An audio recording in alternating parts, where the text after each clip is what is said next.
This story begins on the border between life and death, where the Reaper asks the soul of a dead man if he regrets anything. The soul is momentarily immersed in thought, as if deciding whether to voice its thoughts out loud or not. The Reaper says that a man can answer honestly and not worry about anything.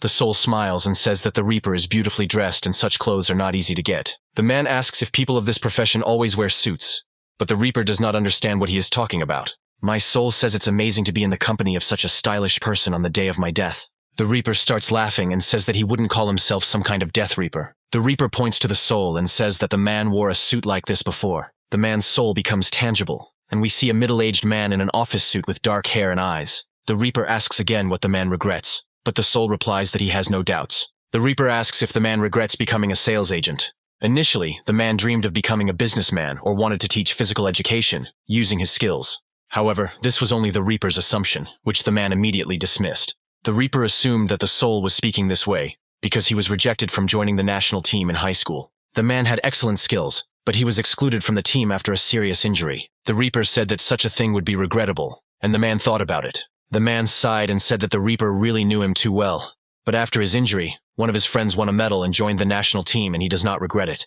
The soul said that if Taekwondo was his calling, he would have survived after 1 or 2 failures. The Reaper suggested that the man might regret that his father was deceived by scammers when he tried to set up his business, which resulted in a debt of $2 billion. The man sacrificed his youth to pay off this debt and never declared bankruptcy. The man said he had paid off the principal and interest 3 years ago, and it had taken him 14 years to do it. The soul noticed that the Reaper reads all thoughts, which means he should know for sure what exactly the man regrets. The Reaper approached the man and said that Mr. Jiren was indeed a very interesting person. However, he still wants to hear an answer from the man personally about what the biggest regret in his life is. Jiren closed his eyes and thought about how, at 27 years old, with only a high school diploma, he had made a very important decision. Jiren decided to sell imported cars, as at that time foreign cars were just beginning to fill the South Korean market. He knew that he could make a lot of money in this job if he mastered the right skills. Ultimately, Jiren covered his $2 billion debt with sales alone. Then his father told him that a man should be the support of the family. A real father takes responsibility for his family and children. This is what makes him a real man. The father then told Jiren that a real man never lies, so he asked if his son trusted him. Jiren told the Reaper that sales had not taken off right away, so the man had to curb his ardor and learn to understand people. No one can get better just by doing. It takes experience to get to know people better, so Jiren had to develop this skill. However, while busily engaged in sales, the man lost sight of something. His father, for 10 years, dreamed of taking his own life every day because of guilt. He felt very sorry because that day he could only look at his son's back. However, with his illness, his father felt that he would become a burden to Jiren. The father said goodbye to his life and asked his son for forgiveness for this act. The father described all this in a farewell letter to his son. Now Jiren knows how to sell properly and could have gone very far, but his father would not have been able to see it. If only it had taken Jiren less time, the huge debt his father left him would have been completely paid off. Jiren wanted to show his father that their lives wouldn't be ruined by a mere $2 billion in debt. The man wanted to go over and comfort his grieving father, but he was unable to do so. This is what Jiren regrets most in his entire life. The Reaper asked if Jiren knew his mother was safe. Jiren found himself at this crossroads because he was in an accident. He was driving, with his mother in the passenger seat, and Jiren remembers turning the wheel. Even though he regrets that he left before his mother, he is calm about her. He has a wonderful younger sister and her reliable husband. The Reaper placed his hand on Jiren's shoulder and told him to close his eyes. The Reaper said he would sacrifice something, so Jiren should try to do it right when he returns. There will be sanctions for violating the cause and effect relationship, but Jiren's knowledge and experience will remain with him. However, things like easy money, rising stocks, or a boom in the housing market will be erased. The Reaper warned that this could be unpleasant, so Jiren should not open his eyes under any circumstances. The Reaper said that this time there should be no regrets, and wished Jiren a good life. Everything went dark before his eyes, but after a while, Jiren found himself in a room with tears in his eyes. The guy sat up in bed and rubbed his head, which hurt a lot. Jiren looked very young and already had an idea of what had happened. He was in the basement apartment in Daegu where he used to live with his parents. Now his mother was offering his father a game of Godori, but the man continued to lie there and sighed heavily. The woman said that he was putting on the show only because he was afraid of losing his money to her. She said that if the man continued to lie down, his muscles would go numb, but he never got up and asked his son for forgiveness. The woman continued to shake him and say that if he wanted to apologize, he should play 10 or at least 5 rounds with her. Jiren had been watching them from the doorway of the room the entire time and couldn't hold back his tears. At some point, his mother noticed him and asked why he was not sleeping yet. Jiren replied that he woke up because his mother begged him to play cards with her. The boy came closer and called his dad, but he didn't turn around and only asked for forgiveness. Jiren put his hand on his dad's shoulder and said that he didn't have to look at him, just listen. The guy said that 2 billion is a really big amount of money, because of which his father is going through hard times. But as strange as it may be, Jiren feels that they are very real, and he personally must return them. The guy is confident that he will be able to get them back, and it won't take much time. His father was crying, but he heard Jiren asking if his father believed him. The guy was confident in his words and looked at his mother. The three of them held hands, and Jiren said that now it was his turn to be his father's support. After a while, Jiren's mother asked him if it was time for him to go to bed because he had an interview the next day. The guy was confused, and his mother pointed to the suit and said that she had prepared it so that Jiren would successfully pass the interview. Now the guy understood exactly at what moment he was transported in time. The next day, the guy went to the interview by subway. The man standing next to Jiren on the subway car's phone rang. The stranger quickly answered the phone, and Jiren felt strange. The guy decided to take out his phone to examine it. Jiren felt a strange sensation as he held the phone he had had for many years. At this time, a month ago, his father's business went bankrupt. So Jiren headed to Daegu with only the clothes he had, as if he was being followed. In his past life, Daegu became a city of love and hate for the boy, a second home, and also a strange place with no connections. You couldn't imagine worse conditions to start a business, so it was painful for the guy. Now Jiren is back at the starting point, so he thinks that he met the devil on the brink of life and death. As the man said, part of the guy's memories seemed to have been erased, and some memories of the future were missing. Jiren doesn't remember stocks, or the real estate market, or even which company or technology could cause a sharp jump in stock prices. However, there is something that remains very clear in the guy's memory. Information about the cars was transferred exactly from the past life to the future. Jiren is very lucky because he now knows which car stocks are worth investing in. After some time, the guy successfully reached the car dealership. Jiren smiled warmly, introduced himself, and said he was there for an interview. The guy was met by a young man with brown hair and brown eyes. Jiren recognized him as Jae Hongchul, but the brown-haired man was not happy to meet him and asked his colleagues if there was any meeting today. A girl named Na Minhee confirmed Jiren's words and said that the branch manager and management were currently in a meeting, so the guy would have to wait. Jiren held back with all his might from greeting the guys, because at this moment, they still didn't know each other. To distract himself, the guy decides to look around the car dealership. On the wall of the hall there was a large sign with the name of the salon, Taylor. Even those who have never been interested in cars have probably heard of the Model T at least once. Taylor is a company whose name comes from its founder's surname, and although the company did not become a market leader, it made history thanks to the promotion of the Model T. In his past life, a week ago to be exact, Jiren had casually mentioned wanting to find a job. The guy called every luxury car dealership and said that he wanted to work for them, and the only place where they answered him with a smile and offered to meet was the Taylor company. Jiren later learned that showroom managers dislike job calls because they don't come from customers. In addition, the company did not officially announce the recruitment of personnel, and the recruitment of personnel was carried out personally by the management depending on the situation. This is exactly how dealerships for imported cars operated in those days. Therefore, Jiren believed that his request would most likely be ignored. After a while, Minhee called the guy and asked him to follow her. On the day Jiren called about the job, it was a stroke of luck that the branch manager picked up the phone. As the boy followed Minhee, he couldn't shake the feeling that everything in the building was so familiar, but at the same time, so foreign. Approaching the door leading to the glass office, Minhee invited Jiren to come in. The guy looked around and couldn't remember if he had attended a meeting in a conference room in his past life. After being invited, Jiren entered the hall and greeted everyone. The manager said that the guy arrived very early, so his interview coincided with a management meeting. Because of this, the man decided to invite Jiren to join and asked if the guy was okay with it. Once all the executives were seated, the manager asked if Jiren wanted to work for their company. The guy didn't lose his composure when he appeared before his elders and confidently answered in the affirmative. Branch manager Lee Sang-shik asked what qualities the guy had that they should hire him. Jiren recalled that 2 years after he joined the company, Sang-shik resigned due to his inability to handle the position. In this area, where achievements are a company's calling card and personal victories, the position of branch manager was under threat, given that there are few exhibition centers in this region. However, Sang-shik was too soft a person for such a position, because he always cared about his subordinates first and foremost. The real power lies with the team's leader, Choi Minho, a sales king and senior executive who single-handedly accounts for a third of Taylor's sales in Daegu. In the past, Jiren could never have dreamed of getting close to such a person. But now an experienced salesman lives in his body. Jiren lived for over 40 years, so now all the leaders were younger than him. The guy sat down on the chair in a relaxed manner, but manager Sang-shik said that the atmosphere was very tense and asked Jiren not to worry. Previously, Jiren had to sell himself in interviews to get chosen, but now the choice is his. The guy decided that it would be nice to become a branch manager for a long time and began his story. Jiren said that in the car market, the best buyers are those who need a car urgently. The guy is convinced that understanding and satisfying customer needs is the basis of marketing. And these words arouse the curiosity of the managers. Jiren said the current staffing distribution at the exhibition center is such that each team has 3 managers, when 4 would be needed. There should be 12 people in total, but now there are only 11.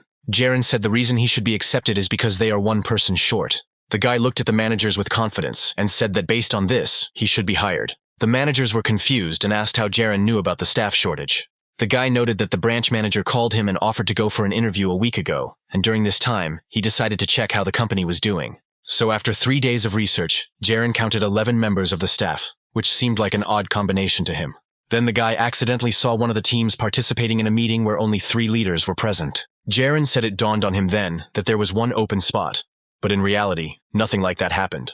Yesterday the guy was reborn, and all his knowledge is experience from a previous life. Minho asked the branch manager for permission to continue the conversation, and Sung-shik granted him that right. Minho said that you should keep a friend close, but an enemy closer. The man said that even if there was a free seat, it didn't mean it had to go to Jiren. The company has not announced an official recruitment, which means there is probably a reason for leaving this position vacant. Minho is smart, but he's too obsessed with his own sales, so he creates rules in the organization that hurt others, but keep him comfortable. In fact, the man doesn't care about the other workers at all, so it's strange that he showed such interest in Jiren.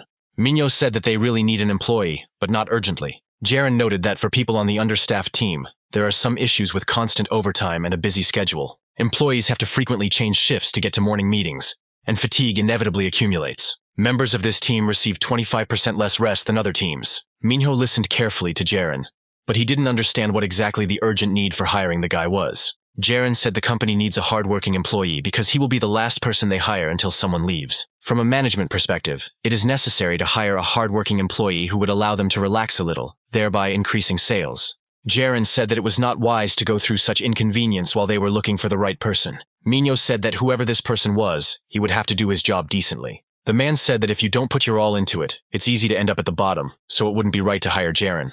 Jiren interrupted Minho and said that he was misunderstood as he may not have expressed himself very clearly. The guy put his hand to his chest and apologized to Minho with a smile. The other executives were shocked, because it looked like Jiren was accusing Minho of not understanding what he was talking about. The guy understands this perfectly well, but the years he lived in his past life give him confidence. They work for a trading organization, which means they are all subject to certain rules. The fight between Minho and Jiren is about to begin, and the one with the stronger character will lead the conversation. The main rule of a sales agent is not to despair and not to get tired of people. In addition, the final decision on hiring is made by branch manager Lee Sang-shik. Jiren decided to continue the conversation and said that he was talking about the process. If he said he would bring big sales to the company, no one would believe him, so he will not overconfidently promise results. Jiren just wanted to say about the efforts he will put in for the sake of results, but not alone, but with the help of his colleagues helping him. He counts on the help of his superiors, who are working on solving difficult problems, and the branch manager who will become his reliable shield. Jiren says that with their input, he will be able to develop a strategy that will increase sales. Minho thought that Jiren was an ignorant boy who had never encountered the real world and was telling beautiful lies. Jiren could read his opinion on his face, but that was exactly the reaction he was hoping for. For Choi Minho, how much is sold is the most important thing, and the man is not at all interested in how exactly it was sold. Many of the staff adopted his values, and Jiren remembers the one person he felt the most sorry for was the guy who couldn't stop him. Sang-shik asks if 1 week is enough for Jiren to prove his words, and the guy replies that a couple of days will be enough. The manager said he wanted the guy to get to work as soon as possible, but wondered if Jiren understood what exactly he was talking about. The guy answers in the affirmative, and this makes Sang-shik laugh. The manager said that Jiren would be hired starting Wednesday of this week, and the guy would take a week off and return to work next Monday. Sang-shik warned that once the guy goes to work, he will have many responsibilities, so he should prepare. Jiren said he agreed with everything. When the meeting and interview were over, the managers went to their offices. Following Sang-shik, another manager with a sly smile entered the office. A guy with black hair ran into the office, closed the door behind him and began to draw the curtains. Sang-shik didn't understand what was going on, so he yelled at the guy, calling him Jung-Jung-baek. The guy turned to the manager with a sly smile and showed him 2 packets of instant coffee. Running to the cooler, Chonbaek began to brew the drink, without answering Sang-shik's question. The guy said that it had been a long time, so he gave the manager some special instant coffee from Chonbaek. The brunette handed the glass to Sang-shik, but he refused, since the guy's behavior frightened him. Jongbaek wanted to talk to the manager about Jiren, but he got his last name wrong, causing the man to correct him. The brunette reminded them that now was the perfect time to reshuffle their team and asked to assign Jiren to them. Sang-shik said that even if there was a redistribution, he still would not assign Jiren to Jongbaek. The guy started to get indignant and ask why Sanshik was treating him like this. Soon the manager got tired of listening to Yongbak, so he kicked him out of the office. On the way, the guy crossed paths with Minho, who was also heading towards Sanshik's office. The manager invited the guy in and asked him what he had come to see him about. Minho reminded Sanshik about Jiren and asked for permission to take him into his team. The manager didn't quite understand why Minho needed this. However, the guy did not answer precisely and only said that he would like to become Jiren's mentor. Sanshik recalled his recent conversation with Yongbak, when the boy was outraged that Jiren was decided to be ahead of Minho on team. The manager said that he understood the guy's confusion, but no matter what he said, it wouldn't change the fact that Minho was good. The way he trains his subordinates is admirable. Yongbak said that Minho doesn't teach him to be a salesman, but rather teaches him to be his obedient slave, who can't do anything without his master. Sanshik noted that the employees under his command still completed the tasks assigned to them well. Yongbak was angry about the whole situation. He reminded Sanshik that in a competitive environment with other teams, Minho would not play fair. Yongbak says that in this fight between Minho and Jiren, one of them will have to go, and reminded him of the situation with Sanhee. Sanshik was already tired for the day, and told the guy that he would make his own coffee, and that he wasn't paid enough to listen to all these complaints.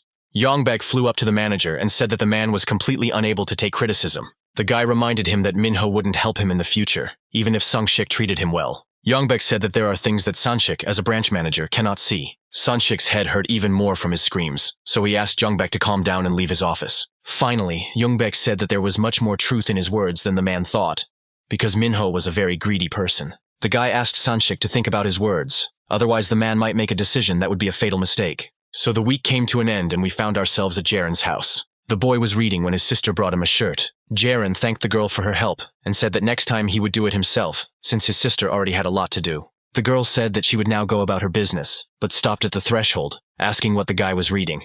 Jiren showed a catalog with information about the cars and a table with all the characteristics of the vehicles in great detail. The sister looked at the catalog and asked if the guy really needed to remember all of this. Jiren said he had learned everything well in a week, but his sister was convinced that the company was asking too much of a newcomer. The guy said that he doesn't always go that far, because usually everyone just teaches an inept newbie and watches him master the skills day after day. Jiren remembered that after leaving the company, Yongbak stopped him and handed him a bag of catalogs. The guy said that if the guy reads them all, he will feel more confident. Jiren told his sister that if he wanted to be a good employee, he had to put in the effort outside of work too. His sister reminded him that the guy had only found a part-time job. Jiren asked his sister not to overdo it, and thought that he would not let her take on too much this time. Monday marked Jiren's first day working for Taylor in this life. Sanshik met the guy in advance to take him to the hall and introduce him to the workers. The manager came forward and said that there were no special instructions regarding Monday, and informed them that they had a new employee at their exhibition center. Sanshik introduced Jiren, and at that moment the boy experienced general jitters. In the past, Jiren was a sergeant, and then became a lieutenant, but now he is filled with a strange feeling of joy. The guy stepped forward, introduced himself again, and said he was glad to be part of Taylor's team and had done his best. Sanshik said that the guy would really have to try hard, and today they would redistribute the teams. Jiren thought about how there had been no redistribution in his past life, as he had simply been assigned to a third team that was short a man. Sanshik announced the results of the redistribution, and said that Jiren was assigned to the second group. The manager also said that there would be no management meeting today, so employees could go about their business, and they would hold the meeting later. Jiren noticed that something had changed in this life, but he couldn't put his finger on what it was. While the boy was deep in thought, Chonbek approached him and said hello. The guy was beaming with joy and positivity, and he said that Jiren was really tall. Chonbek suggested that the boy go outside and talk. Jiren agreed, as he found all these changes quite funny. Yongbak decided to introduce Jiren to Manager Sun, who was the oldest in the company, but was also distinguished by his modesty. Yongbak introduced another employee, who said his name was Manager Park, but everyone just called him Hongju. Immediately after this, the manager announced that the meeting was over, and it was time for the guys to get to work. After which Manager Song and Manager Hongju left. While Jiren was trying to figure out what had happened, Yongbak quickly moved to the vacant seat next to him. The manager moved closer to Jiren with a wide smile on his face. He asked the guy if he liked sitcoms, but he said no. Moving closer, Yongbak asked if Jiren liked something more dynamic, but the answer remained the same. The manager moved closer and asked if the guy was swearing at someone who really annoyed him, but the answer was also negative. Yongbak pulled back and said that he envied the guy's endurance, since he wanted to beat up someone, or more precisely, ask Jiren to do it. The manager said he didn't want to get his hands dirty. Jiren was shocked by his words and didn't know what to say. Yongbak began to feel the guy up and ask if he did any sports, to which Jiren replied that he did taekwondo. Jiren felt like he was on a blind date, but that was to be expected, since it was Yongbak's trademark to put people in awkward situations. After completing the inspection, the manager asked why Jiren decided to go into sales. Jiren needed to hook Yongbak, so he said he needed a lot of money. The guy also added that he really loves cars. Yongbak replied that he didn't know anyone here who didn't like cars. But was there a specific reason? Jiren turned away and said he had motivation. The boy remembered the plush dog shaking its head and the rosary beads hanging on the mirror. I remembered my dad's smile when they met each other's eyes. I remember how my mother sang along to the music from the speakers in the warm sunlight. He remembered how his sister slept on his lap, and his mother said that the boy probably wanted to sleep too. The guy remembered the lulling sound of the engine, which made his eyes stick together. The gentle rocking of the car reverberated softly through his body, and behind the wheel was his father, who loved their family. It was such a warm atmosphere, sitting in the back seat and watching Dad drive. Jiren said he always liked it. The guy thought that this is probably where his love for cars came from. After working for a while, Jiren remembered that just a month ago, he was the best foreign car salesman in the country. But here he is again, an ordinary intern, and all he can do is watch others do it. Jiren has only one request, that it never end. Now, more than ever, he feels his youthful body, clear mind, and psychological maturity. After some time, the teams gathered in a common exhibition hall. Yongbak said it was time to start RP. RP is an acronym for role-playing game, and in real life, employees also play the roles of a buyer and a seller, and do this every morning. Yongbak said that yesterday it was Mr. Shin's turn, and today it is Chai Hongchul's. The guy started to get nervous, but the manager tried to calm him down, saying that it wouldn't be difficult to sell this car. Hongchul didn't think so, because he had only been working here for half a year, and in 3 months, including night shifts, he had only made 4 successful deals. The task of the RP was to get into the role of a seller and a buyer, and work out a scheme for selling a particular car. Hongchul got to work and greeted the guest in the person of his colleague and introduced himself. Team leaders were present during the roleplay to provide feedback on the conversation. Sanchik was the first to make strict corrections, and said that it was impossible to call the buyer respected in this context. The other leaders immediately pounced on Hongchul. But this was not surprising, since the role-playing game is a public execution, a legalized roasting. Of course, to withstand such pressure you need to train a lot, and this is a great way to understand your weak points. It was clear to everyone that Chonhol lacked discipline, so the decision was made to move on to the next person. Minyo couldn't help but take advantage of this opportunity, and invited Jiren to roleplay. The boy looked back at him, not at all embarrassed, as he was wondering whether he would be called today or not. Yongbak raised his hand and said that he didn't agree with Minho's choice. Yongbak asked why it was necessary to assign a junior employee who had not even been on the job for a month to the roleplay. Minho replied that the guy still needed to gain experience somewhere, so shouldn't they keep an eye on each other and point out mistakes? The other staff members began to chatter, as this was the first time they saw Yongbak and Minho directly speaking to each other. Yongbak insisted that according to company rules, Jiren had to work for them for at least 3 months. Minho responded that he thought his proposal was a good idea, so his colleagues should calm down. Yongbak wanted to continue the argument and defend his employee, but Jiren interrupted him. The guy stepped forward and said he could handle it, and asked what he needed to sell. Minho was somewhat irritated by Jiren's smugness. Yongbak didn't understand Jiren's actions, and the boy apologized to him in his mind, since Minho gave him a great opportunity. Jiren said in his defense that he had not yet received his business card. Now the guy has no choice but to show everyone what he is capable of, so he must seize every opportunity. Jiren wanted to do something different, so he asked if he could borrow someone's business card. The guy understood that of the 11 people present here, not one had more experience in RP than he did. There is also no one here who has sold more cars than Jiren. Yongbak still gave his business card to the guy and said that they would talk later. Minho smirks and offers to sell Jiren a model called the 1000. The manager turned to one of the employees and said that the customer's name would be Mr. Che. Minho said that Jiren should greet the client at the entrance as if he were a real consultant. The boy understood that Minho was trying to put him down, but the manager shouldn't write Jiren off just because he was new to the job.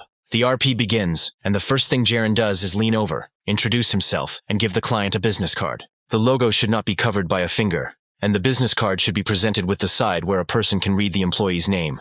It is these little things that provide half the success. The client said he had never been to this salon, so Jiren offered to give him a short tour. The client agreed, and Jiren asked him if he already knew what kind of car the man would like to buy. The customer said he would like a roomy sedan, and Jiren responded that he had a special offer. Jiren led the man to a large sedan, a Taylor signature car called the 1000. The client started to dodge and say that the car was somehow ugly. Jiren thought that RP was originally intended to teach employees how to work with different clients, but now managers almost never allow newcomers to use it. Jiren stood to the side of the front of the car and motioned for the customer to come over for a moment. The employee playing the client chuckled, but still decided to approach the guy. Finding himself in the place where Jiren had previously stood, the man was surprised. Jiren said that if you look at the car from here, you can immediately see the overall shape in all 3 dimensions. Thanks to this, the car is immediately transformed and looks completely different. The rest of the staff looked at Jiren in amazement. Even though it was just a role-playing game, the guy really played his part well. While the client was looking at the car from the indicated angle, Jiren walked around it and approached from the side. The guy pointed to the car and asked the customer how the side view looked. The employee playing the customer quickly moved closer out of interest. Yongbak realized that Jiren was asking casual questions to keep the conversation natural. He thought that usually beginners use phrases, "come here, look here," but speaking in a commanding and pointing tone is a mistake. Hongchul, in turn, decided to focus on the fact that the car was too tall and therefore repelled him. However, this looked rather stupid on his part, so he decided to change his strategy. The guy also decided to skip the wide hood stage and just got into the car. The customer said that because of the height, the car feels like a Jeep when driving, not a sedan. Jiren sat down next to the door and asked if he could change the decor. The guy lowered the sun visor halfway, but Hongchul started to complain and say that it was annoying. Jiren remained optimistic and said the height of the visor matched the interior height of the client's previous car. His words made Hongchul even more nervous. The client no longer knew what to latch onto, so he began to look around the car from the inside. Before Hongchul could find anything, Jiren said that this car provided more comfort than a traditional sedan. Hongchul didn't understand how the guy knew that this car was different from a regular sedan. Jiren said that this was the main advantage of the 1000. Jiren understood Hongchul because if the customer started to reject the fact that the car had a lot of space, then he would be the one who would lose. Hongchul looked at the branch manager from the car window, and he was on the verge of exploding. Jiren knew full well that the guy would need much more to defeat him. Initially, Yongbak thought that Jiren didn't understand what he was getting himself into. But now, everything has changed. Minho kept making excuses to keep Yongbak off balance and landing the right punches. Such blows happen in a real battle, when the distance to the enemy and his skills are calculated down to the smallest detail. All these blows were not aimed specifically at the newcomer, but were directed towards Yongbak and the branch manager Lee Sangshik. But thanks to Jiren, he ended up hitting himself, and although Minho looks unfazed, his blood boils inside. Yongbak decided to ask Manager Sun about Jiren. The manager replied that the younger one was doing an excellent job and was working hard at his studies. Yongbak was very happy to hear this. Minho realized that he wouldn't be able to fail the newbie so easily, so he suggested finishing the RP. Jiren wasn't surprised because the manager saw how involved he was in the process. Minho said that they have to evaluate the new employee and his RP is lasting longer than it should. Yongbak decided to intervene to further irritate Minho and asked Jiren to tell him the exact length of the 1000. Yongbak understood that Minho wanted revenge, and so he suggested testing the newcomer. However, such unpredictable blows would sooner or later lead to his defeat. Minho made the decision to stop RP, but Yongbak didn't pay attention to him. The manager asked Jiren again about the length of the 1000 and turned to Minho, reminding him that the RP was not over yet. Jiren turned to the executives and replied that the length of the car was 5,100 millimeters. In trade, character is the most important thing. In a financial organization, those who show it receive special treatment. The rest of the employees obey such people and are like ordinary soldiers. If you are a salesman who can sell any car, you have to pretend to fall. This must be done even if the blow did not hit you. This is exactly what Yongbak thought all his life, since he went through all this on his own. However, Jiren was not like him, so he decided to test the newcomer himself. Yongbak asked Jiren how long the Zeus of Daishin machine was. Without thinking, as if it was imprinted on the subcortex of his consciousness, the guy answered that the length was 5,120 millimeters.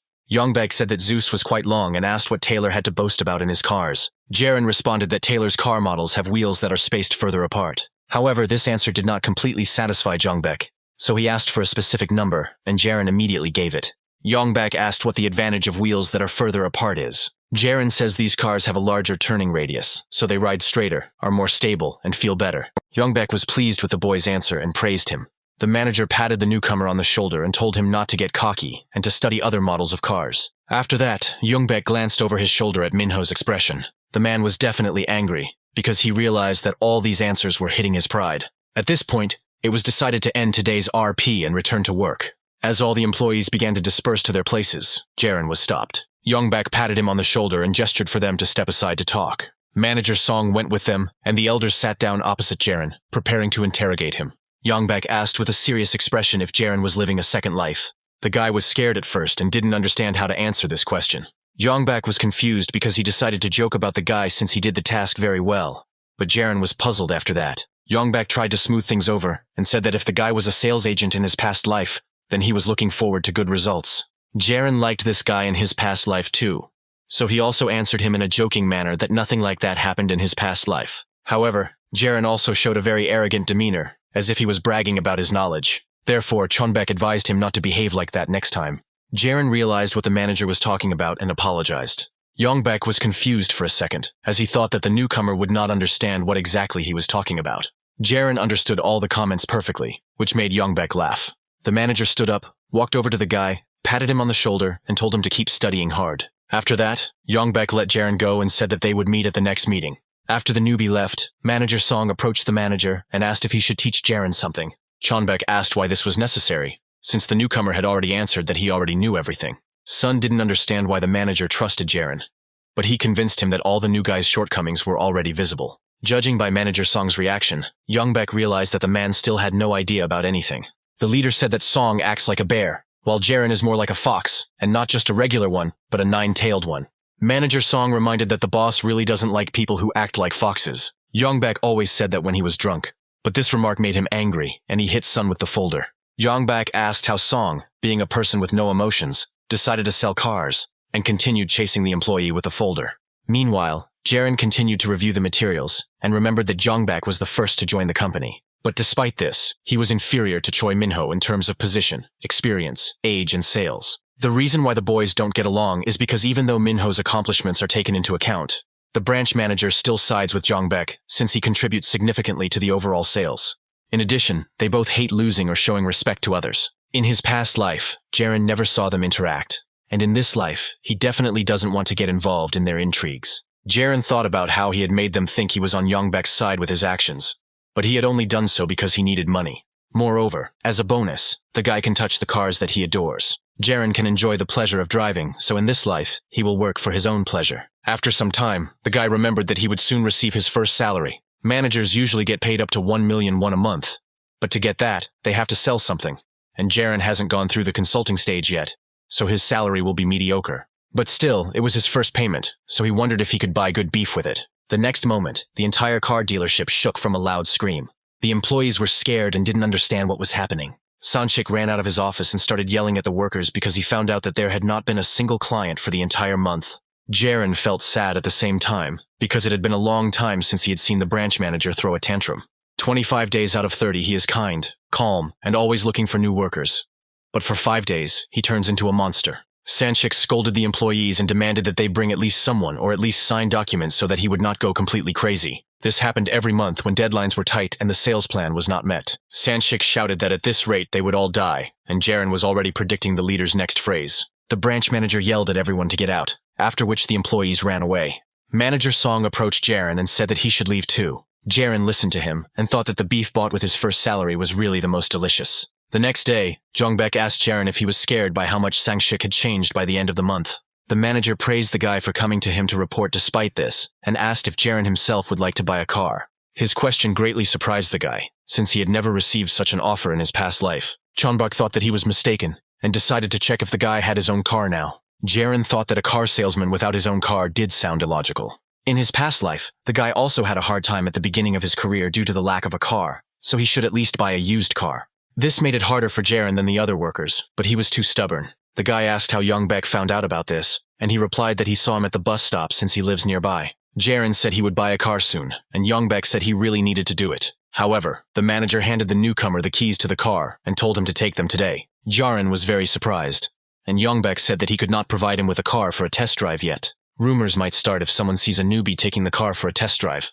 Yongbek said he usually gives the car to customers who have been in an accident and are unable to drive their own car yet, so it even comes with insurance. Jiren took the keys and thanked the manager, which surprised him greatly, because the guy thought that they would start to refuse his offer. Jiren said he understands how important it is, so he is grateful for the opportunity and says he will be careful with the car. Yongbek playfully hit the newcomer and said that now he had someone to talk to normally, since it was simply unbearable to communicate with others. Jiren said he was happy to try, and the manager sent him on his way, saying the car was in the parking lot. The guy thanked Chonbek again and headed out. The manager returned to reading the newspaper and watched the guy go with a smile on his face. Jiren headed straight to the inner parking lot to pick up the car. The guy was deep in his thoughts about how the situation with Lee Sang-shik, Choi Min-ho, and Jong Jong-baek had developed in his past life.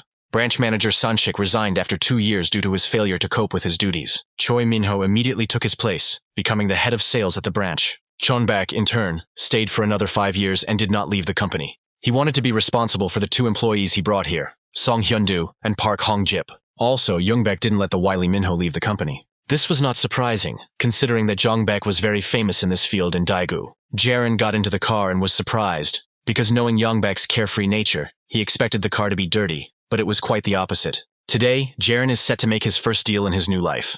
The boy went to the Dusun district in a car that Jongbak provided him with. At some point, the guy drove outside the city limits and was able to admire the beautiful landscape from the car window. After some time, Jiren drove into an expensive area. From memory, the guy found the right house and parked next to it. Jiren walked up to the gate and rang the intercom, but no one answered. The guy stepped back a little to try to look over the fence, because he didn't remember the buyer being away from home that day. Jiren was sure that the man was always at home during the day. The guy was about to ring the intercom again, but he was stopped by the sound of the door opening. Jiren walked up to the fence again so that the owner of the house could see him. An elderly man came out of the house and asked who had come to see him. Jiren smiled and introduced himself to the man, saying he was from the Taylor Auto Show. The man asked the boy why he had come. Jiren replied that Mr. Choi had sent him to introduce him because he had information that the man was planning to buy a car. The man looked at the guy standing behind the fence for a while. However, he later let him in, for which Jiren thanked him. The man asked again who had sent the boy, and he replied that he had come at the request of Mr. Choi Jin-soo, who ran an interior decoration company in the Mansion District. The man understood who was being talked about, but said that he was not telling him about his intentions to buy a car. In fact, Jiren lied, since no one sent him, and he took the information that the man wanted a car from his vulgar life experience. But Jiren couldn't say that, so he lied that he and Mr. Choi had been drinking a couple of days ago, and he told him this information. The man thought about his words and asked which convention center the guy was from, and Jiren replied that he was from Taylor. The guy remembers his first consultation with this person, and, in addition, the experiences from his first failure were very strong, so they were clearly imprinted in his memory. The man sat down on the sofa and asked what kind of cars Taylor sold. When he learned that they were selling American cars, the man said that they were indeed quite good, but he did not understand why the consultant had to travel so far. The man said that if he really wanted to buy a car, he would have come to the center himself. Jiren ignored the question and asked the man to bring him a glass of water. The man did not quite understand this request, and the boy repeated the request again, saying that he was very thirsty. The owner of the house decided to simply fulfill the young man's request and went to the kitchen. Handing the glass into Jiren's hands, the man told him to drink the water and leave. The owner said that he would come to their showroom when he really wanted to buy a car. Jiren slowly sipped his water and tried to catch his eye on something that would help him get the man to talk. The guy noticed a photo on the wall and asked the owner if he was a good golfer. Jiren pointed to the photo and said that the man's physical condition indicated that he was a professional player. The man looked at a photo of himself with his friends on a golf course and replied that he was a late starter. Jiren said that he liked golf, but his skills were far from perfect, and his words surprised the man, because the guy was too young for this sport. Jiren said that when he got older he would have more time to play, so he asked the man to teach him how to play. His words melted the heart of the owner of the house, and he smiled. However, after that the man turned away and said that it was cold outside, so the guy could warm up with him and then leave. Despite the man's request to leave, there was a soft smile on his face. In my past life, everything was completely the opposite. The man ordered Jiren to leave and never come back, as he really didn't like the guy. Then the man told the boy to come back when he had gained experience and became the king of sales. These words remained forever in Jiren's memory. That is why the guy came to this man first, because now he has become the king of sales. Jiren had wanted to meet this man for a long time. In his past life, Jiren did not have time to return to the man, because one day, he received a message from his son that he had died. This message was sent to all his contacts, and the guy's attention was immediately drawn to the name of the dead man. The man's name was Cho Polmuk, and Jiren remembered the people he met, the promises he made when he was in business. One of the guy's mantras for maintaining a good relationship is to prioritize exploration over inclination. Perhaps this is because the guy knows that the more dire the situation, the greater the need for counseling. The reason is that even on the day the client died, Jiren wanted to remind him that he was still his consultant. The guy wants to help people until the very end, and if they need something, they just need to tell him. Moreover, Jiren wanted to fulfill his promise, which consisted of meaningless words. The guy didn't want his work to end when he sold the car. At the funeral, the son asked Jiren what his relationship was to Mr. Cho, and the boy replied that he was his sales agent. Jiren said he had advised the man on buying a car, but the son said he had never met him before. But after thinking for a bit, the man suggested that Jiren could have been from Taylor's company. Jiren introduced himself and said that he currently lives and works in Seoul, but the man could have heard about him from his father. The man then asked if the agent had become the king of sales, but Jiren replied that he still had a long way to go. Mr. Cho's son said that when he first heard about the agent from his father, it didn't make any sense. The man said that agents usually forget about their clients immediately after the deal is concluded. Then Mr. Cho said that if Jiren came again, he would change the car, but his son just laughed at him and said that would not happen. Mr. Cho's son asked Jiren for his business card because he wanted to meet him again and buy a car. Jiren reassured him and said that the man was not obliged to do this, as the promise was made to his father, and he came to meet him one last time. Mr. Cho's son was very upset and said that he should not have left his father alone in Daegu. The man regrets that he missed the moment when his father got worse and did not place him in the hospital. Thinking back on it now, sitting across from Cho Polmuk, Jiren was very happy. The man didn't understand why the guy was constantly smiling. Jiren replied that he simply liked the smell of the tea and asked if the man made it himself. Polmuk was surprised that the boy knew such little things, even though he was young. But Jiren said that he was almost 30 years old. Jiren remembered that when he first met the man, despite his harshness, he still felt a friendliness in him.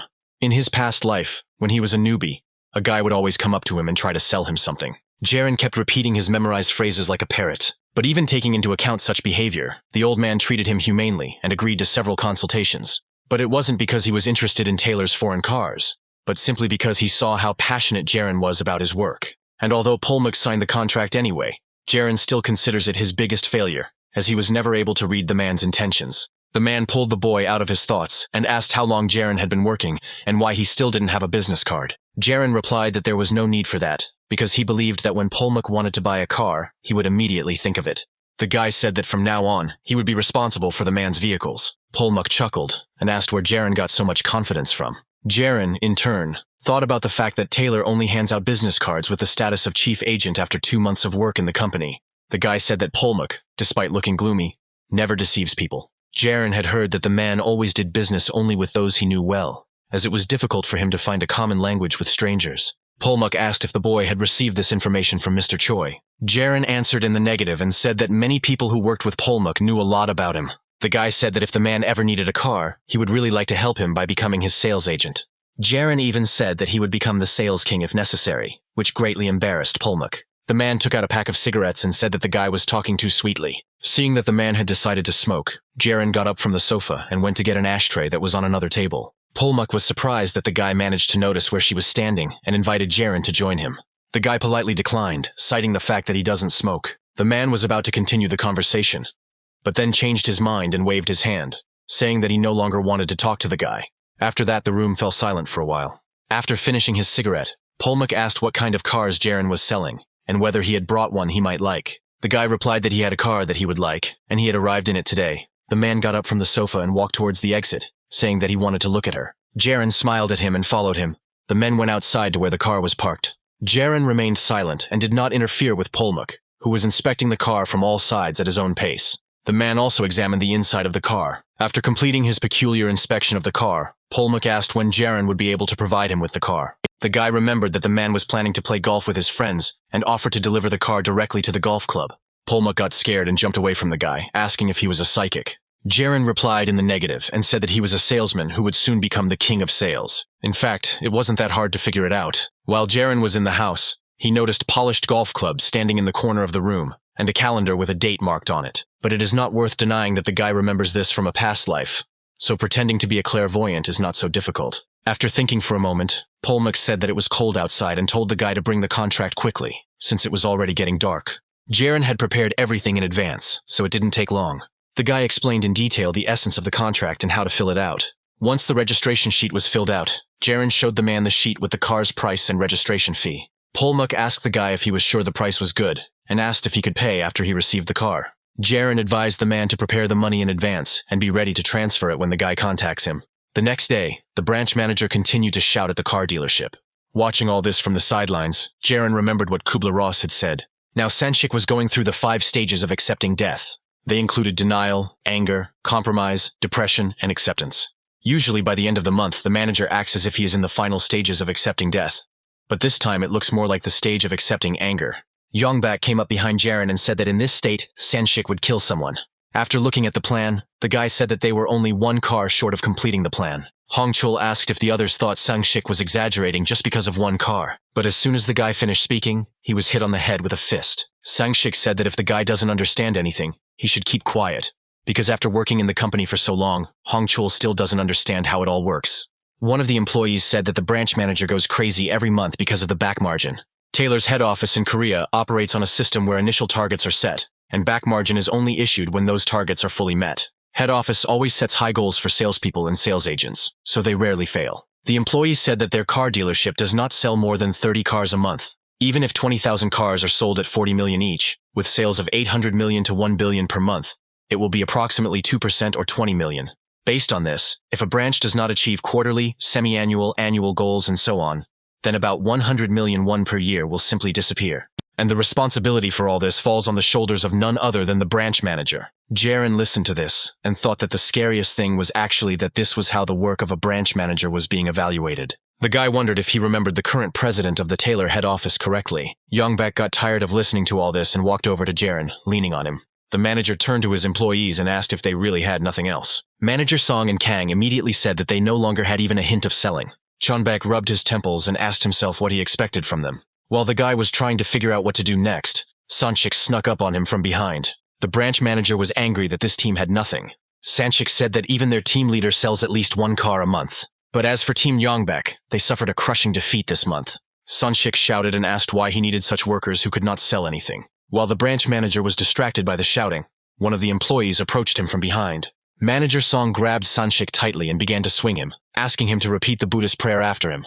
Under the influence of the calm and measured voice, the manager began to come to his senses and calm down. After some time, the man finally calmed down and exhaled. Sanchik said they still have a few days before the period closes. If the team signs the contract today and ships the car immediately, they will receive an additional bonus of 1 million won. Sanchik said again that they should sign at least 1 contract. Because of the promised reward, the team noticeably perked up and loudly shouted that they would try their best. The working day began in such a state of mind. However, by 10 a.m. there had been no progress. Jiren looked at the clock on the wall and decided it was time to act. The guy took out his phone and quickly dialed Polmuk's number. The man was expecting Jiren's call, so there was no problem. Polmuk asked if he could make a deposit now, to which the guy replied in the affirmative and asked if the man was currently going to the golf course. The man said that he played in the second half, in the last group, and asked if the guy understood what he was talking about. Jiren said he understood everything and would arrive on time with the man's car. As soon as he heard this phrase from the guy, Chonbek immediately appeared next to him and sat down closer. The manager said that he had a dream yesterday in which a large peach fell and asked if Jiren knew what it meant. The guy said he had no idea, and then Yongbak asked if the new guy wanted to give him something. Instead of answering, Jiren looked at the leader with a smile. Yongbak was very happy and asked if the guy could give it to him right now. Jiren replied that he could give away the stock of cars now. Stock cars are those that are bought most often, so they are always in stock at the showroom, and the 1000 in black is one of these cars. Chonbak asked how Jiren knew that they had stock in the showroom and clarified that payment had been decided. The guy said that the buyer agreed to pay the entire amount in cash right away. Yongbak was very happy, but some doubts continued to torment him. He picked up the landline and told Jiren to take his time, as one wrong move could have a bad effect on the guy. Yongbak called the finance department and asked if any money had arrived today. The girl said that a certain amount of money had been received from Cho Palmuk, and Jiren confirmed the client's name. Yongbak slammed his pipe down on the table and called the guy a magnificent bastard. These shouts and noise attracted the attention of the entire team. Sanchik also came running to the screams, as he guessed the reason for the noise. In the field of trade, the most important thing is sales volume. Because of this, when things are going badly, even one successful trade seems like a big win. All the staff began to jump around Jiren happily, and Sanchik threw himself into his arms. Jiren was very pleased with how it all worked out. One employee watched all this from the sidelines and took no part in it. Minyo heard everything, but pretended that it didn't bother him at all. After some time, Jiren went to the golf club, as agreed with Polmuk. Since the guy is just a new agent, Chonbak volunteered to accompany him. However, the leader decided not to interfere and said that he would wait for the guy on the side, for which Jiren was grateful to him. Yongbak said that from the guy's work, you wouldn't know that he was the youngest of them. The manager said he had to help Jiren with something, but the boy said he was being spoiled. Jongbek helped him a lot, and Na Min-hee handled the delivery paperwork. Mr. Yoon, in turn, helped with registration at the office, and even the owner of the tinting shop helped Jiren with this order. The guy had to involve many people to quickly deliver the car. Yongbak helped make this whole job easier, but Jiren could have done it without him. The manager was smoking and enjoying the good weather when the car arrived. But despite all his experience, Jiren still believes that all of this was only possible thanks to Jongbek. The guy also managed to notice an approaching tow truck with a new car. This was truly a huge step in Jiren's career. After stopping near the club, the driver got out of the tow truck to discuss all the details with Jiren. The man said people would definitely be unhappy if he drove onto the golf course. Jiren reassured him by saying that he had already contacted the club and agreed with them about everything. The guy had assumed that there might be problems with this, so he had decided everything in advance, but Jongbak didn't understand why this was necessary. Jiren replied with a smile that it was some kind of show for one old man. Chonbak didn't quite understand what was being discussed, but there was no time or point in explaining. Polmuk came out of the building with his friends and waved his hand at the guy. Jiren and Jongbak bowed to the man in response. Jiren turned to the tow truck and told the driver he could lower the car. All the friends were surprised and asked if the man really bought the car. One of the friends was sure that this was the reason why Polmuk played so well today. What surprised everyone was that the car was delivered to the club, while their sales agents sent cars to their homes. The men became interested in finding out what kind of car it was, what company it was from, and after a short inspection, they realized that it was a foreign car. Polmuk watched this with a smile and said that he had just wanted to sweep the car away, and although he did not understand the characteristics, the car drove well. Jiren thought that sales agents were not used to delivering cars these days. This is not due to high costs, but because they do not really understand the system. People usually drive cool sedans, but Polmuk is used to driving off-road vehicles. The old man felt that he was lagging behind the others, so he needed a new car, and it was important to deliver it to the golf club. One of Polmuk's friends approached Jiren and asked if he bought a car from them. Would they deliver it wherever he wanted? Another man ran up and pushed away the friend who was speaking. He said he wanted to be the next customer, and asked if they would arrange for the same delivery for him. Jiren thought that for these old people, the process of getting a car was more important than buying it. The guy thought that it would be bad of him to answer all the questions with yes, because then the special service that should be unique would be lost. Jiren sighed and said that the president had just purchased a new car, so it would be impolite to lend his friends the exact same foreign car. The guy said he would agree only if his client did not object. Jiren also added that he would feel guilty towards Mr. Cho if he provided the same delivery to his friends. Polmuk laughed and said that the guy, as a merchant, should think about sales and gave permission to deliver the same model to all his friends. Jiren said that it would be bad manners, but the man continued to convince him otherwise. Polmuk put his hand on the boy's shoulder and told his friends to write down his phone number and that he would arrange for them to be served without any problems. Jiren said that if a man insists, he has no right to refuse. When Jiren and Polmuk were left alone, the man handed the boy an envelope with money and said that he had tried hard. Jiren started to refuse, but the man insisted and asked to consider it a tip. Polmuk said that he won this money not long ago, so he wants to share it with the guy. Jiren didn't resist for long and accepted the envelope, bowing and thanking the man. It is important that clients remain on the agent's side, so the most important thing is to serve them properly. Chonbek watched all this from the side. The manager was shocked and did not understand who Jiren really was. At the end of the workday, the employees of the Taylor car dealership decided to get together for a corporate dinner. Sanshik praised Jiren for his good work. Modesty is the sister of talent, so the guy said that he was just lucky. Sanshik poured the guy some alcohol and said that in their field, luck is very important. Yongbak hugged Jiren and said that he hoped that the boy would stay with them for a long time. Jiren was happy to be here with everyone, but something was bothering him. The boy told Yongbak that it was time for him to go home, which greatly upset the boss. However, the manager understood Jiren and advised him to leave quietly so as not to be caught. The guy thanked the manager for his understanding and went home. Before leaving, Jiren walked up to the bar and asked for a package of grilled meat, 6 servings to go. The guy took out the envelope that Polmuk had given him earlier and counted out the required amount. But when there was still a lot of money left in the envelope, Jiren asked to change the order so that there would be 10 servings. Having picked up his order, the guy headed towards home. Jiren remembered returning home along the same route in his past life. The old him, before his rebirth, was someone who was ignored. Because of this, his relationship with his father did not go well. No matter how hard the boy tried to talk to him, eventually the father started apologizing and crying. Jiren felt like he was only making things worse for him and thought that his pretense might help.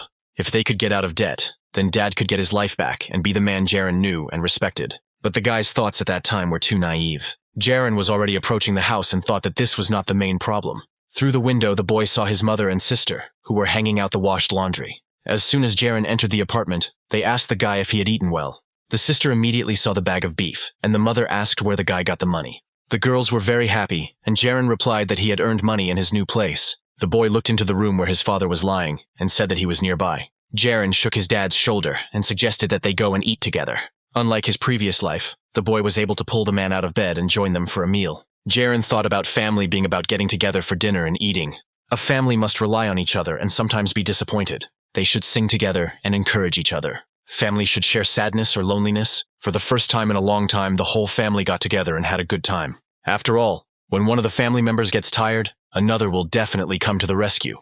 No matter how hard the world tries to break them, they will always stand until the end and support each other. Even if they have to pay off a $2 billion debt, they will still be happy with what they have. That's the only way they will be happy, and Jiren doesn't need more than that. The next day, everyone started getting ready to go about their business, and the sister was the first to go to work. Mom looked out of the room and wished the girl good luck. Jiren caught up with his sister as she was leaving the apartment and offered to go together. As the brother and sister were walking down the stairs, the girl reminded them that the boy was supposed to have a day off today. Jiren replied that he felt better at work. The girl was surprised, and her brother asked if she was doing well and if she was coping with her job at the supermarket. The sister laughed and said that she had a part-time job at a cafe today. Jiren said he hoped there weren't any guys there just to look at the girl. The sister laughed at his words, but the guy said that she was quite pretty. People usually make fun of how Jiren is obsessed with his sister, but objectively speaking, she is quite beautiful. Before moving to Daegu, she trained to be a model, so even without makeup like now, she shines brighter than others. After some time, the brother and sister reached the shopping center. Jiren looked around and realized that the cafe was next to a shopping mall, although he didn't know that before. The girl said goodbye to her brother and ran to work. As his sister waved goodbye, something made Jiren afraid. The guy quickly approached her and grabbed the girl by the hand. Turning her hand so that he could see her palm, the guy noticed abrasions and calluses. The sister pulled her hand away and said that everything was fine, just a little cracked skin. Jiren assumed that the girl often had to wash dishes in the cafe. His sister was surprised by his guess, because she had not told him about it. Instead of explaining, Jiren dragged the girl by the hand towards the shopping center. After some time, the brother and sister came out of the perfume store with an expensive good cream. Jiren said that a girl shouldn't save it just because it's expensive and should use it every time after work. The guy said he would buy more cream when this one runs out. The sister became sad and asked if her brother was doing the right thing, given the situation they found themselves in. The girl asked how Jiren could spend money so thoughtlessly on such expensive things. The guy got angry and turned away, replying that the cream wasn't that expensive. The sister asked where Jiren went, and he replied that he went to earn money. When the guy came to the car dealership, he was asked if he had received a message saying that he didn't have to go to work today. Yara was met by the first team manager, Lim Junsub. The guy replied that he hoped to earn something while he was helping. Mr. Lim said he liked Jiren, and recommended that he go and say hello to Minho. The guy didn't dare ignore the instructions, and there was no point in doing so. Jiren walked up and greeted the elder, who briefly returned the greeting. The guy didn't expect much warmth from him, but Minho didn't even move, showing with his whole appearance his unwillingness to teach Jiren anything. On weekends, one of the sales organization's deputies looks for new employees because they don't have a clear system. They handle everything from parking and front desk duties on weekdays to greeting guests and serving refreshments on weekends. They have to be on the phone all the time, even on their days off from work, under the auspices of staff training. Mr. Lim offered Jiren a rest in the office and promised to call if he needed help. At that moment, their conversation was interrupted by the loud sound of an approaching yellow car. Mr. Lim was scared that the woman had come to visit them again. Jiren assumed that she was already known in the salon, and Junsub replied that she could be very difficult. Every time this woman comes to them, she takes the car for a test drive for the whole day and leaves. The client entered the salon and approached Jiren and Junsub. An elderly woman came into the showroom and said that she had heard that they had received a new foreign car. The client was very interested in whether she could take this car and take it for a test drive. Manager Lim responded positively to the woman and said that he would be there soon, and he began to lead Jiren out of the hall. When the guy was taken out of the hall, Junsub quickly ran to report everything to Minho. The manager reported that the old lady in white gloves had arrived again, but now it was Minho's turn, so the man didn't know what to do. Minho asked if the woman had her own sales agent. Manager Lim responded that the woman took cars for test drives so often that he did not have time to track her data. Junsub said that all the staff had already worked with her, except for the newbie. Minho looked up from his newspaper and said that Jiren didn't have enough experience yet. Manager Lim said that the guy had already successfully sold the 1,000, so he could handle it, considering that the woman never became their client. Junsub suggested giving Jiren the opportunity to interact with her, so that he could learn how to design rentals. Minho sat back down and returned to his newspaper, saying that a man could decide for himself what needed to be done. Manager Lim told Jiren to simply provide the woman with the car and then calmly escort her out of the showroom. The guy agreed, but asked if he could give her a consultation, since they weren't sure if she was planning to buy anything. His words angered Minho, and he said that the guy thought too highly of himself. The manager thinks that Jiren sold one car and got cocky, thinking that everything was so easy. Manager Lim tried to stop the conflict and said that Jiren did not know what he was talking about, so they would leave. After some time, in a separate room, Junsub handed the guy the keys and asked if this was his first experience with a test drive. The man said that he didn't expect anything special from the guy since it was his first time doing it. However, Manager Lim asked Jiren to avoid making stupid mistakes. Junsub said that the woman was already waiting for the guy and sent him on his way. Jiren remembered this woman, as he had already encountered her in his past life, before Reincarnation. They met 4 months after the guy got a job at Taylor's salon. Jiren was very nervous because the woman drove for a long time without saying anything. Then the guy tried to start a conversation and asked if the woman liked the steering wheel. The customer responded that it was very smooth and nice, so she wanted to drive the car a little more. The woman asked if she could continue, and Jiren couldn't refuse her. The next day, the guy tried to contact the client, but she did not answer the phone. That day, the guy was yelled at because he still hadn't brought a single contract to the management. The manager pointed out that Jiren had promised that the deal would take place today because the woman liked everything. However, in reality, the guy had already arranged for her to rent 3 times, all without success. The other staff just laughed at how Hongchul bullied the boy, Sanshik intervened and told Jiren the woman's secret so that the other employees would pester the guy less. It was because of memories like these that Jiren had a privilege. The guy confidently approached the woman and said that he would accompany her today. Jiren introduced himself to the woman and remained calm and friendly despite the fact that he was worried inside. The woman reassured Jiren that she had not made an appointment and knew she would have to wait. The lady said that she would look at the car for a while, and if she liked it, she would ask the guy for parts. Jiren agreed and opened the door for the woman, assuming she wanted to see the driver's seat first. Madam got into the car, and Jiren explained to her in detail how it works and what is where. The woman thanked the guy for his story and said that it was a wonderful car. Jiren offered to tell her more about the car, but the woman said she wanted to get straight to the test. The guy agreed with her and asked her to slowly go outside while he prepared the car. After a while, Jiren pulled up to the dealership and moved to the back seat, giving up his seat to the woman. The lady looked at him doubtfully and asked why the guy decided to sit in the back. Jiren said that in Korea, sales agents are required to accompany customers during test drives, sitting in the back, but suggested moving to the front if the woman was uncomfortable. The lady declined his offer, but said that she would feel a little awkward taking the test drive. The woman adjusted the rearview mirror so that Jiren's face was visible in it and thanked the guy for his understanding. Jiren watched the woman and remembered that in her past life, the lady bought herself a car a year later. What was surprising was that she bought a Japanese brand car. But at the same time, she constantly drove a yellow sports car that looked like a frog. What bothered Jiren the most was the Japanese car dealer's words about how every time a woman came to the dealership to buy a car, the guy buckled up and asked the lady if she had ever been to Germany, and the woman didn't understand how he knew about it. Jiren reminded the woman that her yellow car, Sweetpawn, was from Germany. The lady repeated the guy's words in bewilderment, as if asking a question. The guy heard her repeat the name of the car and said that the woman had been living in Germany for a long time, since she had perfect pronunciation. The lady smiled and asked if that was why Jiren had come to such conclusions, and the guy replied that it was also because of his driving style. The guy said that in the US, cars are often stolen during test drives, so showrooms allow their customers to test drive them for a very short time. Since the consulting scheme for Korean imported cars was adopted from American firms, a sales agent must travel with the client. When Jiren sat in the back seat before the test drive, the woman felt some relief and was satisfied with the guy's explanation, so he thought she was from Germany. The woman smiled and said it was funny because they had only spoken to each other for a short time. Jiren said that from now on he would remain silent until the madam herself started the conversation, and she could take the test drive for as long as she wanted. The guy understands that this woman is a difficult client, whose true intentions are difficult to understand. However, the reason customers come to the showroom is because they want to buy a car. It's a basic principle that's easily forgotten. But fortunately, thanks to his attentiveness, Jiren asked Madam the right question.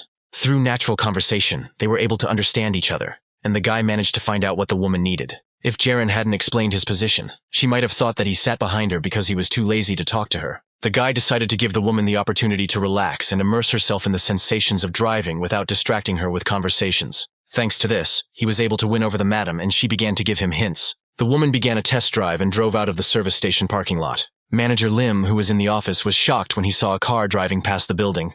He couldn't believe that Jiren had allowed himself to sit in the back seat. Meanwhile, Jiren continued to oversee the test drive. The elderly lady he was accompanying was an ordinary person who immersed herself in the process immediately after the consultation. In other words, people visit the showroom again and again, even after they have been rejected because they are not used to being rejected. They should be armed with complete confidence every time they visit.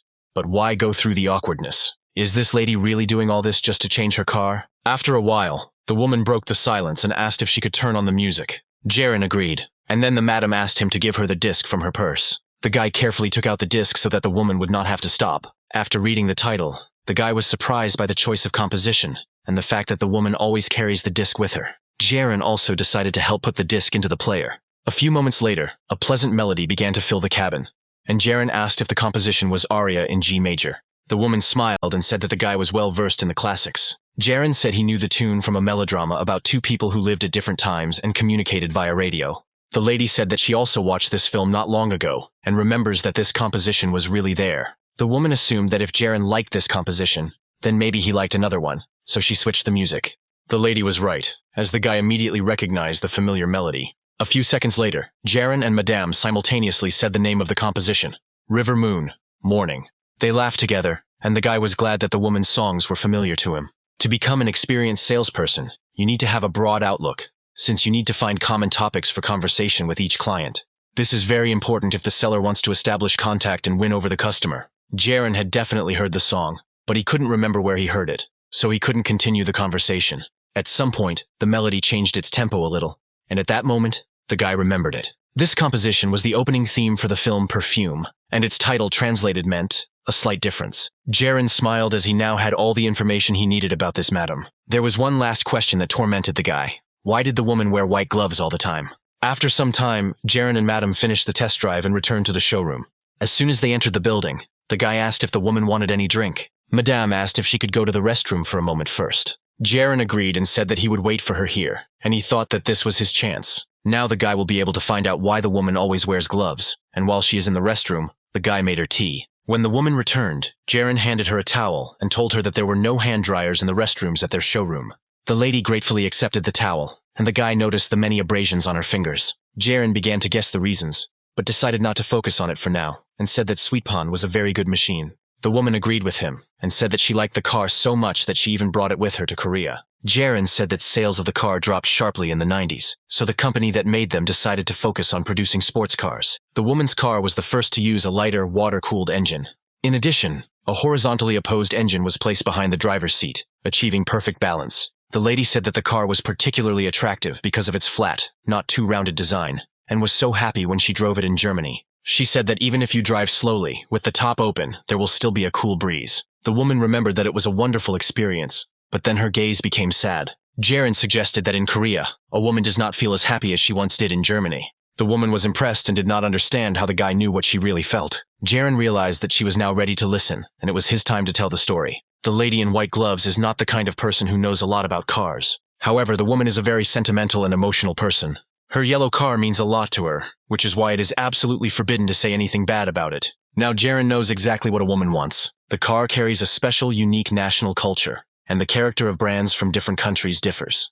Jiren asked the woman about the national culture of Germany, since they carefully maintain the roads there. As in America, roads in Germany are not always straight, and roads in the center are usually clear with curved turns. Therefore, the national culture of German cars has two characteristics, one of which is firmness. German cars are made for German roads, and for maximum efficiency, they are given a strong rear-wheel drive. The woman thought about his words and found no reason to refute them.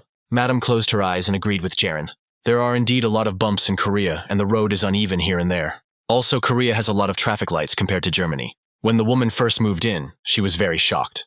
Madame said that after returning to Korea, driving no longer brought her the same pleasure. Jiren proposed a bet that driving a new car would bring the woman this pleasure. The guy asked the woman if she was comfortable on the test drive, and she said that at first, everything was fine. Jiren pointed out that the seating position in this car is lower than in her car, which can make it feel a little awkward since the car itself is higher up.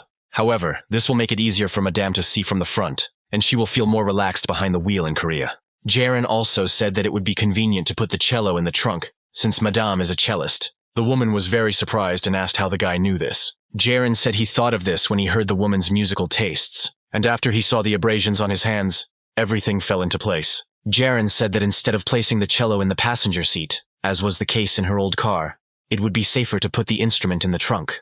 This will be a good decision, because for a musician, the safety of his instrument is above all else. The woman covered her mouth with her hand in surprise and said that the guy had managed to understand so much about her. Jiren asked if the woman had been playing the tunes they had been listening to in the car. The guy said that today was supposed to be his day off, but he came to work anyway and didn't regret it. He said there had been many wonderful moments today and thanked Madame for that. After a while, Jiren and the white-gloved lady finished their conversation, and the guy walked her to the car. As soon as the woman disappeared from sight, Manager Lim ran up to Jiren. The man said that the guy should not forget the rules for conducting a test drive, and should sit in the front seat. Manager Lim shouted that this was not normal behavior, and that Jiren should listen to what his boss told him. The man continued to shout that such behavior could harm the brand of their salon, but Jiren interrupted him and said that he had signed a contract with the madam. Manager Lim paused for a moment, and the guy clarified that the woman wanted to buy a white 1000 car. Jiren showed the contract, and said the woman had made the down payment. Seeing the documents with his own eyes, Manager Lim froze and then screamed loudly. The next day was Jiren's official workday, so he came to work again. The guy went outside next to the salon to sweep with his colleague. At some point, a colleague broke the silence and called out to Jiren. The guy was about to say something, but he was interrupted by Jongbak's shout. The leader ran towards them and shouted that they would have a lot of luck today. Jongbak was about to jump on Jiren with a hug, but the guy managed to jump to the side in time. The manager flew past, but was not very upset, turning again towards the guy. Jongbak finally caught Jiren and said that Manager Lim told him everything and praised the guy. The manager asked if the guy had told the other guys that he had signed the contract yesterday, to which he received a negative answer. Jongbak assumed that only he, the branch manager, Min-hee, Manager Lim, and Minho knew about this event. Jiren replied that it was probably the same, to which the manager said that the guy really didn't suit that manner of speech. After some time, all the employees were gathered in one place, and Sanshik said that the results of the first quarter would soon be announced. Sanshik said that it was not according to official documents recognized by the head office, but the boss had already announced the bonus amount for first place in sales. The bonus this quarter is 5 million won, while employees who have worked for 1 year receive an average of 1 million won. Sanshik told the staff this news and said that they should work hard. After this, the man turned to one of the employees and asked if he was the one working on the status board. When the boy answered in the affirmative, Sanshik told him to write the newcomer's name at the top. The employee did not understand why he had to do this. Other employees began to doubt and ask when the newbie had managed to sell anything, if only 10 minutes had passed since the beginning of the month. Yongbak replied that yesterday, during his day off, Jiren sold the 1,000 to the old lady in white gloves. The staff had encountered this lady before, but no one had ever been able to please her, so they thought the guy was just lucky. Meanwhile, Manager Song and Jongbak danced around Jiren in a circle. One of the employees asked his friend Hongchul if he had any contracts. The guy replied that he didn't have anything yet, and then the employee reproached him for intending to give up his place to a newcomer. Hongchul became very angry after these words and looked towards Jiren. Meanwhile, the guy with glasses who was working on the status board was also watching Jiren. When it was time for lunch, Jiren decided to go to a small restaurant near the car dealership. The guy was glad to be back in this place for the first time in a long time and eat some hangover soup. Jiren remembered this taste from the past and thought it was the best soup. Previously, the guy often went to this establishment with one other person. While Jiren was reminiscing, a guy wearing glasses from his salon walked past. The boys immediately recognized each other and exclaimed in surprise. It was most likely a coincidence, but it was the same person from Shin Wangan's past life. The guy assumed that it was Jiren's first time dining here and said that he also loved the food here. Vangan was a little embarrassed and didn't know what to say next, but Jiren invited him to have lunch together. The colleague immediately perked up and happily accepted the invitation. Jiren remembered how in his past life the boys spent their time in the same way. Then Vangan said that he would pay for Jiren's food, and in return, he could call him Buddy. Jiren knew that in a normal situation he would never have thought of calling the guy that. After all, only he knew all this, while for Vangan he was a complete stranger. Jiren remembers how they communicated in their past life. Now he is very happy to see his good friend in this life. Jiren remembers how in the past, Vangan said that he works in order to eat well. The guy said he had no one else to care about except Jiren. So Vangan put a fried dumpling on the guy's plate and said that from now on, he would feed him. Now the guys are back together in this life, but Vangan still doesn't know Jiren very well. The guy said he was surprised that he wasn't the only one in the office who knew about this place. Jiren remembered the times when both of them couldn't afford such a meal. He thought about paying for the guy's lunch for his kindness. Jiren usually ate at McDonald's, but Vangan made sure the boy ate well and became his only friend. Not long after, Vangan quit and contact with him was lost, and Jiren himself managed to forget about the guy. It's just a memory for Jiren now, but he still regrets it. When lunch was over, the boys paid and went back to work. Vangan said that if you go a little further, you can find a cafe that serves very tasty fried meat. The guy suggested that Jiren go there together next time. Jiren immediately agreed, as there was no reason to refuse. Returning to work after lunch, the guys continued to talk and did not notice anything around them. When they were already climbing the stairs of the car dealership, Hongchul called out from above. The guy ordered them to go to the warehouse immediately. Hongchul ordered the guys to clear out the warehouse while he planned to go out and have a smoke. Jiren said he understood everything and got to work. Vangan also agreed and began cleaning. However, Hongchul didn't like how the boys responded and accused the boys of not meaning anything to them. The guy ran up to Vangan and started yelling at him because he thought the guy was too slow. Hongchul continued to yell at the boy and he knocked over the bucket of water as he stepped aside. This made Hongchul even more angry and he kicked the bucket, saying that Vangan simply didn't like being subordinate to someone younger than him. Vangan didn't think so at all, so he started apologizing and bowing, but Hongchul didn't like that either. He started poking the guy in the head with his finger and demanding that he hit him if he wanted to be treated as an equal. However, Vangan is not that kind of person and cannot hit anyone, so he had to just stand and endure all the humiliation. Realizing that he would not be answered, Hongchul said that the guy should address him with respect since he could not answer. Jiren watched this from the sidelines but did not interfere, as he was the youngest in the group and could not help. He only looked with disapproval at Hongchul, who had started smoking without even leaving the warehouse. The senior behaved this way because he had failed to graduate from university and now felt lower in status than other employees with an education. While Jiren was cleaning up, he remembered that Hongchul had said the same things to him in the past. When the guy first got a job at the car dealership, they also constantly yelled at him, just like at Vangan. If there were low sales, then it was definitely his fault, because he was too stupid.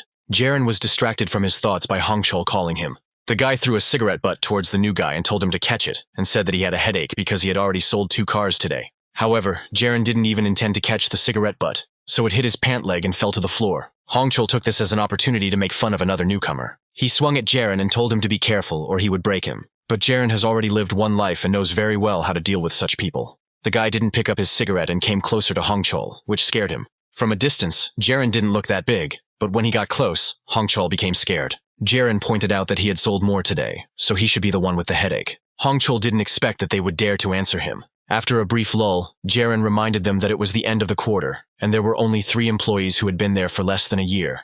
Despite all this, Jiren now has twice the sales. Not having waited for a normal answer from Hongchul, the guy asked if the elder was going to argue with him further. His words made Hongchul even more angry, and asked why Jiren was doing all this. The guy in turn replied that he was doing all this for fun. After that, Hongchul decided that he should leave and not interfere with the junior staff cleaning up. After a while, Wangan broke the silence and asked why Jiren was talking to Hongchul like that. Jiren replied that there was no particular reason for his behavior. Wangan warned his friend that the guy could easily be fired, since Hongchul had connections. He used to work at a local car dealership, but then manager Chansu invited him to tailor. Jiren knew all this very well, so he told Wangan that this was what made him angry. The guy thinks that he should not only put Hongchul in his place by reminding him of the sales figures, but also hit him. Wangan was a little scared, but replied that it was Jiren's personal choice. Wangan asked the guy to simply avoid communicating with Hongchul next time. Jiren understood that his friend had acted on the principle of avoiding problems in his past life, so now he told Wangan that if a person encounters difficulties, they will still catch up with him. Jiren also said that if a guy avoids everything, he will never be able to win. In his past life, Wangan was always trying to avoid trouble, so he kept changing jobs, never staying in one for long. So this time, Jiren told him that she didn't think it was a good idea to avoid trouble all the time. However, the very idea that it was possible to act differently and not tolerate insults caused panic in Wangan. The guy stubbornly believed that if problems could be avoided, then it should be done. Wangan asked what Jiren would do if he couldn't fight back against the offender.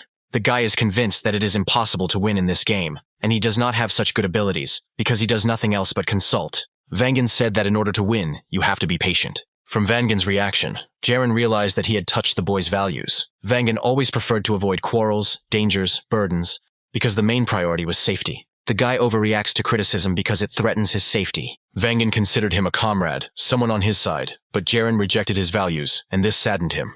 On the day of their last dinner together, Wangan admitted that he could not stand it any longer. Wherever a guy goes, there are guys like Hongchul and manager Changsu. Wangan then cried and asked Jiren to never break off communication, and even if the guy wanted to eat together, he would pay for everything. Looking back on all the moments they spent together, Jiren always realized that the guy cared about him. So Jiren must, at all costs, help Wangan this time. The guy offered Wangan to make a bet, but his friend didn't understand what he was talking about. Jiren said that if he loses to Hongchul, he will do whatever Wangan tells him. However, if he does win, Wangan will have to do something. Jiren's stern gaze frightened the boy. Wangan tried to step back, but fell backwards from fright. Jiren rose from the floor and extended his hand to Wangan, offering his help. Over the past 27 years, Wangan has paid for so many meals for Jiren that the guy can't even count how much they all cost, so he has to help his old friend out. Once the warehouse cleaning was finished, Jiren returned to the common room.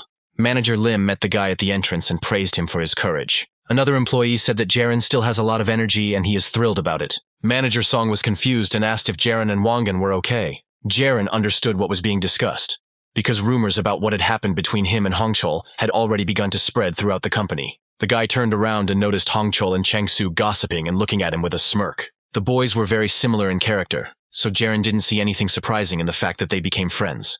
Jiren was distracted from contemplating this picture by Yongbak's voice. The leader drew attention to himself and asked the guy to come closer. Yongbak heard about what happened, but he wanted to hear everything from Jiren so that there would be no misunderstandings. Jiren decided not to go into details and said that he did what he thought was right. Yongbak said that the guy was in a very disadvantageous position. However, the director noted that everything turned out to be really funny. Even though Hongchul was senior in position and had more work experience, Yongbak was on Jiren's side. The manager said he hoped everything would be fair. Yongbak said that Jiren will definitely be in a high position soon. The leader also noted that if Jiren's comrade helps him, then victory will be his. Jiren, in turn, sharply rejected Yongbak's offer of help. Such harshness cooled the leader's ardor, and he asked why the guy refused. Jiren said that if he started this fight, then there would be discussions behind his back, so the guy does not want to burden his manager. The newcomer also noted that help could backfire on Chonbak himself. Jiren reminded that Yongbak wanted to put his name on the contract for the manager position, but that it might interfere with his rivalry with Minho. The manager was glad that the guy was worried about him. Yongbak sighed and said that Hongchul didn't know anything anyway. Chonbak is a leader, so it won't be difficult for him to sell at least one car a month. Since the manager's proposal was rejected, he asked if Jiren had any ideas. The newbie replied that the main idea was in the legs. Yongbak stretched his leg in front of Jiren's face and asked if the guy meant his legs, and Jiren confirmed his guess. The guy decided to go back to the roots of sales, because initially the business started with going door to door and making deals. Going door to door with business proposals is the most classic method. Online shopping and information is limited, so now is the time to enjoy some head-to-head competition. Yongbak asked if Jiren really intended to increase the company's foreign sales. In order to start working, the guy needs to get permission from the boss, because in this life, Jiren could not learn this anywhere before. The guy had to learn everything from the technical characteristics of the cars, parts, history, and other competing brands of cars, to learning the skill of consulting. If you master all of this well, you will be able to enter the external sales market. There will be ups and downs, but this will allow you to constantly improve yourself and gain wide coverage. Jiren asked if this was possible, and Yongbak replied that he would find teachers for him within a week, so that the boy could quickly enter the foreign market. After a couple of days, Jiren was able to begin implementing his plan.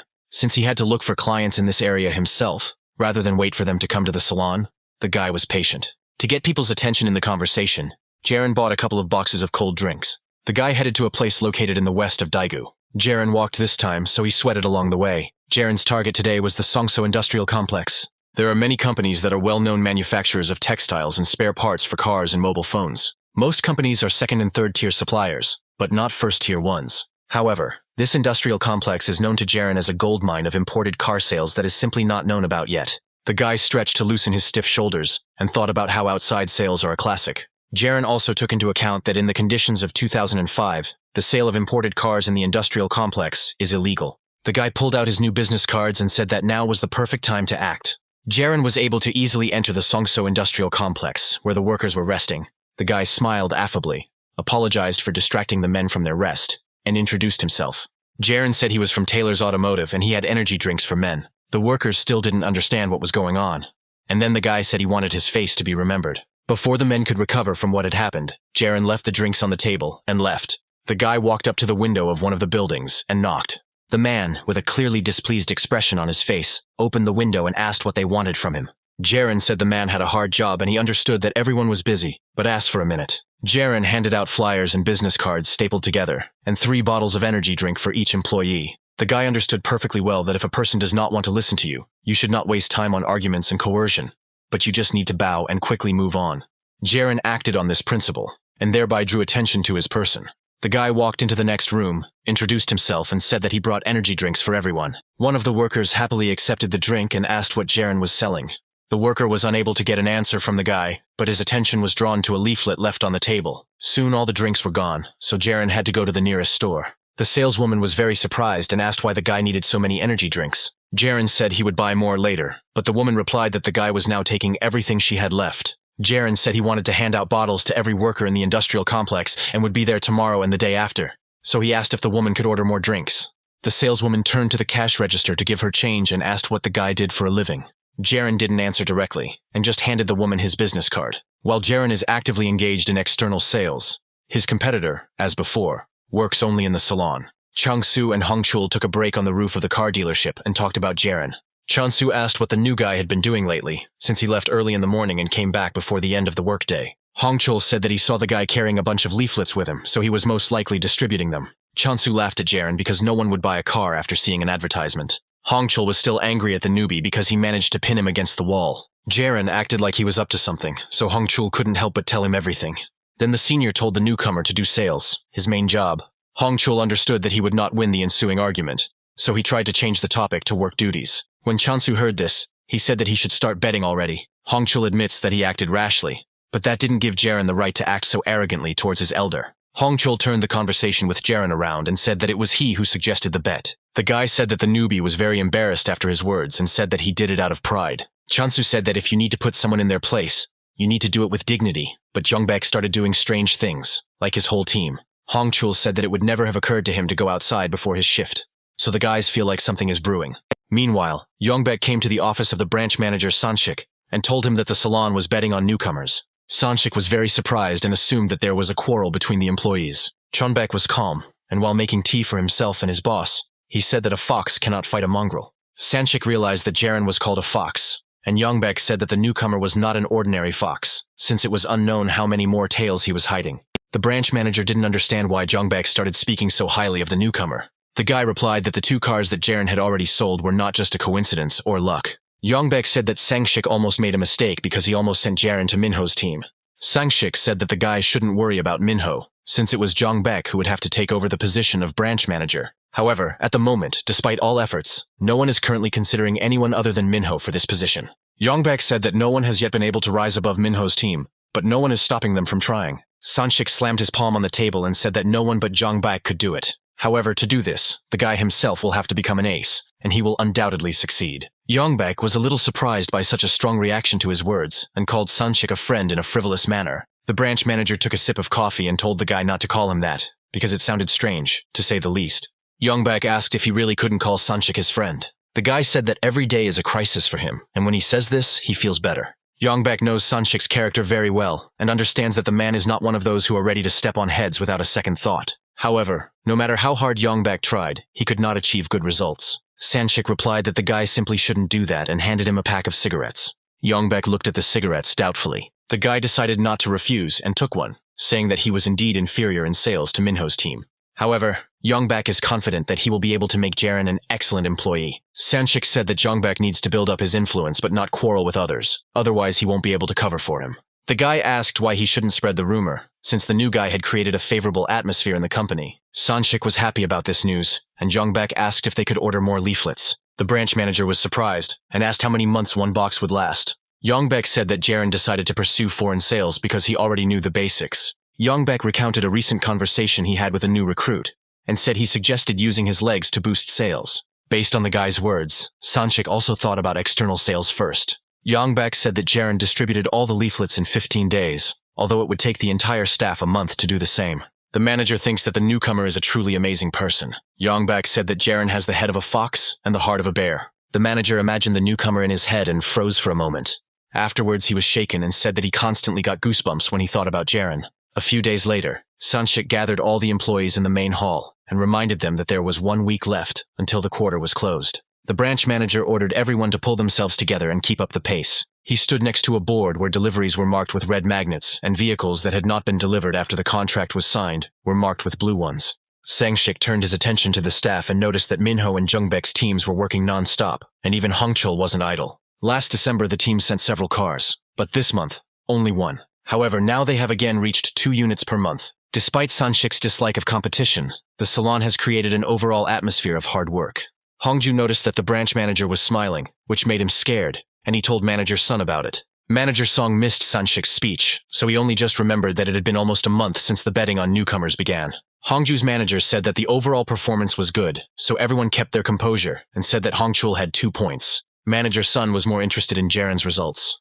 Vangan watched what was happening from the sidelines and did not interfere in the conversation. As the workday drew to a close and it began to get dark outside, Jiren returned to the salon. He was tired and thoughtful, as he had spent the whole day and the whole month on his feet. As the boy was climbing the stairs, Hongchul met him at the top and called out to him. Hongchul asked where the guy had been for a month, and it would be better if he helped out in the office rather than wandering around doing nothing. The elder said that because of Jiren's actions, manager Shin Wangan would have a hard time. At that moment, Vangan happened to be nearby and overheard the conversation. The guy didn't want to be used as leverage against Jiren, so he decided to intervene. Vangan said Jiren does a lot more than him, even when he's still in the salon in the morning. However, Hongchul didn't like the fact that manager Shin interfered in his conversation. As soon as Hongchul turned towards Vangan, he fell silent. The guy started making fun of manager Shin again, while Jiren was collecting leaflets in his backpack. The newcomer was about to leave again, but Hongchul noticed this and called out to him, asking where he was going to go again. Jiren calmly turned to him and said that he still had things to do. Hongchul couldn't understand what kind of business the guy could have at such a time. Jiren replied that he needed to hurry because he had a test drive planned. Hongchul was angry because today wasn't even Jiren's workday, so there was no talk of any test drive. The newcomer replied that he had received permission from team leader Jongbak because there were meetings scheduled for other employees. Jiren turned around and headed towards the exit, not intending to waste time talking to Hongchul. This calmness and arrogance on the part of the newcomer made Hongchul very angry. Out of anger, the elder's hands began to shake. Hongchul shouted at Jiren as he left that business didn't work that way. The newcomer stopped and turned towards the elder approaching him. Hongchul pointed his finger at Jiren and said that even if he handed out 100 flyers a day, it wouldn't attract a single customer. Hongchul said that the guy's behavior only lowers the level of the brand in the eyes of buyers. Jiren glared at the elder and told him to save those words for the next dinner when the month was up. The newbie said that this month he will become the best. Leaving a bewildered Wangan and an angry Hongchul alone, Jiren left the room. A few moments later, Hongchul came to his senses and angrily kicked the wall, while manager Shin chose to run away. Hongchul was angered that Jiren went for a test drive, but even after that, the guy was sure that the newbie wouldn't be able to sell the car. For the past 3 weeks, Jiren has spent all his time within the Songso industrial complex. The guy came there every day, without rest or days off. Jiren handed out the remaining flyers in the dealership to everyone. At the same time, the guy helped the workers with small tasks, thanks to which he established contact with them. All the workers treated Jiren well and took an interest in his affairs and work every day. The guy even managed to give one of them a test drive. Jiren was then praised for his hard work and boundless curiosity. The boy continued to drive the car that Chonbak had given him for temporary use, so the workers paid a lot of attention to it. Director Kim looked at the trunk and said it could hold several golf bags, and Jiren said it could hold 6. The man thought the guy was joking, but Jiren began to assure him that there was no point in him lying. Director Yoon came over and said that Jiren was really a good guy, and had been walking around the industrial complex for the entire month, and working without days off. The man looked at Jiren and said that the guy really knows his stuff when it comes to sales. The colleague's words convinced Director Kim, and he asked how much such a car would cost. Jiren said that its price was just under 40 million won, and then the man asked how much the Zeus car cost. Director Yoon also remembered this car and said that it cost around 60 million. The men began to talk among themselves, and discuss why an American car costs less than a domestic sedan. Jiren watched this and knew that his plan had succeeded. In order to interest people, you need to pay a lot of attention to them. Jiren just had to be there at the right moment, and then people would remember him, even if it meant introducing themselves several times. One time, one of the workers was almost buried under large boxes, but Jiren was nearby and helped. This is how he managed to attract the attention of other people from the industrial complex. Thanks to this, people started talking to Jiren and paying more attention. It was the best he could do in the last month. Jiren understood that Taylor was not a luxury brand, so his cars were cheaper than luxury domestic cars, and more affordable than other foreign cars. In addition, Taylor cars have a more luxurious exterior and are more spacious than cars in the same price category. Another plus is that the appearance of these cars is not familiar to residents of Korea. Therefore, by selling 1,000 models, you can see an excellent result in terms of the number of successful transactions. After examining the car again, Director Kim said that he was buying the car and was not interested in other options, since this car was neat and beautiful. Jiren was pleased, and said the man had made an excellent choice. However, their conversation was interrupted by Director Yoon, who said that the black car would be his. The men began to quarrel, as each of them wanted to buy this particular car. There was the same model in white, but men were in the mood to buy the black model. While the two directors were arguing and deciding who would get the black car, another employee approached Jiren. The man said he called Jiren first, and he specifically needed a black car. He asked to send him the account number, and then he would transfer the money faster than anyone else, and the car would be his. The man picked up a pen and asked if Jiren understood his train of thought. The guy said that everything was so and handed the man a sales contract. Meanwhile, business was in full swing at the car dealership. Yongbak called Minho and said that they had signed 3 contracts and had already made the payment. The manager asked if it would be possible to send the cars immediately and received a positive answer. Having dealt with his business, Chonbak picked up the phone. The man stretched and looked very pleased. Yongbak looked around the main hall and noticed Hongchul hurrying. The guy was talking on the phone with a certain director and said that he would immediately arrange delivery. When Hongchul left the hall, Yongbak turned to Wangan. The manager asked the boy to mark 3 more points on the board. Manager Song and Manager Hongju approached Yongbak and asked if he really had signed 3 more contracts. The manager just smiled at their words. However, he then turned to Vangan and said that the 3 points should be attributed to Jiren, not him. Vangan was already setting up magnets, but after these words he froze in place. Hongchul, who briefly returned to the hall, heard his words and was shocked. Yongbak specifically said this when the guy was within earshot and asked if Hongchul was in any trouble. This time, Jiren returned to the dealership much later than usual, and it was already dark outside. The guy was climbing the stairs to the 2nd floor and didn't expect to meet anyone. However, he was distracted from his thoughts by Yongbak's voice. The manager called the guy a star and said that he did a great job. Jiren asked why he hadn't gone home yet, and the manager replied that he was worried about his star because he didn't take care of himself at all. Jiren was indeed very late today, since he usually left work at 6 in the evening. Yongbak grabbed the newcomer by the hand and led him towards the exit, saying that they were going to the store. Jiren stopped and said that he needed to make a copy of the contract and give it to Minho, so he couldn't leave now. Yongbak reminded him that it was already late and Minho had already left work, so he would need to hand over the documents to him tomorrow morning. The manager led Jiren towards the exit and said that all the stores would be closing soon. The boys got into Chonbek's car and set off. Jiren sat next to the leader and remained silent the entire way. Soon they found themselves near a shopping center where Jiren's sister works. However, they had no intention of going into the cafe. The guys went into the mall and went shopping. Yongbak walked along the rows of expensive watches, examining the samples. Then the manager went to the shoe department and looked at several options for good men's office shoes. The guy picked up one of the samples and asked what Jiren's shoe size was. Yongbak guessed that it was most likely 285, and placing his boot next to the newcomer's foot confirmed this. The manager approached the consultant and asked if they could try on the boots, to which he responded positively. The girl offered her help, but Chonbek politely refused and said that they could handle it themselves. Jiren felt very strange as the elder knelt down in front of him and began to remove his boot. Jiren asked confusedly what Yongbak was going to do. The manager looked up at him and replied that he was going to buy shoes for the star. Jiren looked at Yongbak and said that he already had shoes. The manager said that men are not horses, and they need to have several pairs of shoes and change them every day so that they last a long time. Before Jiren could react, Yongbak pulled off his boot and put on a new one.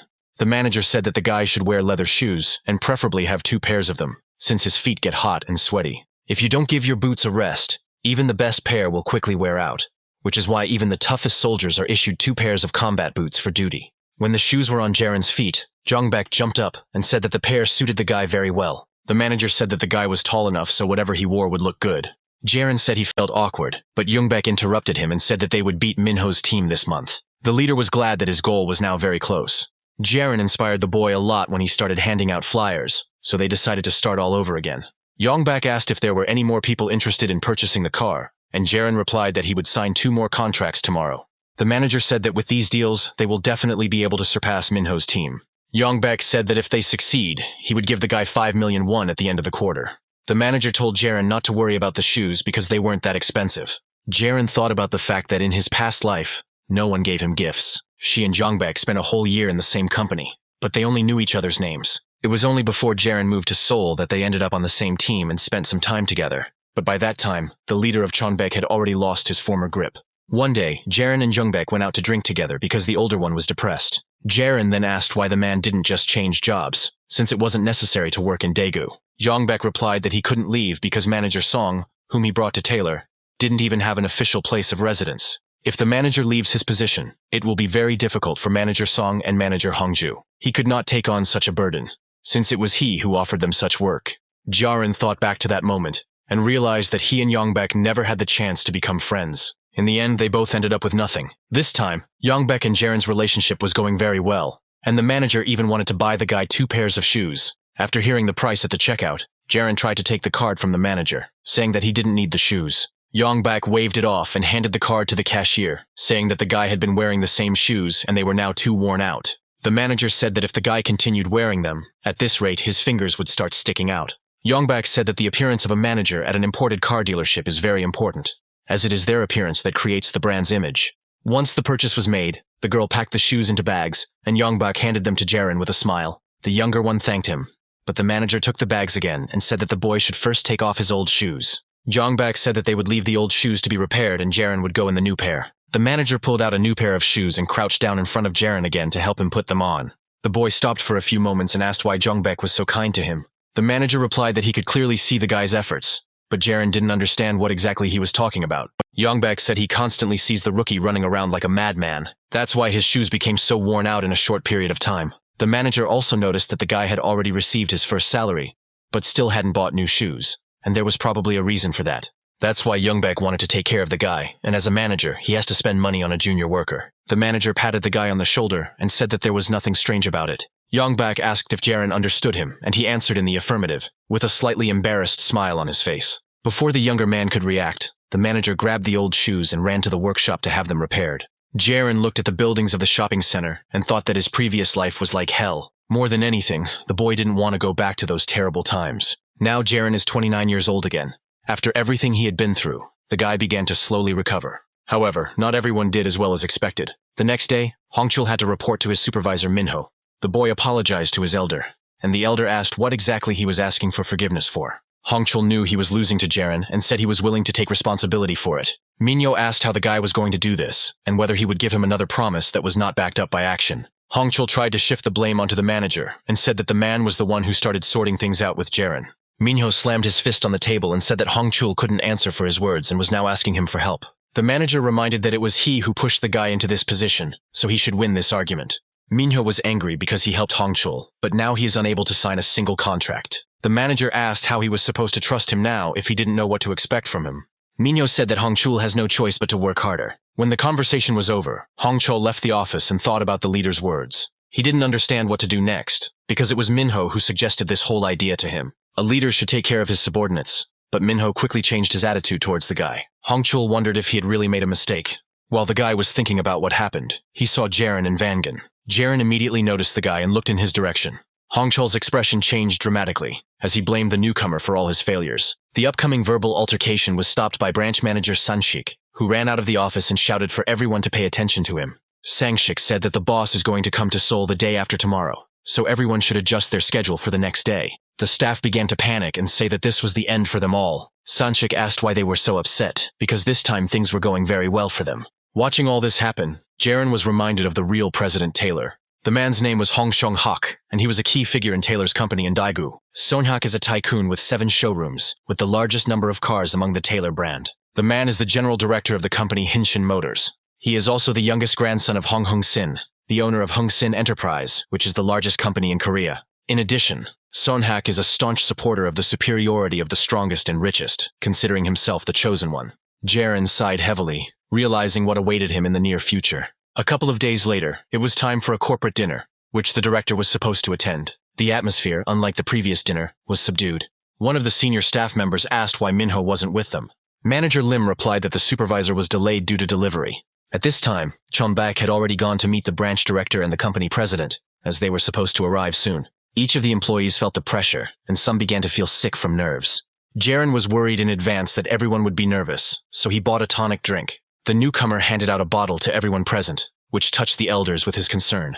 Manager Lim asked if Jiren knew the boss since he had managed to prepare for his arrival so quickly. Jiren replied that he had seen his performance the other day and decided to be prepared just in case. The staff thanked the newcomer for the small gift and drank some drinks. A couple of minutes later, the door opened and a man walked into a separate room where the employees were sitting waiting for dinner. For a few moments the room was plunged into oppressive silence. The middle-aged man, who was Sunhak, said that he was very happy to see them all today. All the employees stood up from their seats and bowed to the man in greeting.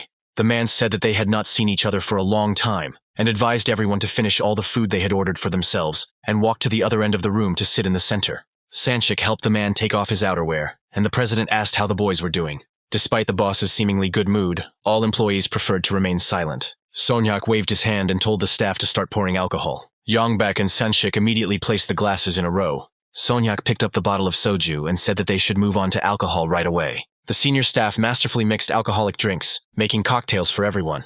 This event was the basis of the corporate dinner. The president suggested first of all to drink to health. No one had the right to refuse the elder, so everyone joined in.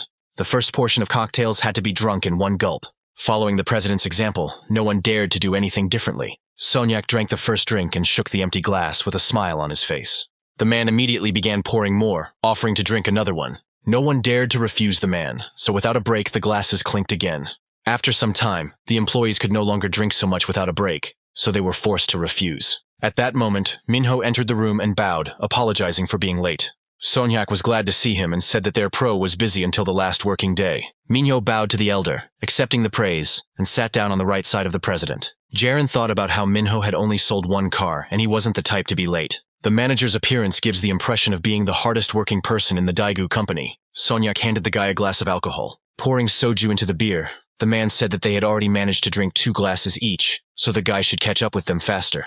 Sunhak thought that the guy was working even on his days off, so he asked if he was being too hard. The president poured more alcohol and said that the guy should take care of his health. Minho handed the glass to Seong-hak and said that he was doing it, but it wasn't enough yet. The president said that it is useful to take a little rest, for example as a deputy leader, because he also works a lot. Minho felt that this sounded like a reproach, so he said that he would work even harder from next month. Sonyak most likely did not want to offend his employee, and said that the guy should not put so much pressure on himself. The president raised his glass and said that since their star had already joined them, it was time for another drink. The man held out his glass and said that they would only drink if they wanted to. Jiren, in turn, wondered if there was any sense in these words at all. After a long silence, Sonhak turned his attention to Jiren's new employee. The man said that he was glad to meet him and hoped for fruitful cooperation. Jiren thanked the president for his kind words and recalled their meeting in a past life. That time, the first thing the man asked was his name, but this happened only after 3 years of working at the car dealership. Sonyak was a fierce man who was only focused on results and considered himself the chosen one. Now the president offered Jiren a drink separately, and the guy happily accepted his offer. Contrary to expectations, the newcomer, held out a shot glass. Sonyak noticed that Jiren hadn't had a drink yet, so he offered to pour him a glass. The newcomer calmly replied that the man could pour him some into a soju shot glass. Jiren had already noticed that only 30 minutes had passed since the start of dinner, but everyone was already drunk. Sonyak assumed that it was the guy's nature to do as he was told. The president laughed loudly and said that he found it amusing that the guy had already sold 5 cars in just 2 months of working for them. Sonyak mixed a cocktail for Jiren and invited him to drink it with the president. The guy looked at the outstretched glass and realized that the man had poured a lot of soju into it. Jiren decided to play by his rules and said that as a thank you, he would also prepare a special cocktail. The man held out his glass and the newcomer mixed the alcohol. The cocktail he made for the president looked much paler than his, indicating that it contained more soju than beer. However, Sonyak had no intention of showing his confusion and drank the drink in one gulp. Jiren couldn't help but follow his example and did the same. Both glasses were dropped onto the table with a loud bang. Sonyak asked Jiren if this was his first time working in sales. The guy replied with a smile that the man had guessed correctly, and he said that he was good at it. The president asked how quickly the boy had gotten used to the job, but Yongbak answered first, saying that the boy still had a lot to learn. Yongbak said that it had only been 2 months, and according to the rules, Jiren would only become an official employee after 3 months of work. Sonyak suggested to Sanshik to take the newcomer on as an official employee starting next month, and the manager replied that it could be arranged. The president was pleased with this and poured Jiren another cocktail. Sonyak assumed that the boy's father owned a business since he had so much experience in sales. Jiren replied that it was his first time in Daegu, and he was probably just lucky. Sonyak's mood changed a little, and he asked the guy if sales seemed difficult since he was just starting out in his career. Jiren remembered thinking exactly that way before. Both in the past life and in this one, things are really hard. Jiren accepted another cocktail from the president and drank it down in one gulp. The newbie said that it was marketing, and in a broader sense, business. Jiren admitted that he lacks experience, but he believes that the business is his, so he works hard to improve himself. The boy said that there was no hard work for him, and noticed that Sonhak had already begun to give in under the influence of alcohol. Jiren decided to act while he still had the chance. The guy suggested that Sonhak make another cocktail. Only now did the man begin to understand who exactly he was dealing with. Everyone understood perfectly well that the fight had begun for Jiren, who had ambitions on his side. They were opposed by Sonhak, who had power on his side. The president did not refuse Jiren's offer, and they drank another glass. The rest of the staff watched all this from the side. Right after Sonhak and Jiren drank, the president offered to pour more. The newbie agreed and said he wouldn't mind another try. At first, one offered to pour, and they drank. Then they would switch places, and Jiren would offer to pour, and Sonhak would agree. Time after time, they drank more and more. In this way, they tried to check who would be stronger. The other staff watched in horror as Jiren and Sonhak continued drinking, barely stopping to eat. Minho, who usually keeps his cool, also broke out of character. Yongbek watched in surprise as Jiren gave the president no quarter. Sanshik preferred to watch silently, but hoped that it would not end badly. Behind the cover of drinking alcohol was hidden a crazy fight with sabers. This is where Hong Seonghak's essence manifested itself. In his past life, Jiren had a very difficult time meeting the president's demands. This madman fired countless employees. Jiren believes that as a rookie, he does a great job. By drinking alcohol, Sonhak tries to decide whether to accept the newcomer as one of his own or not. Jiren sees doubt in the president's eyes, but this time it's all in his hands. The guy took his glass and poured more soju into it. Now it is he who makes the decision. Jiren can decide whether to sink this third-generation rich man or let him float. Jiren drank the contents of the glass and turned it upside down, as if asking Seonghak what he should do next. After some time, dinner was already over, and Sonhak found himself at the hotel. The man did not understand how he ended up in this place, and looked at himself and his appearance. The last thing he remembers is drinking his second shot of liquor. Straining his brain, Sonhak remembers that Jiren took charge of the president after the evening ended. The president was surprised that it was the newcomer who brought him to the hotel. The man finds this situation absurd, since he can count on the fingers of one hand all the times he got so drunk. Sonhak found himself following the newcomer's example, and drinking as if he were 20 years old. Looking at the city through a large panoramic window, the man noted that it was fun. However, all patience comes to an end sooner or later. The man believed that the guy behaved this way in order to avoid becoming another piece of trash under his feet, so the guy drank with him actively and squirmed as best he could. In a world where there are many different unpromising people, Sonhak feels like he has found himself a fun toy. The man chuckled and reminded himself that he was the boss. 4 hours earlier, Sonhak and Jiren's conversation had moved to another place where there were no other company employees. The man asked how long the guy had known him, and the answer was negative. Sonhak said that the guy has no information on him in this case, but he continues to behave strangely. Jiren replied that he felt that the president liked to drink, so he decided to support him in this matter. Sonhak didn't believe him and told him to tell him everything the guy wanted to tell him. Jiren said he drank alcohol not because he liked it, but because it was a special evening. Sonhyuk assumed that the boy was drinking with him out of respect and asked why this evening was special. Jiren said that if you time it right, you can get answers to all your questions. Sonhyuk didn't understand the real reason for the guy's behavior, and he also didn't understand why he liked all this. Jiren said that there is a special time when everyone is free to speak up, but when no one else can, it is his turn. Sonhyuk picked up a cloth napkin from the table and asked if no one really wanted to talk. The man asked if he could speak or if it was his time to remain silent.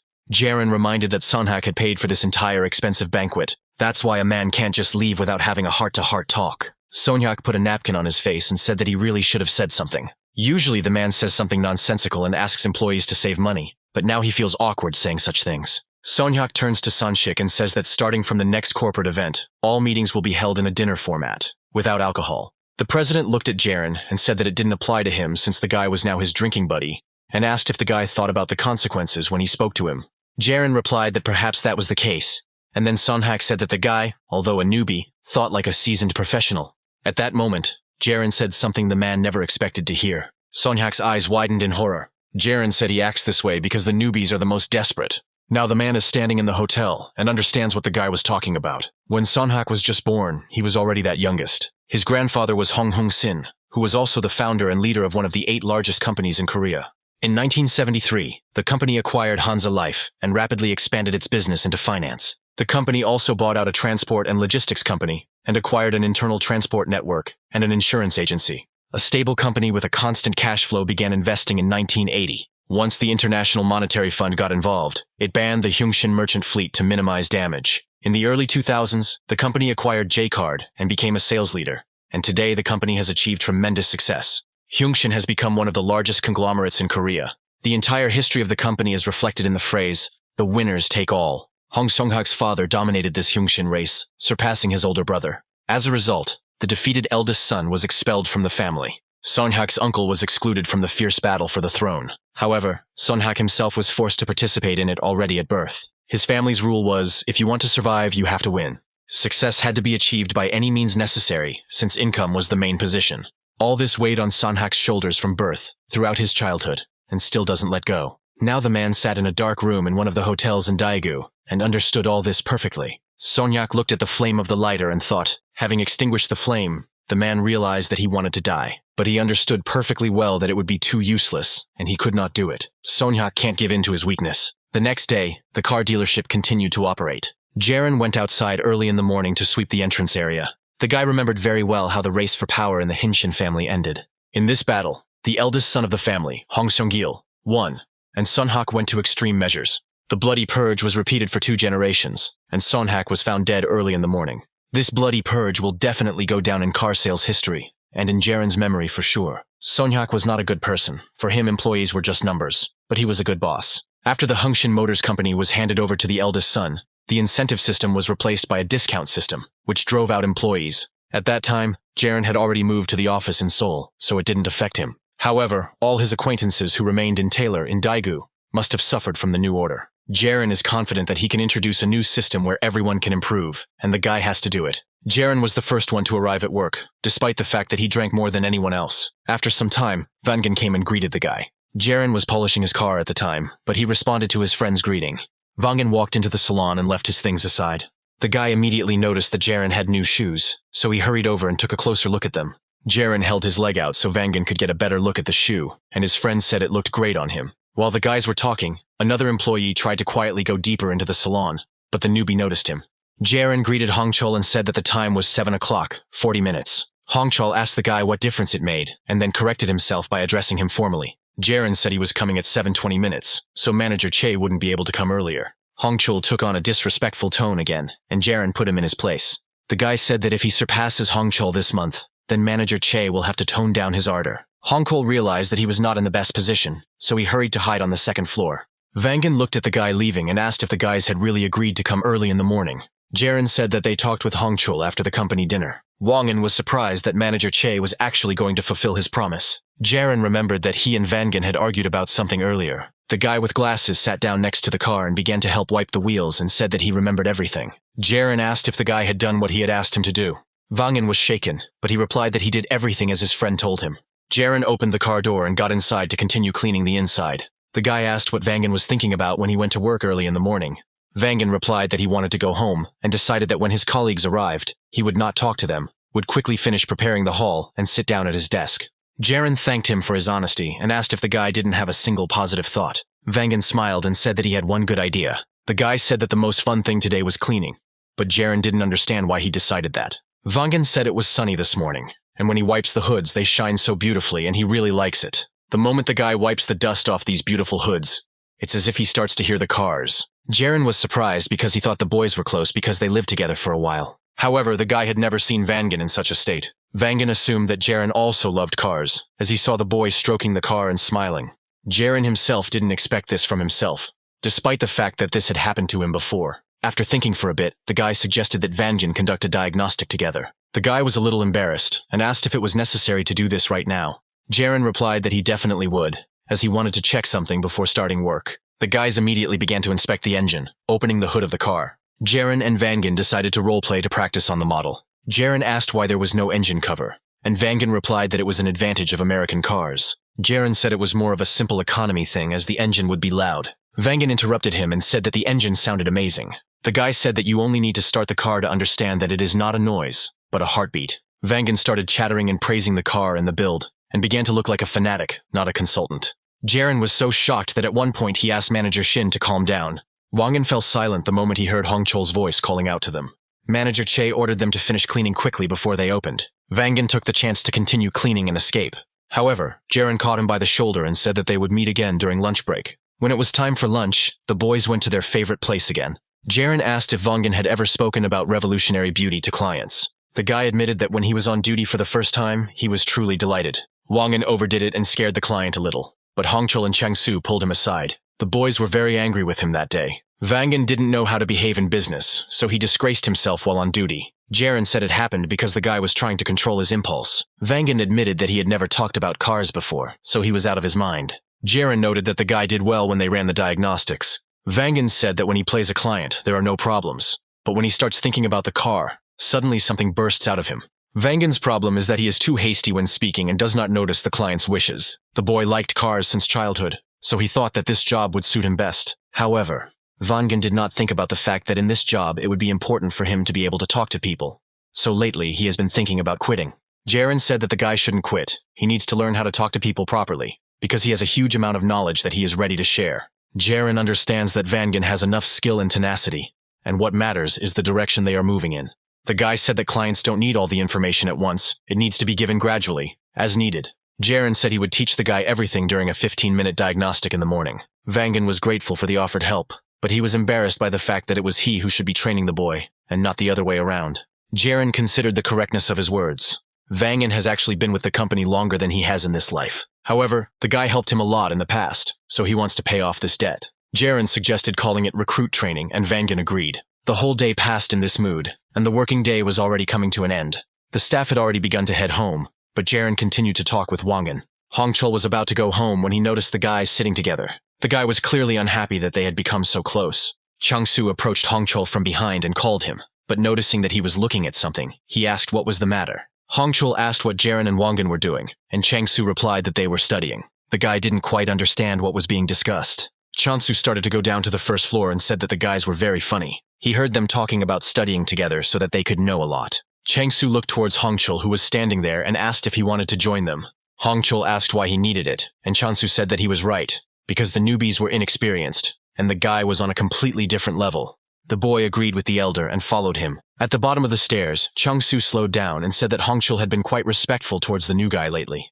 Hongchol flared up and said that all this happened not because of him. Chance didn't like the guy's tone and said that it was wrong to break existing boundaries and get out of control. His words brought Hongchol down to earth, and he apologized, switching to a more respectful style of speech. Changsu and Hongchol went home, leaving Vangan and Jiren in the office to continue studying. A whole month passed at this pace. Several employees gathered in the break area for a break and marveled at how quickly April had passed. Yongbak was calm and said that there was nothing strange about 1 month replacing another. The manager said that their junior had only recently started working officially. The staff didn't understand why Jiren was so lucky. The guy just started going out on shifts from 4 groups, but there is no result. Yongbak is confident that at least one of them should work well. One of the German brand's executives said that they sprinkle salt on both sides of the entrance to the showroom, protecting it from negative energy. Manager Song asked if his colleagues knew that manager Im Jun-sub only wore red underwear to work. Yongbak froze for a moment and imagined it in his head.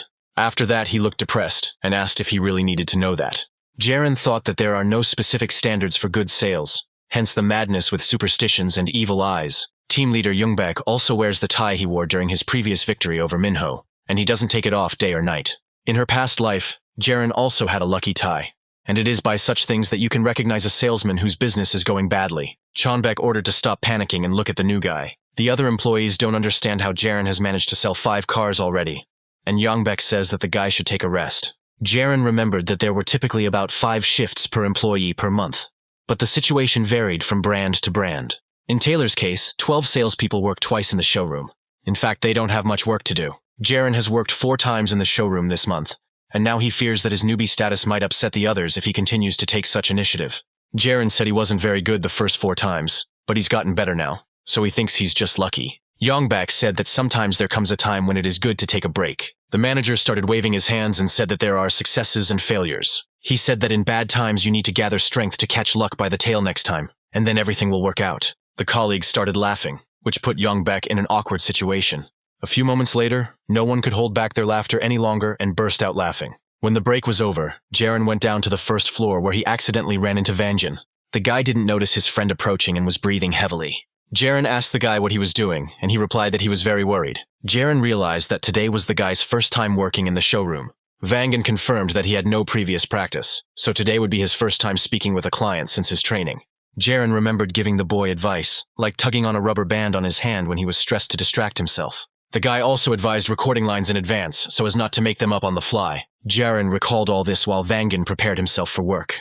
The guy said he was sure Vangan would do a great job, but he kept shaking. Jiren knew the guy needed something to help him calm down, so he started to take off his tie. The guy handed it to his friend and said that if he wanted, he could take the tie, which had already sold 5 times. Jiren handed it to Vangan and said he would look forward to victories. The guy was so distracted by the tie that he even stopped shaking and thanked his friend. The guys quickly swapped ties as Vangan gave the guy his.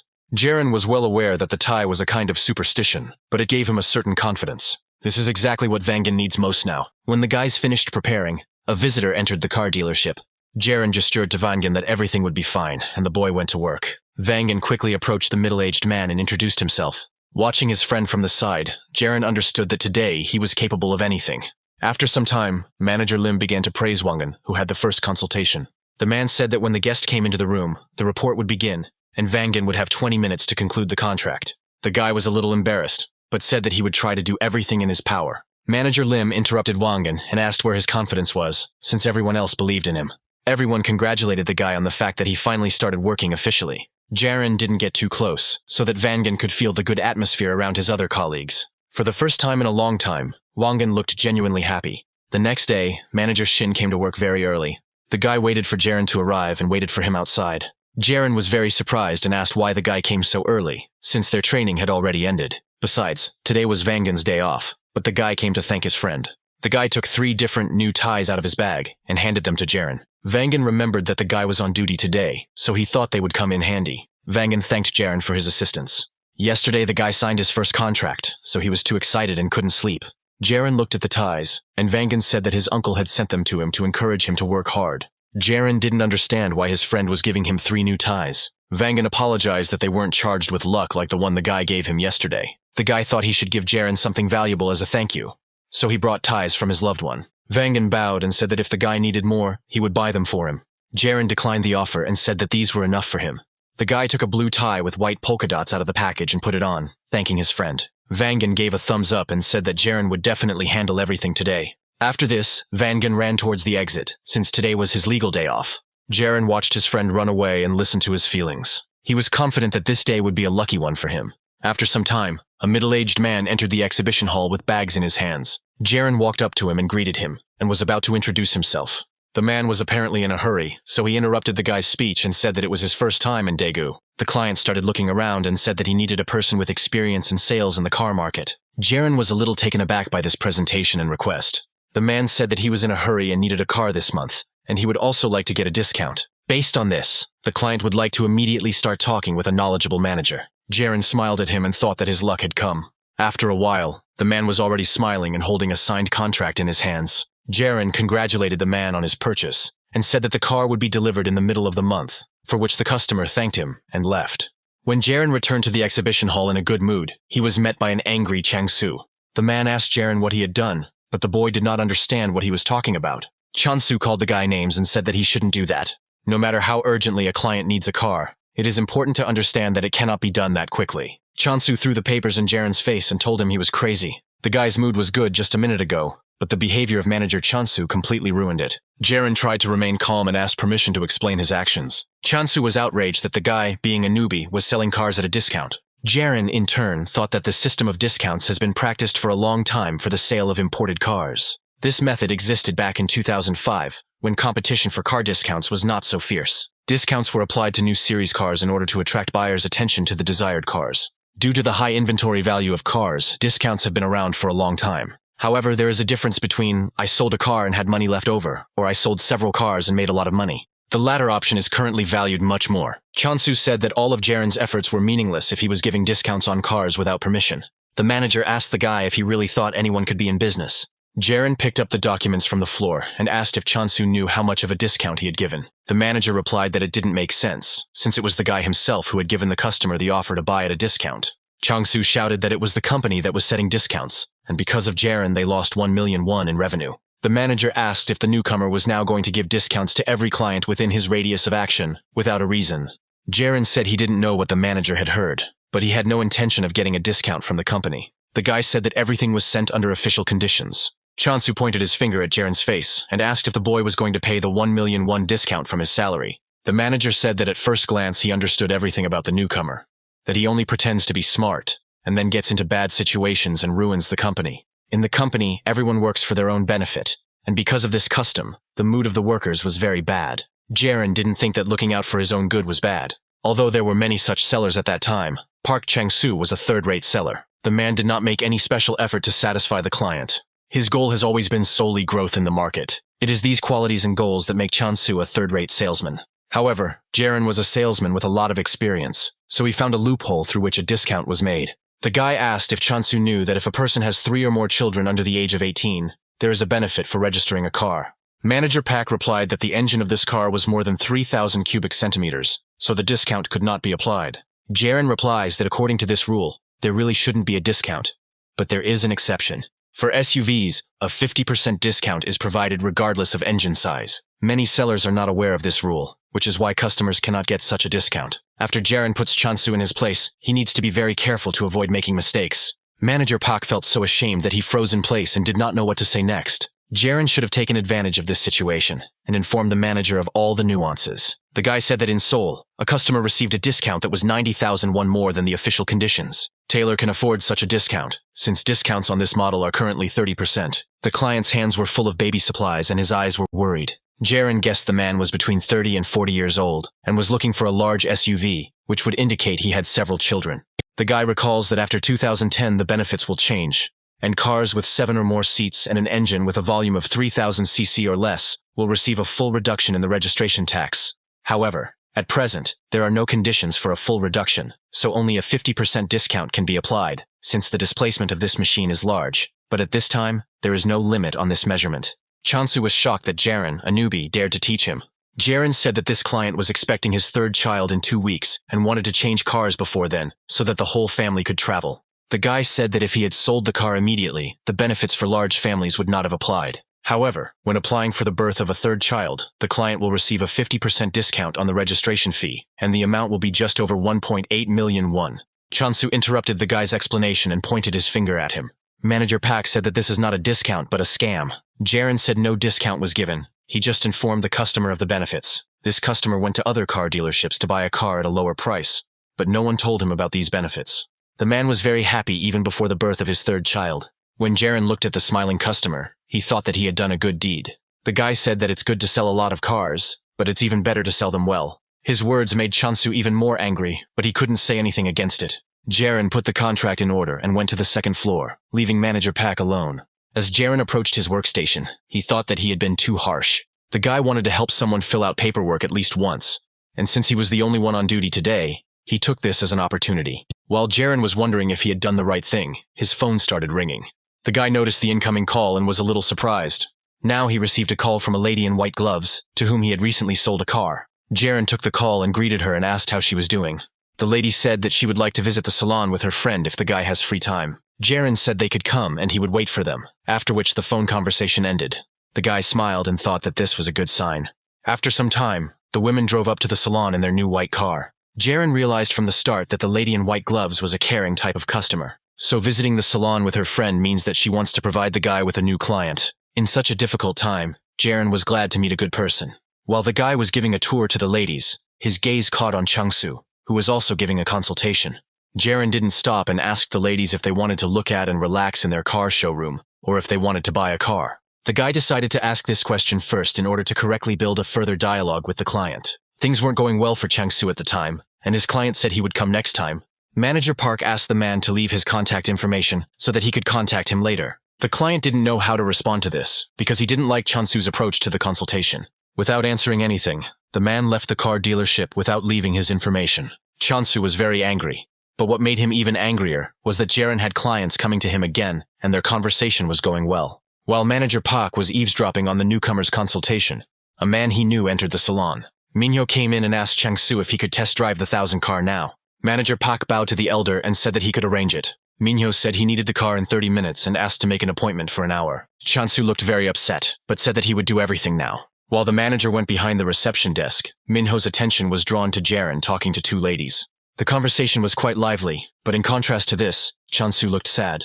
Minho walked closer to his subordinate and asked what happened. Time passed, and Jiren's consultation with the two ladies came to an end. When they finished, the guy walked the women to their car. Jiren returned to the dealership and thought that today was a really good shift for him, as he had already seen 2 customers. The only thing that upset the guy was that one of the sales would take place next month. As Jiren approached his seat, a man entered the exhibition hall. The guy immediately ran up to him and greeted him. The man said that the boy looked very good and asked how old he was. Jiren was a little confused, but replied that he would be 27 years old this year. The client said he would like to see a sports car and that it had an opening roof. Jiren assumed the man meant the Mustang and invited him to follow him. The guy showed off several models of red cars. Jiren also showed the 5th generation model, which is the leader among American sports cars. The man was very happy and offered to check which of these models suited him best. The client walked up to one of the cars and posed for a photo. After a few moments, the man changed his position and asked how it looked from the outside. The client then squatted down next to the darker car. Jiren said the second one looked better, and the man didn't argue with him, relying on the opinion of a young, handsome guy. The client threw up his hands and said he needed 2 of these cars because he wanted to drive a couple of cars with his girlfriend. Even though Jiren was an experienced salesman, he was still surprised by such a quick purchase. However, the guy did not object, and immediately brought the contract so that the man could read it and sign it. Immediately after this, the client left, asking for the cars to be delivered as quickly as possible. Jiren didn't even have time to understand what happened, and Jongbek, who had managed to arrive at work at that time, thought the same. The manager laughed and asked the guy what just happened. Chonbak praised the guy and said that it was a great result to sell 2 cars in one day. Jiren corrected him and said that he had already signed 4 contracts for this shift. After his words, Jongbak froze in place. The manager even dropped his can of drink when he heard the news. Jiren calculated that 9 cars had been sold in the last 3 months, with a total profit of just over $4,000. The guy understands that imported cars are becoming more and more popular. If Jiren takes advantage of the surge in demand, he will be able to pay off his 2 billion won debt. In his past life, after becoming the king of sales, the guy spent 80% of his profits on paying off debt. 10% was spent on clients, and the remaining 10% on the guy and his family. But this time, he wants to invest the money in something more interesting. In this life, the guy will give 70% to pay off the debt, 10% to the client, 10% to the family. The guy plans to spend the remaining 10% on lottery tickets and entertainment. Due to the results obtained in the following month, Sanshik was very pleased. The branch manager said that spring had finally come to their salon. Sanshik said the performance board was bright with colors, with the second team doing especially well. The branch manager said that over the weekend the team leaders sold 1 car, and Jiren sold 4 without any problems. Chonbak confirmed the information and said that one of the cars will be included in next month's reporting, as it will be delivered in early May. Minho interrupted everyone's joy and said that he was thinking about the newcomer all the time. The man asked if Yongbak should be teaching him. The manager did not understand the accusation against him and asked what it all meant. Minho said that he personally saw many people go astray, so he worries about the guy. Jiren is a new employee, but he is very smart, since he decided to postpone one of the sales to the next month. But Minho was worried that he was taking on too much. Jiren remembers that the sales bonus system is designed so that the coefficients increase for 1, 3, 5, and 7 contracts. If you sell 1 car, you can get 1.5%. If 3, you get 1.8%. For 5 cars, you get 2.3%. And for 7 or more, you get 2.9%. The second type of incentive provides a bonus of 1 million won and is given for exceeding the plan for each past month. While the bonuses are carefully designed, the incentive structure works very well for Jiren. However, Minho took this as inappropriate behavior from a newbie because the 4th car was due to be sold this month. Minho also reminded about another contract that was signed with a successful guest. The man said that there might be problems with delivery, which would lead to the termination of the contract, so it was worth sending the car that was postponed until next month right now. Yongbak was furious because the client just fell out of the sky, so they were just lucky. Common sense says that it would be more profitable to deliver the car next month. But Minho still insists on completing the order this month. The risk of cancellation is indeed high, but Yongbak is confident that everything will go well. The manager indicated that the car could not be delivered earlier due to the allowance for large families, since the client's 3rd child had not yet been born. Yongbak said that if this discount is not given, they will lose their advantage over other competitors, and the baby's birth is not expected until May 10th. The manager asked innocently if they should refuse the customer a discount in that case, and after his question, Minho looked at Chang-soo angrily. The guy realized that his fault was that he had not notified his manager about this in advance, which had put him in an awkward position, so he turned his head away. Yongbak suggested that Minho try to personally induce labor this month so that he could hand over the car in April, but Sang-shik put a stop to the idea. The branch manager asked what they had done in front of him and asked Minho if he was the boss here to act like that. Sang-shik pointed out that the team leader sets the departure dates, so Minho has no right to interfere in this matter. The man also pointed out that Minho was demanding not only that the delivery date be rescheduled, but also that the location be changed, which was unacceptable. Sang-shik was very angry that the man was exceeding his authority with his demands and asked if he should continue, to which Minho responded with an apology. That day, it wasn't just Minho who got into trouble. Yongbak also received a reprimand from the branch manager, but in his office, not in front of all the employees. After this meeting, which started well but ended in a scandal, the atmosphere in the office became tense. Manager Song could barely hear the screams coming from Sang-shik's office and was a little sad. The office became noticeably colder from this atmosphere, and the man became bored. Manager Song approached Manager Hongju and asked who turned on the air conditioner since April was not over yet.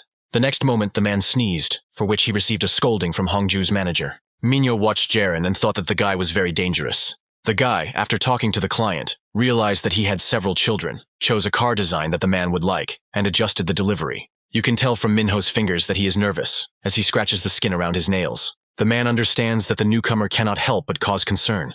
Jiren's position in the company, his self-esteem and his profits speak for themselves. Compared to John Jongbak, Jiren is more dangerous to Minho. We are transported back in time to the funeral of Jiren's father. The guy sat in the hall for a long time, even after his mother and sister had already left. Jiren blamed himself for not having had time to help his father while he was alive. The guy then thought that death had come for him too, since he could not fulfill his promise. Because of the endless stream of regrets from relatives and friends, the position of the mourner is similar to that of the guilty. This feeling was dragging the guy down, but there was one person who didn't talk to Jiren and went straight to the memorial plaque. The man ran past the boy and fell to his knees in front of a photograph of the father of the family. The man scolded Taehoon, Jiren's father, for never coming to see him. The stranger said that if he had known how everything would turn out, he would have definitely come first, and he had to come. The man blamed himself for not being able to help Taehoon, and asked how this could have happened. We return to the present day and see the weather forecast for the first weekend in May. The weather promises to be warm, so people must have a lot of plans. The average temperature today is 21 degrees, and Jiren is currently heading out on business. The guy regretted what he couldn't do in his past life, so he came to one specific place. The building that had Samhan's paint job written on it should definitely have been his uncle. Jiren walked into the warehouse and asked if there was anyone inside. A few moments later, the guy's gaze caught on a man standing at another entrance to the warehouse. It was the same man from the memories from the funeral. Jiren walked closer and introduced himself, saying that his father's name was Lee Tae-hun. The man was hesitant at first, but then he recognized the boy as the one he had seen when he was still very little. Uncle said that they hadn't seen each other for a long time, as they had completely lost contact, and asked how Tae-hun was doing. Jiren said that his father was doing well, and then the man offered to follow him. The uncle took the boy to a room set aside as an office to talk without being distracted by anything. The man asked if Jiren had come to invite him to his wedding. The guy replied that he didn't come for that reason and began to take a pink briefcase out of his bag. Jiren put the briefcase on the table and pushed it towards the man. The guy said that he came to pay his uncle back for everything. The man's eyes widened because he thought that Jiren would never know about what happened. Uncle suggested that the guy first deal with urgent matters, since he knew about Tae-hun's situation. The man said that the boy could put this matter off and repay the debt little by little whenever it was convenient. Jiren said that even if it wasn't urgent, 100 million was a lot of money. If the boy contributes even a little, his father will feel more at ease, so he insists that his uncle accept them. Jiren said that only after this would his father be able to look his uncle in the eyes. The man smiled resignedly and asked where the guy was working now. Jiren replied that he was developing in sales. The uncle immediately perked up and asked what brand the guy represented, and Jiren replied that he worked at Taylor. The man said that the guy had guessed the time of the visit, because if he had come a week earlier, it would have been annoying.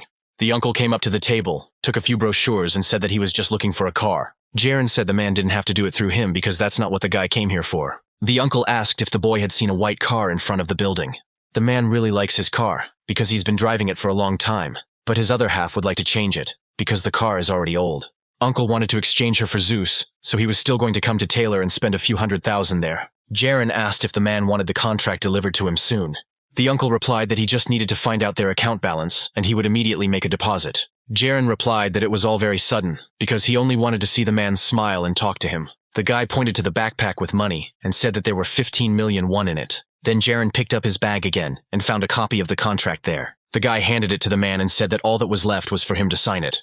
Uncle smiled sadly and looked at the contract. The man asked if Jiren would continue to visit him once he had paid off his debt. The uncle still didn't sign it and told me to put it away and take the money back. The man also said that he didn't need any discounts, which made Jiren sad.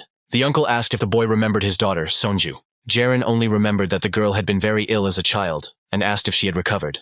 The man answered positively and said that it was very difficult for him during those times. Everyone pretended not to care, but Taehoon helped with hospital bills, bought diapers, formula, and even clothes and toys. The man brought all this to his uncle, and even bought meat for Sonju's mother to eat. Uncle doesn't remember how many tears he shed then. Taehoon is his friend, and his uncle never imagined that he could give him 10 million won, no matter how many times the man said that everything was fine. Taehoon was always worried, and Jiren took after his father in this regard. The uncle said that the guy shouldn't worry, and asked him to sell him the car, and then he would get the money back. Jiren was not satisfied with this request, as he believed that if he took, he should give back. Besides, Uncle is always trying to make sure that Jiren gets more benefit from the agreement. The guy realized that he couldn't win the argument with the man, and suggested they come to an agreement. Jiren works in Daegu, so when Uncle gets his car, he and his father will buy some sea eel and soju, and invite him over. The man was very surprised when he heard that Taehoon now lives in Daegu. The uncle agreed to this proposal, and asked to arrange delivery for him as soon as possible. The man filled out and signed the contract and said that he couldn't wait to see Taehoon. The next day, Jiren had a workday. Sangshik reported that Jiren, Wangan, and Hongchul will be training new staff starting next week. Hongchul will join last, depending on the number of people. Sangshik said that starting from May 9th, from Monday to Friday, the location, schedule, and details will be sent in a message. The man said the boys should be prepared for this. Jiren remembers training newbies from his past life. Employees from Gyeonggi-do and Seoul have different levels of competitiveness. Jiren looked towards Hongchul to see his reaction to this information. The guy was very happy, as he was expecting to meet the guys from Seoul. Jiren felt a chill run through him at the thought of this ordeal. Several days passed, and it was time for the employees to go out and train the newcomers. All three guys went in one car and Hongchul got behind the wheel. The guy was very happy, so he sang along to the radio the whole way, not paying attention to the reaction of the other guys. When they stopped at a traffic light, Hongchul noticed that Wangan didn't look very well and asked if the boy was sick. Hongchul reached for the bag in the car door. The guy handed it to Wangan and said that if he felt sick, he should say so, because if he got the car dirty, Hongchul would personally kill him. Wangan pulled the bag up to his face and said he was just nervous about driving someone else's car. Hongchul pointed out that the bag contained anti-nausea pills and said that the guy would have to switch to a foreign car anyway because of work, so he should get used to it. Hongchul asked Jiren if he was afraid to go to training, but the boy did not answer. After a while, the guys arrived at the office and parked in Taylor's practice parking lot. Contrary to Hongchul's expectations, there were Japanese premium brand cars and German cars in the parking lot. The guy is outraged that the employees of this office were representatives of Taylor, but did not drive their cars. Having left the car in the parking lot, the guys went to the main office. Wangan saw several employees and said that these guys did not look like newcomers. Hongchul also expected to see something different, but the boys looked pompous. Jiren said that although these employees are new, they likely have some experience. Jiren said that there are many imported brands of cars sold in Seoul, and the market is changing rapidly. So many people are switching to other brands. Wangan was surprised, and Hongchul already knew about it. But he didn't think that everything would be exactly like this. Usually appearance is not that important, but this is not the case in the sales area. In this job you constantly have to meet new people, so it is important to take care of your appearance. So all the new employees from Seoul looked very good, and besides that, they arrived in cars of other brands. They say that a customer doubts the reliability of a company if its employees do not drive cars of the brand itself. However, the real reason why these newbies behave this way is because of their vanity. Hongchul took some snacks from the buffet area arranged for the arriving employees, and when he was leaving, he ran into a guy. Hongchul looked up to apologize in his usual manner, but was met with the fact that the employee was very handsome. Hongchul immediately swallowed his apology and shook from the fact that he was several levels below this guy. The stranger let the guy go ahead, but he froze in place. Hongchul didn't understand what they wanted from him, but the guy took the glass from his hands and asked why he was still holding it.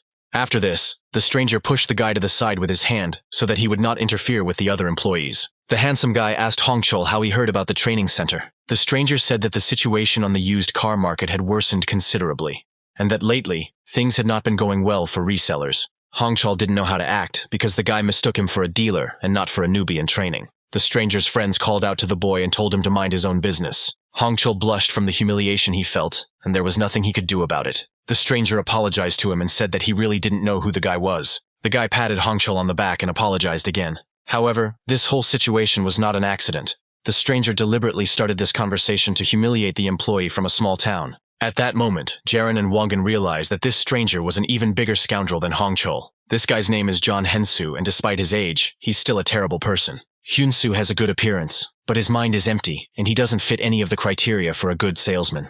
In Taylor, Hongchul was in charge of the first group, and when Jiren joined the company, the guy automatically became his leader. Jiren thought it would be funny to see the two work together, but Hensu is even worse than he expected. Jiren decided to intervene in the conversation, and coming closer, addressed Hongchul as you, and said that he would bring him coffee. Hensu didn't like the guy's interruption, but he didn't lose his feigned friendly expression.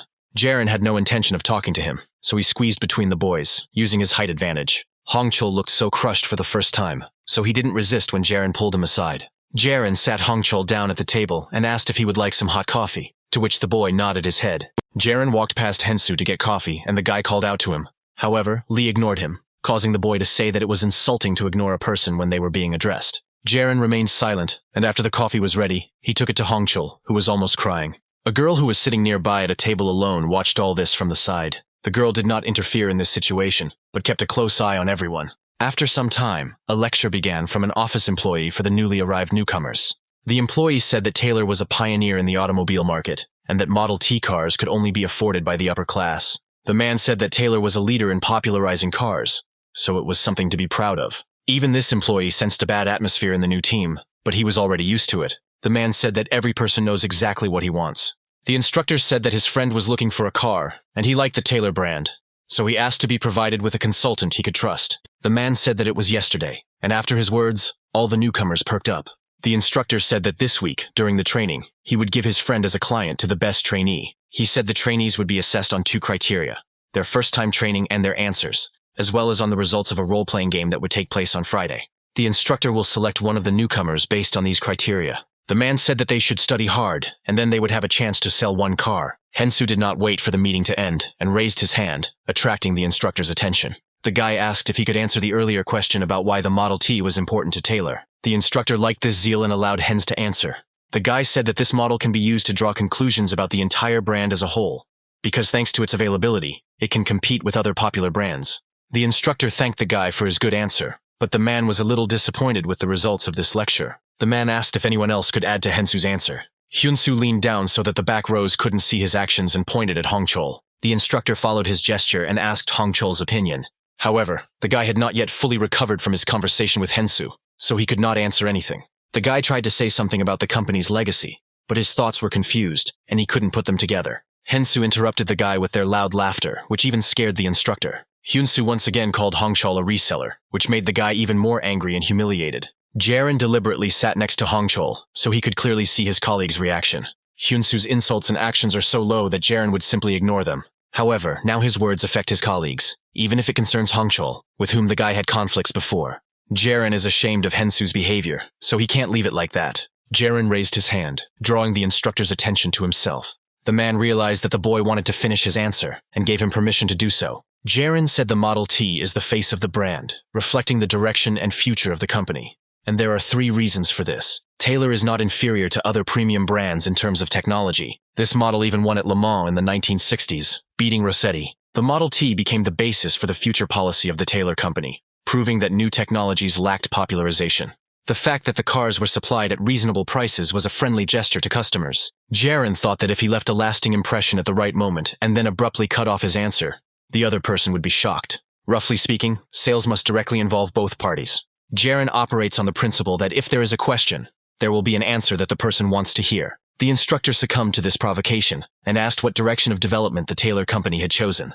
Jiren said the custom plan was designed to outperform premium brands by using high-quality technology and materials to build the vehicles. However, the instructor said that using premium assembly, which is made by luxury brands, is extremely unprofitable. Jiren said these limitations can be turned into strengths for the company. The instructor asked the boy why he thought this would give Taylor an advantage over other brands. Jiren responded that not only can't Taylor rise, but luxury brands can't fall either. Such changes can mean a loss of uniqueness, and when a company loses it, customers begin to turn away from the brand. In other words, the profit per unit of goods will be higher for premium brands. However, simpler brands will win in the overall market due to the number of cars sold, not their high price. This is the most important and fundamental key to victory, and this is the direction that Taylor has chosen based on their main product, the most popular car, Model T. The instructor was delighted with such a complete answer and praised Jiren.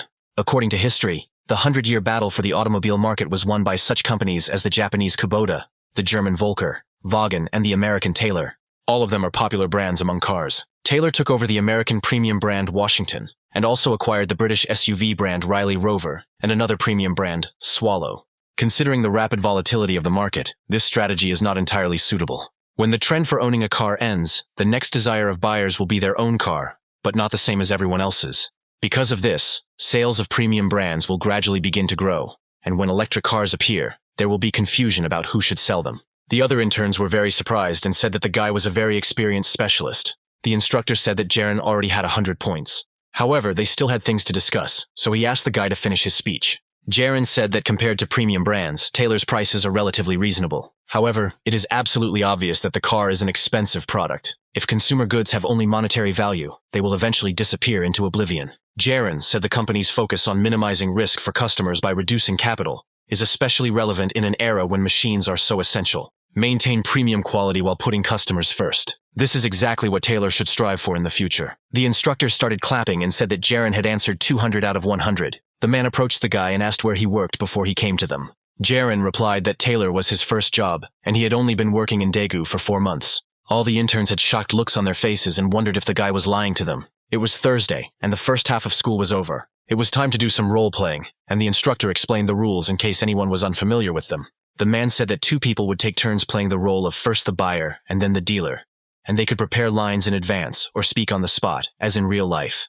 Jiren is already familiar with this task, but there are people who are very excited about the upcoming one, not because of the test, but because of their partners. Hongchul straightened his tie and said that he wanted to train with a girl named Im Nayun. Vangan was amazed at how good the guy looked today, and asked if the guy was referring to the beauty who was training with them.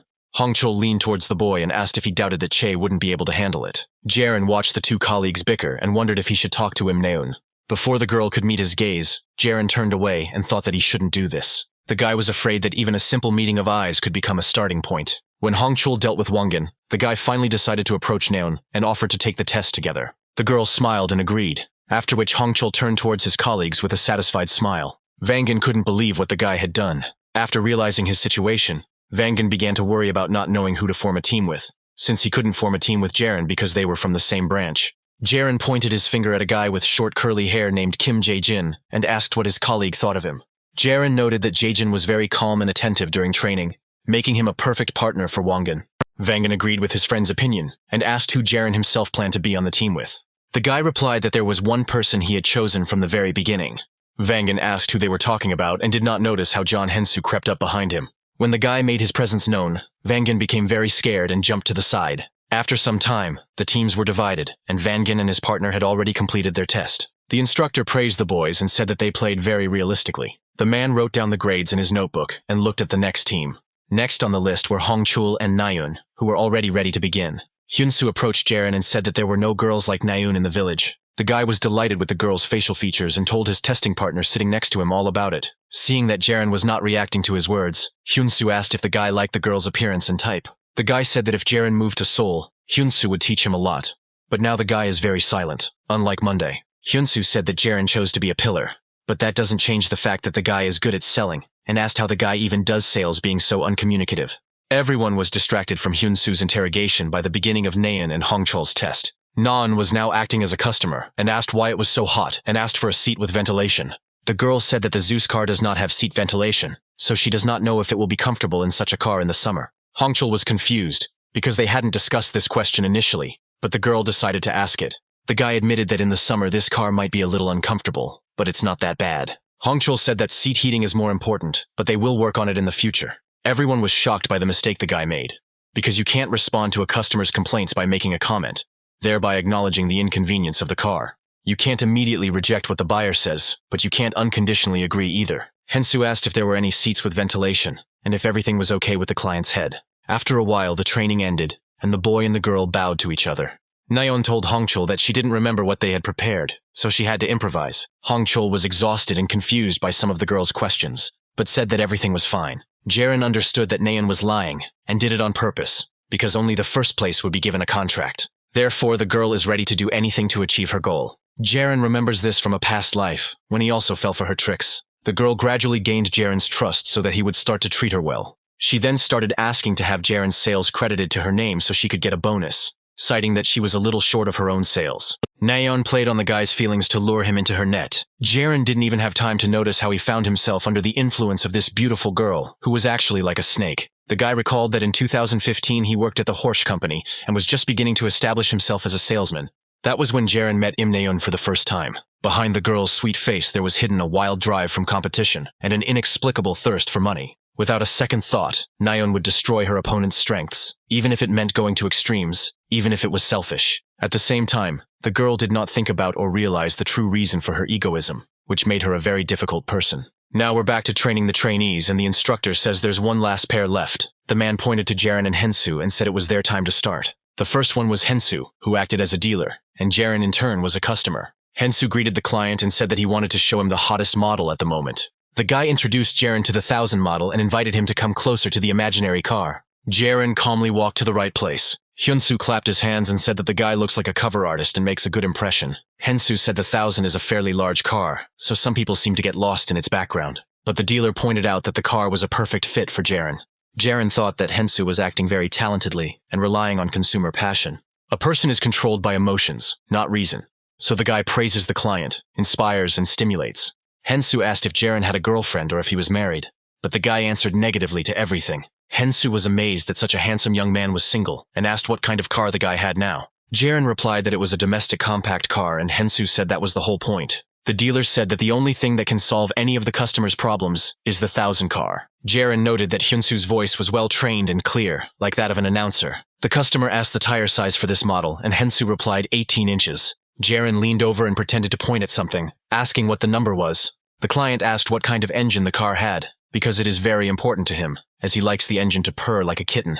Hensu noticed that the instructor was taking notes and told Jiren that it didn't really matter how many cylinders an engine had.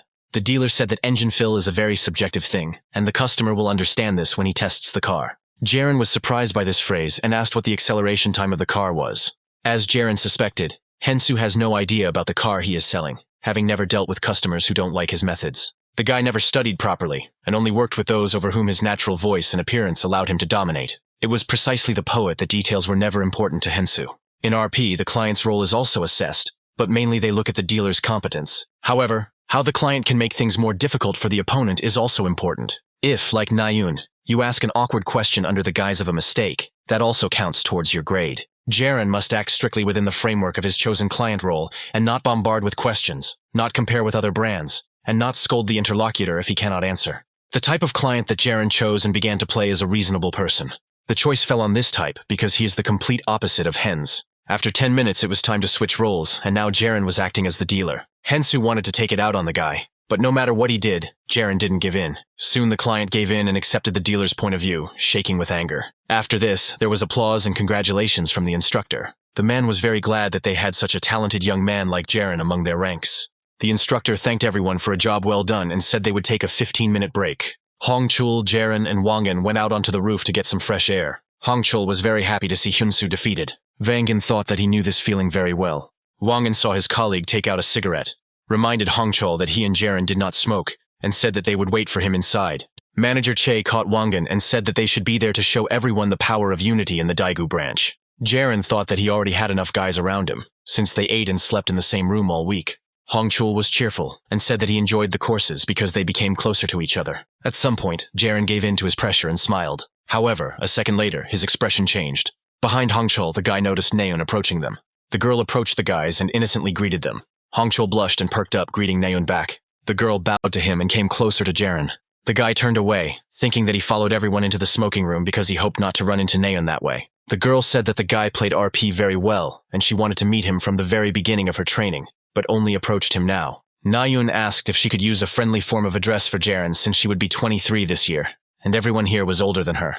Jiren responded that it would be inappropriate in the workplace. Naeun asked how she should address a guy if they crossed paths on the street. She handed her phone to the guy and asked him to give her his number. Jiren remembered that when they first met, they were already in their 30s. It was very strange since Naeun, whom the guy knew before, could not read minds. However, her younger version does it so easily. Naeun is not interested in Jiren, but in the job, as she hopes that the guy will be useful to her. Jiren said that the girl should address him as a colleague, because there can be nothing else. The guy pushed the girl's phone away from him and said that he would not give her his number and justified this by saying that he had a girlfriend. And with these words, he shocked his colleagues.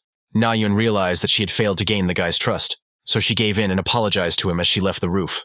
Jiren thought that if there was no contract at stake, he wouldn't have put on a show and attracted the attention of this girl. The guy hopes that he will be able to keep the girl as far away from him as possible in this life. Soon, Jiren took first place in the training and received the main prize. After receiving the client's data, the guy arrived at the right place. Unlike the previous life, the reward was unexpected, but it was not just a reward. As a result of the analysis of important information and personal data of the client obtained after the training, it turned out that the client is a young woman. She was a person like a star that once shone brighter than all the others. However, this car purchase is simply a disgrace for a celebrity that no one has ever managed to reach. Jiren now has enough free time to come to the outskirts of Gyeonggi-do in person. After some time, an instructor drove up to the place and asked if the guy had arrived safely. Jiren thanked the man for taking the time to come in person. The instructor decided that it would not be a bad idea to come and visit the girl, since they had known each other since childhood, and she was like a little sister to him. The man said that she was a good girl, but sometimes she could be difficult. After a few seconds of silence, the instructor advised Jiren to only speak when she asked a question. The man said it would be better if they signed the contract as quickly as possible and left, so he suggested going into the house. The instructor rang the intercom, and the door was immediately opened for him. At the door, they were met by a beautiful girl named Shin Chae-yoon. She was an actress. The instructor walked into the house and asked how the girl was doing, after which he introduced Jiren as a dealer from his company. Jiren stepped forward and greeted the girl, who froze for a moment. Chae-yoon looked down at the floor and looked a little sad. The girl went deeper into the house, saying that the guests could wear the slippers she had prepared. Entering the large room, the instructor saw a lot of things scattered everywhere. The man asked why Chae-yoon didn't clean her apartment, even though she knew the dealer was coming to see her. The girl told them to put aside everything that was bothering them and offered them some delicious tea that her fans had given her. While the instructor was picking up Chae-yoon's things from the floor, he refused and asked if Jiren would like some tea. The guy agreed, and at that very moment a crash was heard from the kitchen. The instructor felt embarrassed by the whole situation and went to take the girl's things to another room.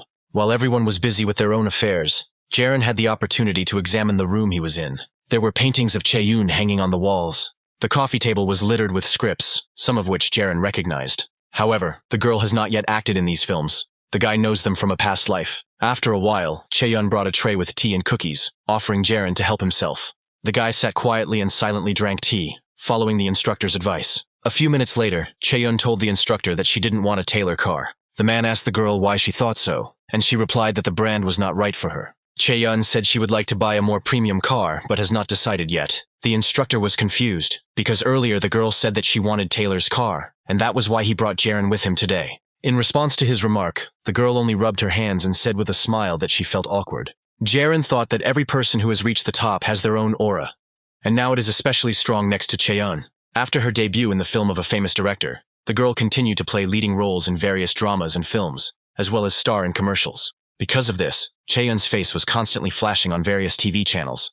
But this was until 2003. After a scandal involving a wealthy third-generation chaebol, this young goddess of the 21st century has not been seen for several years. Jiren told the girl that there was nothing wrong with it, and that he was lucky to meet his favorite actress and learn some unexpected things. The guy said that thanks to this, he didn't lose anything from coming here. Chae-yoon asked him if it was a surprise that she wasn't as polite as he thought. Jiren said that he was surprised not by this, but by the fact that the girl smelled of interesting perfume. The guy said that women don't wear this scent because of its heavy woody notes, but it suits Chaeyoung surprisingly well. The girl took it for granted and asked the guy if he knew the expression, "A scoundrel can wear anything."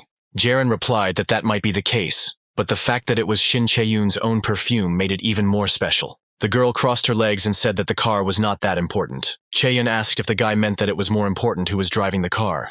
Jiren smiled as the girl understood his train of thought. After that, everyone laughed and the atmosphere in the room became more relaxed. However, the girl then said that the car still matters, since people are used to judging by their clothes. Chaeyoung asked what they would think of her on set if she came to Taylor, and if they would say behind her back that she was a loser. Jiren asked the girl if she thought that if she arrived in a different car, the whispering behind her back would stop. The guy's words hit the mark, causing the girl to get angry. Jiren said that he initially wanted to offer the girl the 1000 model, but after meeting in person, he would recommend her an SUV. The guy thinks that a large and heavy SUV that creates a unique feeling of strength and confidence would suit Chaeyoung well. Jiren said it doesn't matter where a girl rides, it's how she does it. The guy understands that now the girl is playing a role that is already familiar to her, from which it is already uncomfortable to leave. Jiren knew very well that when they try to break you, you have to show even more strength. The guy suggested that Chaeyoung put aside these images of a young goddess and first love. The girl replied that the guy was talking nonsense. Chaeyoung said that it was easy for the guy to say all this, but she had no reason to listen to him. Jiren realized that this wouldn't convince her otherwise, so he reached for the stack of scripts. The guy put 2 scenarios in front of the girl, time for 2 and a face. Chaeyoung asked what he was doing, and Jiren replied that the girl couldn't decide between the 2 projects. The girl's eyes widened and she asked if the guy worked in the film industry. Jiren replied in the negative, and reminded him that he was a car salesman. The guy said that of all the scripts lying on the table, only these 2 were picked up most often. Jiren picked up one of the scripts and asked if he could look at it. The girl did not stop the guy and gave her consent to this. If Jiren remembers correctly, the scandal with the rich man had died down during the 2-year hiatus, but the ambitious comeback film turned out to be a box office flop. After this incident, the girl became a completely mediocre actress, and this was a film. Time for 2. On the other hand, the film Face is an unconventional action film that was ahead of its time, grossing 7 million and catapulting its stars to fame. Lee Mi-jin, who played the lead character, was criticized for her performance, and found herself at the center of a major scandal a few years later. Jiren offered his humble opinion on the 2 scenarios. Chaeyoung listened to him carefully and asked what movie the guy would choose. Jiren replied that the girl would look great in any of these projectors. But there was one thing. The guy said that Chaeyoung had the experience of her first pure love, but after the scandal with the chaebol, she returned to this role again.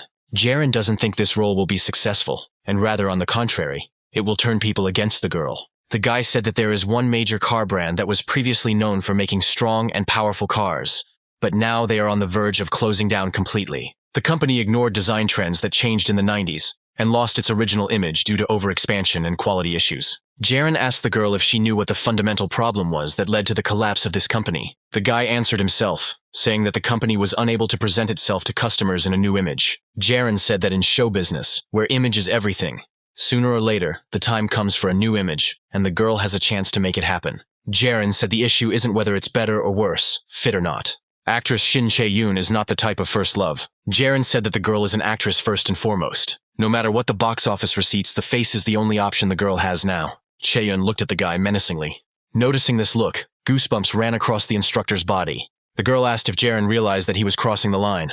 The guy said that he understood that he was meddling in something that was none of his business, but he spoke from the heart, as a true fan of hers. Chaeyoung asked if he really thought she didn't have a clear image. Jiren responded that once an image is assembled, it is not so easy to erase it from the public's memory. The guy understood that the truth is not always convenient, but it must be accepted. Jiren told Chaeyoung that no matter what it was, if people couldn't delete her image, then she could try to rewrite it. This is a great chance for Chaeyoung. Even if she doesn't become a top star, the public will recognize her as a real actress. The girl said that it all sounded very nice, but it was easy for Jiren to say. But she would have to put her career and her life on the line. The guy nodded his head and said that he understood her concerns perfectly well. Chaeyoung suggested making a bet because she thinks it would be unfair if she agreed to the movie just because Jiren said so. The girl said that if the movie the guy chose flopped, he would buy her this car at his own expense. Jiren agreed with this proposal. Chaeyoung expected the guy to refuse, so she was surprised and asked if Jiren understood that she was not joking. The girl pointed her finger at the guy and asked the instructor if he had heard this promise. Chaeyoung was a little upset and didn't understand why she'd given in to this provocation so easily. Jiren was confident that the girl would succeed, as her acting was top-notch. After this, the guy added that Chaeyoung was very beautiful, which made the girl cover her face with her hand. The girl leaned over, causing her hair to hide her face from her interlocutor's gaze. Chaeyoung couldn't stop laughing and told the guy to give her the contract. Jiren handed the girl the papers, and she said that the car should be delivered to her home within a week, since she had a meeting with producers on Friday. Chaeyoung said that the manager would contact the guy on Monday because a deposit would need to be made. Jiren said he understood everything and put the signed contract in his bag. Chaeyoung went to see the guests off and told the instructor that she wanted to be alone today. The man said that he would call the girl in a few days and walk towards the exit. The girl watched the departing guests and at some point called out to Jiren. Chaeyoung wanted to talk about her dating scandal. The girl said that in fact nothing happened, because she came to meet with the advertiser, and he turned out to be her fan. Chaeyoung said that they only had dinner with that man, and that was all. Jiren smiled at the girl and said that he already knew that. The girl's eyes widened in surprise. At this point the meeting was over, and Jiren was heading to the hotel by bus. The guy remembers this story with Chaeyoung from his past life. One day, the news reported that actress Shin Chae-yoon had fallen to her death. The news said it might be murder, so an investigation was opened. The guy who was involved in the Chae-yoon affair scandal gave a speech. The rich man gave a speech live on air in memory of the actress. In her past life, the girl was not destined to live a long and good life. Jiren said he only knows because he saw it on TV, and he doesn't know what really happened. But when you have at least one person who believes in you, it's not so bad. After the contract with Chae-yoon was concluded, the training was completely completed, and the tailor staff from Daegu returned home. Jiren was sitting at work and saw an article about Shin Chae-yoon returning to the screen with a confirmed role in the film Face. The guy started reading the comments to the article and saw a wave of indignation and hate towards the girl. All users remembered the scandal with the chaebol, and did not want to see the girl in the action movie. Someone wrote that the scandal had really hurt the girl, and now she doesn't know what to do with herself, and this will be visible on screen. Although Jiren expected this kind of reaction, he forgot that there was still a comment function for entertainment articles. The guy read the comments and each one was worse than the other, but Jiren thought that by now everything would have calmed down a bit. The guy felt very sorry, but his thoughts were interrupted by Yongbek, who ran up and hugged the newcomer. The manager said he heard that the guy was the best in training and was very happy to see Jiren again. Yongbek continued to hug the boy tightly and ask if he would miss him, and Jiren in turn said that the manager was apparently doing well. Yongbek turned his attention to the computer screen and saw an article about Chaeyoung, after which he asked if the girl was really returning to the screens again. After some thought, the manager asked Jiren if he liked Shin Chae-young, but the boy didn't understand what that had to do with the article. Manager Lim interrupted Yongbek's interrogation and said that there is no person in Korea who would not like this actress. But if it weren't for that scandal with the chaebol. The man kissed the phone, which had a photo of Chae-yoon as the wallpaper, and said that 3 years ago his heart was broken by this scandal. But now it is starting to beat again. Yongbek leaned towards Jiren and said that he also liked the actress, but he was far from being Manager Lim. At that moment, the cell phone on Jiren's desk vibrated. The guy looked at the screen to see who had written to him. As soon as he saw that long-term client Shin Chae-young was writing to him, the guy immediately grabbed his phone and ran out of the office. Jiren really didn't want the other employees to know that he had made a contract with Shin Chae-young. The guy locked himself in the toilet, hoping that no one would follow him there. The girl sent a photo of herself with her hair cut into a bob and asked if an SUV would suit her with short hair. Jiren looked at the photo in surprise and thought that this haircut suits the girl very well. The guy wrote to Chaeyoung that she looked great and the car would definitely suit her. Jiren was a little shocked that the girl sent him a photo so suddenly. In response to his message, the girl wrote that she was irritated, so he shouldn't answer her. Jiren didn't understand why Chaeyoung was in such a mood, and didn't know whether he should respond out of politeness, ignoring what the girl wrote. The guy wrote that he answered sincerely, "The girl's return will be wonderful, and many fans support her." The girl wrote back that she didn't care, and the guy immediately realized that she had guessed that the guy had read the article. Chaeyoung says she doesn't care, but Jiren can clearly hear in her words that she can handle it. After a few moments, the guy decided that it was time to rename the girl's contact. After some time, as Jiren and Chaeyoung had agreed, the car was delivered. The girl looked into the trunk and saw a chair there, after which she asked what it was. Jiren said it was a gift, because his business method is to give all his customers gifts with delivery. Chaeyoung understood his idea, but she had no idea why the guy chose a chair. Jiren suggested that he might be needed on set. The girl asked if it was for outdoors, and added that in the summer her skin would dry out in the sun. Jiren said he has a set of parasols, and while he's no movie expert, he tried to choose his gift wisely. Until now, the girl has acted in films that focus on emotions and preferred to wait inside. But this is an action movie, so it will be useful for Chaeyoung to stay on the set and observe the process. The girl said that from Jiren's words it could be assumed that he had worked in this field all his life. Chaeyoung asked if the guy always pretended to know everything and said something like that with a confident face. Jiren smiled and replied that it was just professional deformation. The girl told the guy to take all these gifts, since she had no need for them. Jiren didn't listen to her and closed the trunk of the car. The guy said he couldn't take the gifts. However, it is up to Chaeyoung to decide whether she will use them or not. The guy handed the girl the car keys and wished her good travels and success in the upcoming filming. Jiren bowed and wished the girl all the best. After that, the guy turned around and went about his business. At some point, the girl asked him to stop. A few minutes later, Chaeyoung handed the guy a glass of cold drink. The girl said that Jiren can decide for himself whether to drink it or not. The guy looked at the glass and thought about how he could communicate with Chae-yoon if she had such a character. That day, Jiren had another delivery to make to a father of a large family, and he showed the best reaction to the unexpected gift. The man was very happy, and Jiren said that he noticed earlier that the man did not yet have a car seat for the baby. The guy said that although such chairs are not so common in Korea, in America they are considered so safe that they are enshrined in law.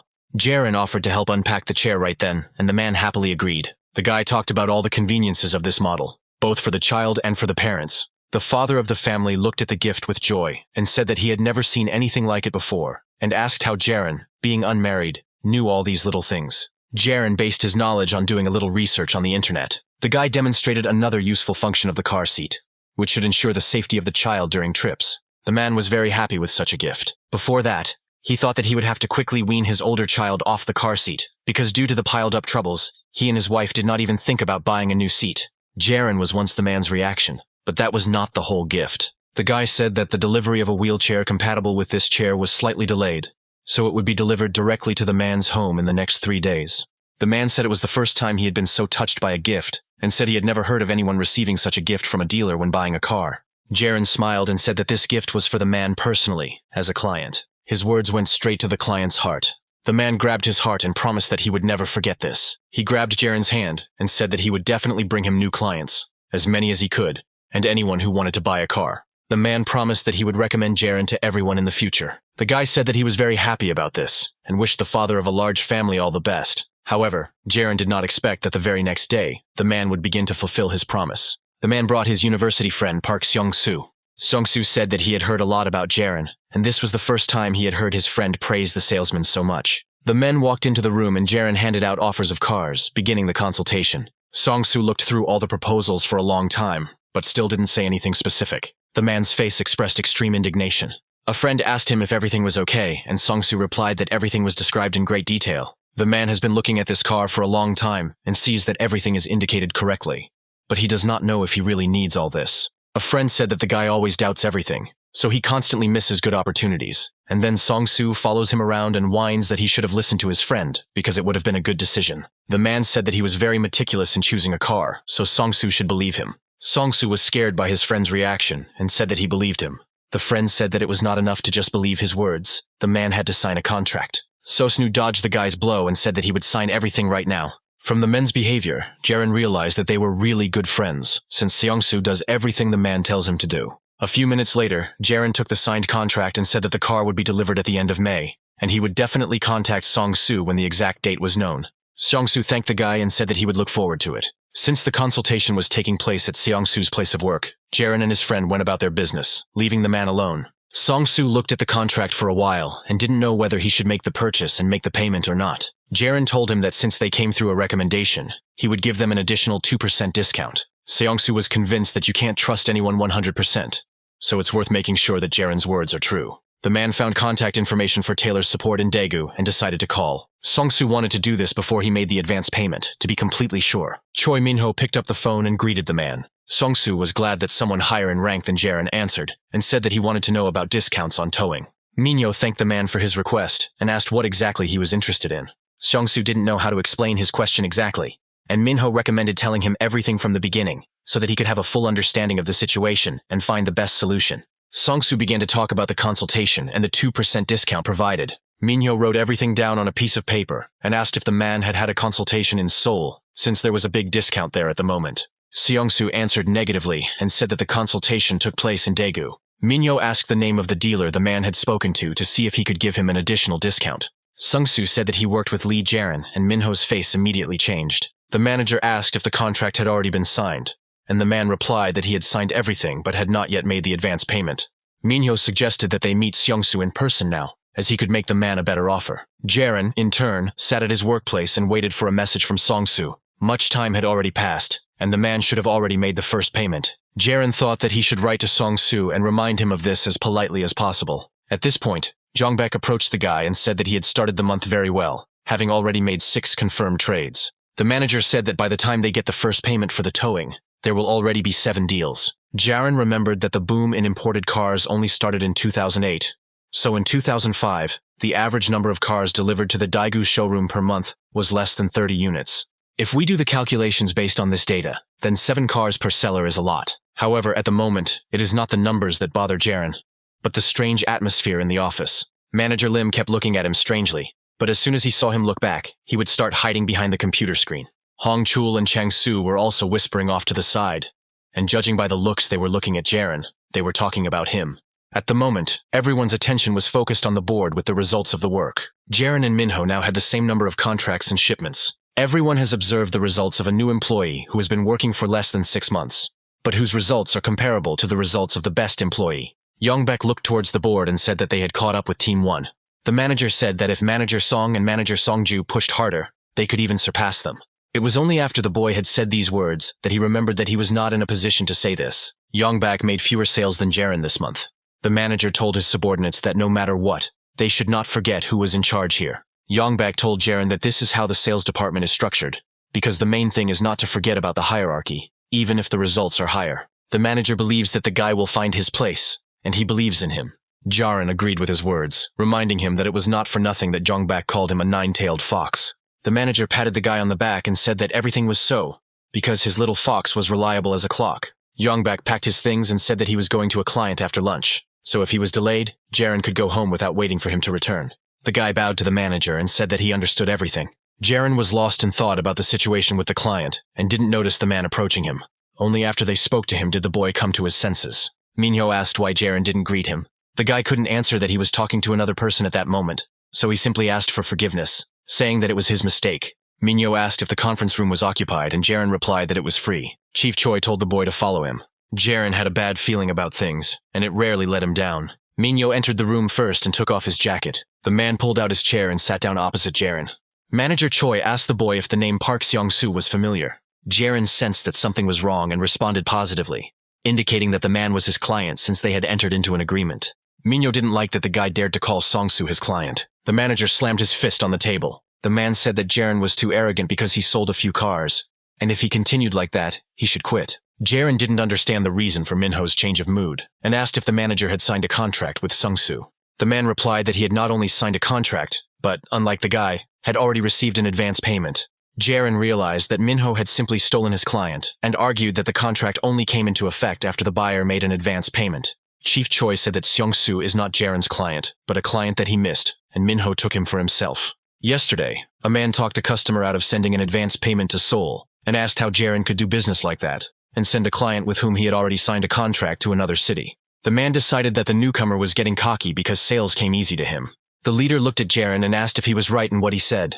Minho said that such an arrogant upstart has no place in sales, so Jiren should quit. The manager used the second argument, which was that the client was going to send money to Seoul, allegedly due to Jiren's fault. Jiren thought that usually when people intercept a contract from a colleague, they try to be more careful so as not to get caught. Minho, on the other hand, uses power to justify his actions and mixes it with obvious lies that Jiren, unfortunately, cannot verify. The leader set everything up to strike, and now the guy understands exactly what this man is trying to achieve. Minho wants to get rid of the head of the department, Lee Sang-shik, in order to drive out the department head, Jong Jong-baek, whom he hates. In his past life, he succeeded in this, and in order to continue to bully Youngbaek, Minho did not allow Song Hyun-doo and Park Hong-ju to leave the company, mercilessly exploiting them. Jiren told Chief Choi that he would talk to the client and contact Minho again. The man asked what the guy was going to tell Seong-soo, and if he was going to ask why he made a contract with Jiren, the man would have to pick up the car from Seoul. Minho reminded that the client can sign a contract on the best terms for himself. The manager said Jiren almost lost the client and barely managed to get him back. Therefore, Song-soo has no reason to answer the guy's call, and therefore does not need to do so. Minho said that Jiren shouldn't get involved in this matter, and that he should sit quietly and watch everything from the sidelines. The manager said that this was a great chance for the guy to come to his senses and reflect on his behavior. But Jiren couldn't help but laugh. Minho instantly fell silent and looked at the guy in shock. The man got angry and asked what was funny about the situation and called Jiren crazy. The guy wanted to apologize, but he couldn't because he couldn't stop laughing. If Minho only knew that behind the mask of this 27-year-old Lee Jiren was the #1 salesman in the entire country, who was already 40 years old, he would not have dared to act like that. However, now, Manager Choi sees a newcomer in front of him who is mocking him. If Minho had heard even a little about Jiren, he would know his main rule. The guy acted according to the method: don't covet what's someone else's, but don't give away what's yours either. Jiren moved closer to Minho, taking advantage of his silence. The guy stood right in front of the leader. Jiren asked if Minho knew how Jiren met this client. Manager Choi was stunned as he did not understand what was being discussed. Jiren recalled meeting Seongsu and his friend, who brought him to the guy. If Minho had known about this, he wouldn't have dared to poach the client. It won't be easy to break this contract, because the key figure is not Park Sung-soo. The main figure is his friend, who previously became Jiren's client, Kim Ji-seok. Jiren was calm as Minho's threats didn't work on him. At that moment, Jiren thought that he was very disappointed, because he didn't give Minho even the slightest chance. The manager, in turn, decided to resort to such a cheap trick.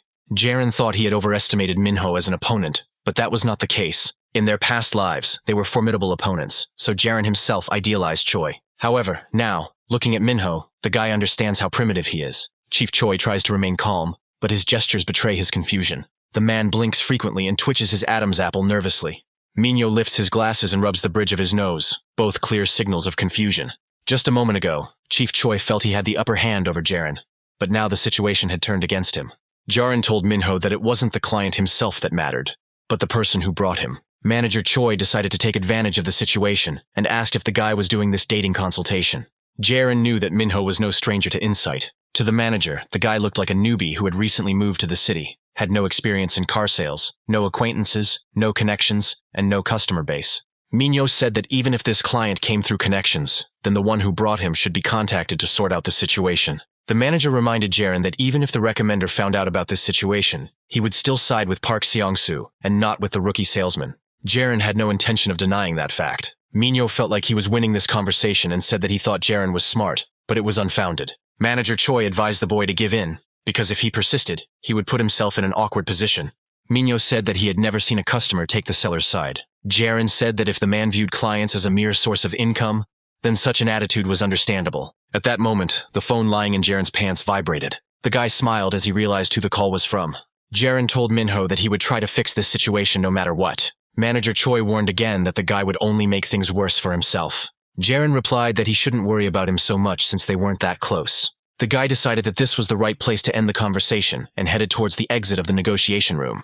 Jiren pulled his phone out of his pants, about to answer the incoming call. Minho followed his example and was about to make a call as well. Jiren accepted the challenge and asked Ji-seok if he received the stroller and if it was in good condition. The man thanked the guy for the gift and said that his wife was over the moon. Ji-seok said that even his father-in-law praised him for his choice of car, and said that they would definitely come to Jiren again.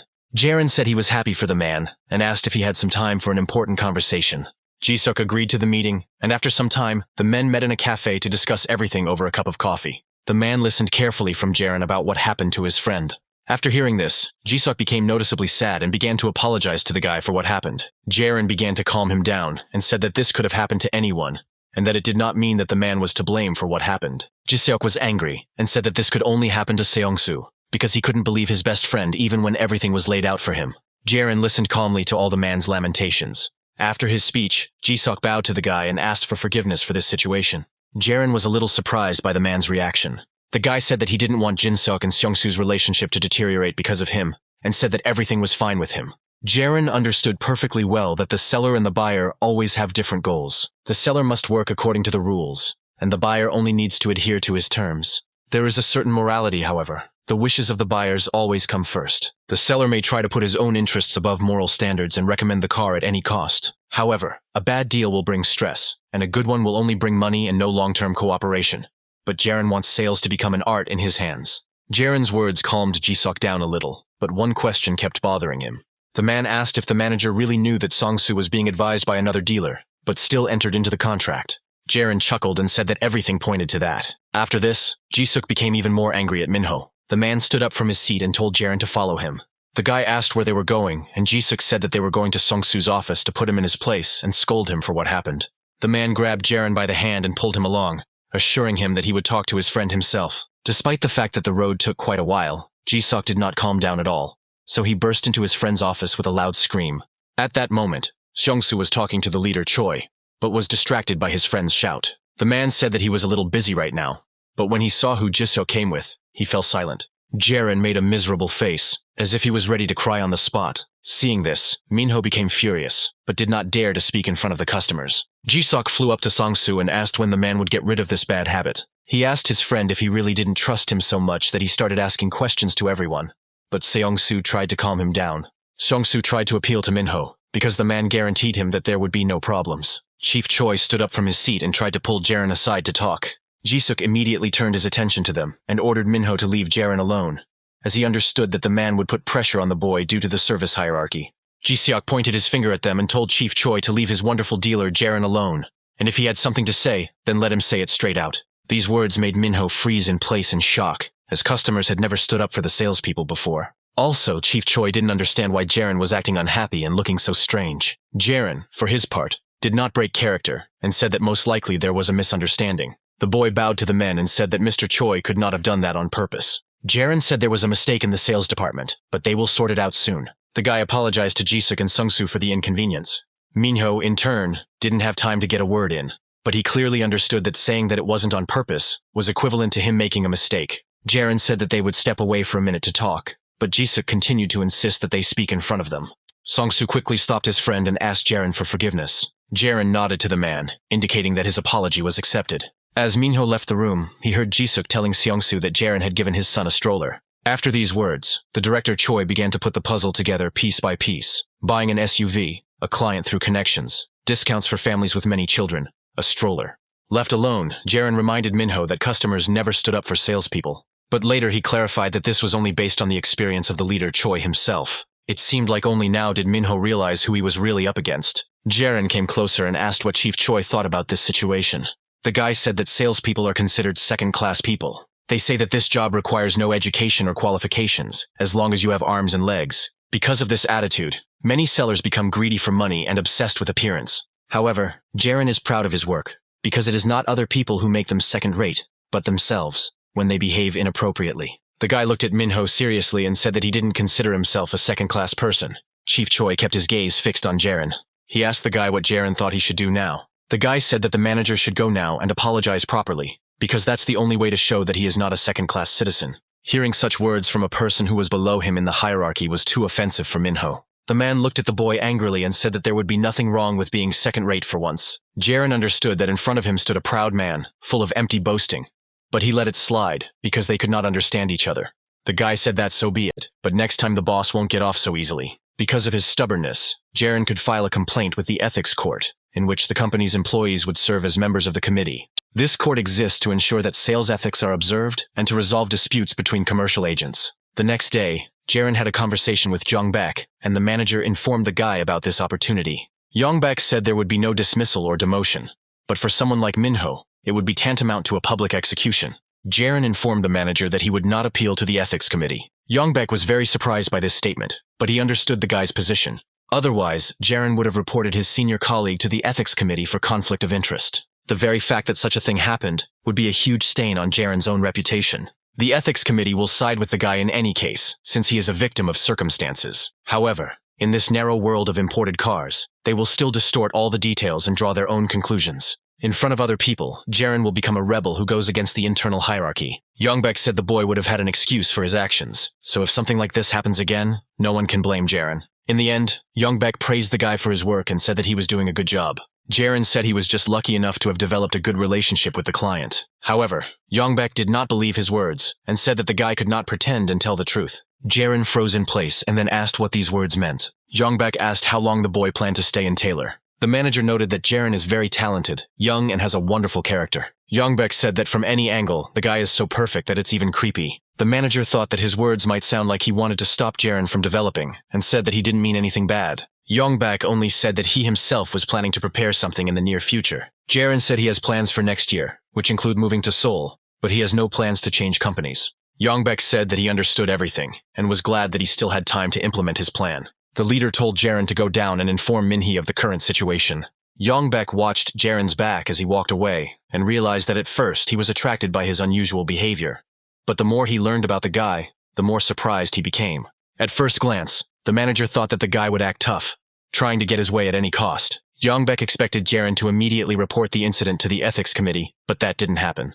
The way the guy behaved from start to finish, the way he decided everything, it was just incredible. Jongbak understood that an ordinary newcomer could not do this, and the leader himself could not do this. Jongbak recalled how, as a trainee, he witnessed a scandal involving his senior classmate Sanhee. During a row with a client, Sanhee was hit, but he continued to remain silent and apologize. Jongbak knew what really happened, but he didn't dare tell everything without talking to his colleague. All he could do was watch from the sidelines, clenching his fists in anger. When the men were alone, Yongbek asked why Sunhee didn't say anything even though he knew Minho was the one who stole his contract. Sunhee put a cold bottle to his face and replied that there was no point in doing so since the contract had already been broken. Yongbek slammed his fist on the table and said that Minho doesn't even show his face anymore. The guy asked why they even needed an ethics committee if they could turn a blind eye to this so easily. Sunhee replied that everyone was putting on a show of work, but everything would have to return to normal if Sanshik took over as head. Yongbek replied that Sangshik was too quiet and soft, so Minho would never change. Sanhee said with a smile that Minho was good at selling cars, and that was the most important thing in their business. Sanhee admitted that he admires Choi's tenacity in sales. The man said that Minho would soon become a star, and he and Yongbek would start to have a rivalry. But Sangshik knew how to manage people, so he would support them. Yongbek was angered by the words that Sangshik would support not only him, but also Minho, and asked what all this meant. However, after the guy looked at Sanhee, he understood what was being discussed. Yongbek asked if Sanhee was serious about leaving the company. Yongbek promised that if the man did this, he would hit him. But despite his words, he was unable to do so. The manager took out another cigarette and thought that this was his chance. Then he crumpled up the empty cigarette pack and said that this was his last chance. He must use it to get rid of Minho once and for all. Meanwhile, Jiren went down to the office, where the rest of the staff were leisurely going about their business. Suddenly the silence was broken by Manager Lim's shout. He just now saw the news that Shin Chaeyeon had cut her hair and was shocked. Manager Chansu came up and said that the matter was even more serious, because the girl bought a car from them. Everyone began to look more closely at the new photos to see if the actress had actually bought their car. Jiren walked by and glanced over his colleagues' shoulders at the photographs.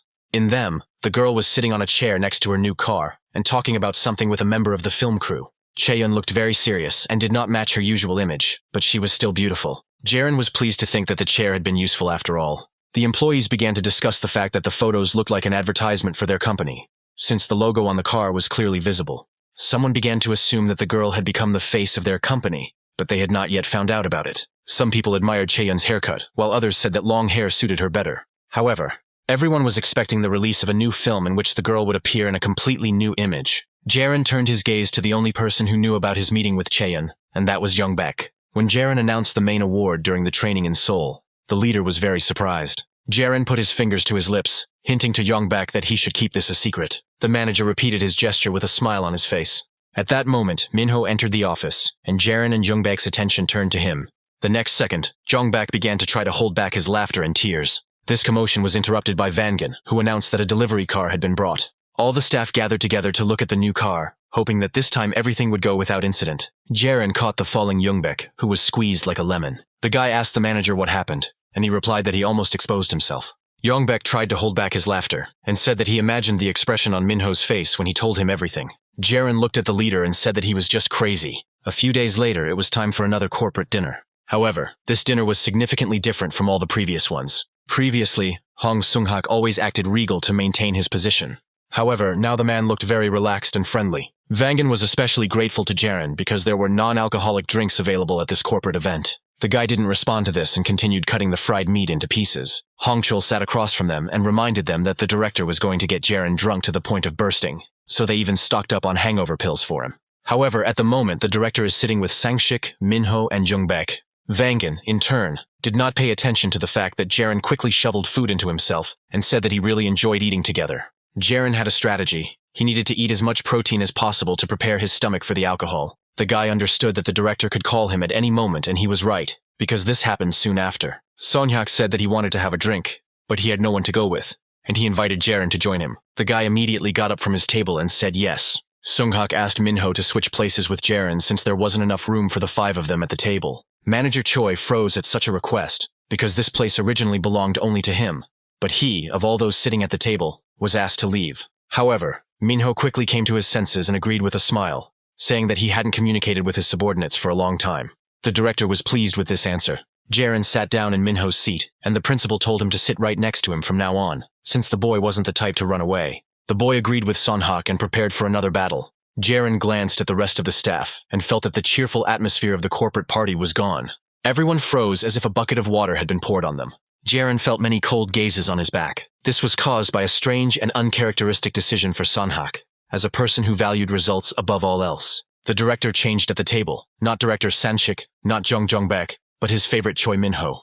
Sonhak handed the bottle of soju to Jiren, inviting him to begin.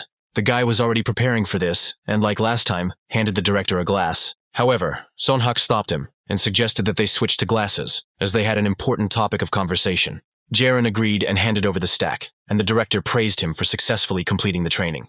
The man was pleased to hear about this at the board meeting, and the guy said that he tried. Sonhak drank his first glass and remembered that Daegu had won first place this month. The director suggested that the results would have been even better if Jiren had not taken a week off due to training.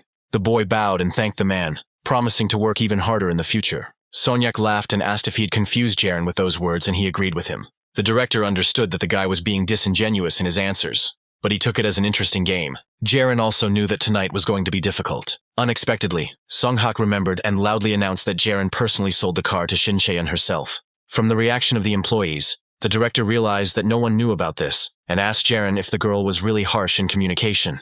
Everyone froze in anticipation of an answer, and the guy said that he had not personally met the actress and had only dealt with her manager. The director just laughed at his answer and said that he already knew everything. Sunhak said that the only thing they were talking about at the head office was how Jiren sold Shin Chaeyeon's car. Jiren preferred not to look back at that moment, as manager Lim was going through all the stages of anger there. The guy closed his eyes and told Sonhak that he didn't like to talk too much about clients. Sonhak poured another glass of soju and asked if this secret even concerned him, as the director. Jiren replied that he does not work for the company, but for the benefit of the clients. The guy looked at Sonhak seriously and said that clients come first for him. The director assumed that Jiren was acting this way because he was not his client. The man asked if he should also buy a car from the guy, so that he would try even harder to please him by making sales. However, Jiren said that every client is different, and not everyone can be pleased. Jiren and Sunhak talked like old friends, not hesitating to make some pretty crude jokes, which greatly frightened Sanshik and made Jungbaek laugh uncontrollably. Soon, Sonhak said that he couldn't wait any longer and gave Sanshik a card, telling him to pay when everyone had eaten their fill. The director stood up from his seat and stood next to Jiren. The man beckoned the boy to follow him, saying that they would continue their conversation elsewhere. The director answers Jiren in the same place where they drank last time after the corporate party. The man ordered stronger alcohol for himself and his boyfriend. Sonyak asked if it was quiet enough in this place. Jiren took a sip from his glass and said it was almost too quiet in here. Sonyak said that the guy is very strange because he doesn't feel awkward about drinking alone with the director. Jiren noted that the man also seemed much more relaxed compared to last time. Sonyak said that the guy really is not like everyone else, but that is exactly what he likes. The director asked if Jiren had any brothers or sisters. The boy replied that he had a younger sister, and Sonhak assumed that Jiren was the eldest son in the family. The director said that usually the youngest are the most desperate, but the guy acts as if he has known him all his life. Jiren said that he knows that Sonhak is the youngest of 3 brothers in the family, and that their inheritance is passed down on a winner-take-all basis. Sonhak replied that this is exactly how it is, so he is forced to accept these rules and play by them. That is why a man needs anyone who will bring him at least a little more money, and that is why he likes Jiren. The director said he didn't know Shin Chae-yoon's exact intentions, but she had provided Taylor with great publicity. Sonyak suggested that this was due to Jiren's ability to get along with people. The guy replied that it was nothing more than luck. The director said that luck is also a skill, and it shows certain results, so he wants to test Jiren again. Sunhak said that there was a proposal at the Taylor Korea board meeting to sponsor films or dramas, and it was all thanks to Chae-yoon, and asked what Jae-young thought about it. The guy asked if the company would approve of his proposal, and Sonhak said that he would personally help with this. Jiren knew that this was not an unfounded confidence, because in the scale of car dealerships, as a rule, not everything is as big as it seems. The thing is that they don't produce but import and sell cars. Often this is done by people with opaque financial situations. Although Sonhak's dealership may be lower than Korea in the car business ecosystem, it has a lot of weight, so it can lead investment marketing projects. Jiren decided that this was an opportunity worth taking advantage of, and said that it was worth starting to invest in the face film. The director asked if it was because Chae-young was in the film, but the guy replied no. Jiren reminded that they had talked about luck earlier, so Sunhak could consider it intuition. The man laughed and offered to make a bet. Jiren said that it shouldn't be called a bet because the stakes aren't that high, and if you're going to invest, you're going to invest big. Sonyak asked again, but this time seriously whether it was worth sponsoring the film face. Jiren responded positively, noting that it was an action film, a noir, a directorial debut, and starred an actress returning from a hiatus. The guy said that the higher the risk, the higher the profit, so there is no better investment. Sonyak replied that great hopes would bring great disappointments, but he would give Jiren a chance and show a little consideration, kindness, and courtesy. The guy said it was something like that and thanked the director for the opportunity. Jiren thanked the man for his attention, kindness, courtesy, and something like that, and this made Sonhak laugh. The man said that he liked the guy more and more, and advised Jiren to work for him, since with his talent, he couldn't remain a simple salesman in the province. Jiren thanked the director for the offer and praise, but said that he was happy where he was. The atmosphere in the office was tense the next day, It was all because of one car model, Pontio. As soon as Sanshik brought up the topic, all the staff visibly tensed up.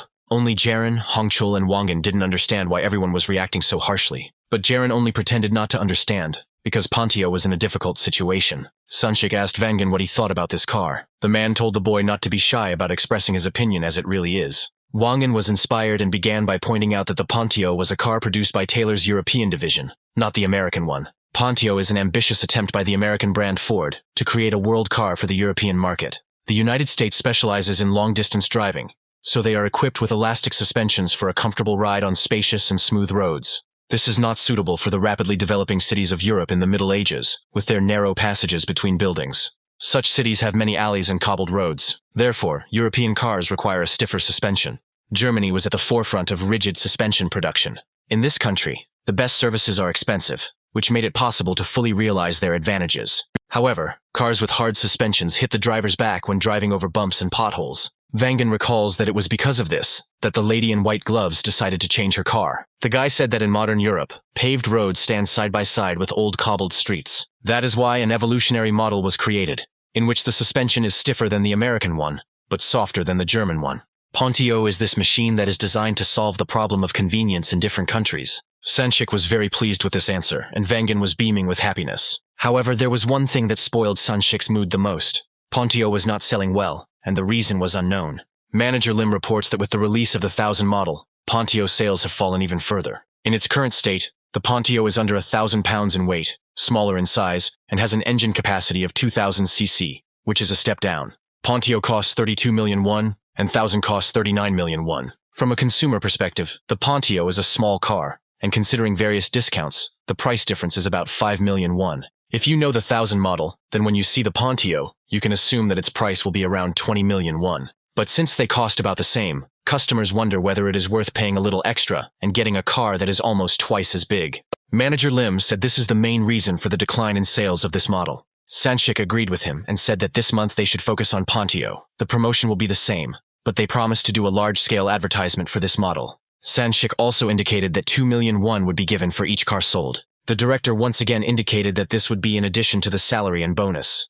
After this, Sanshik clapped his hands and told everyone to get to work. Jiren reflected on the fact that he didn't remember such a large-scale action for Pontio in his past life. In all 2 years of working at Taylor and Daegu, the guy only once encountered the sale of this car, and the client was looking for exactly this kind of car. However, years of experience have taught Jiren one thing. For every powerful incentive, there is always an equally powerful punishment. Sanshik said that each branch is now given a target and Daegu needs to sell 10 cars this month. The director also said that the department would not receive a bonus this month for the unfulfilled plan, which meant there would be no general payments or personal incentives.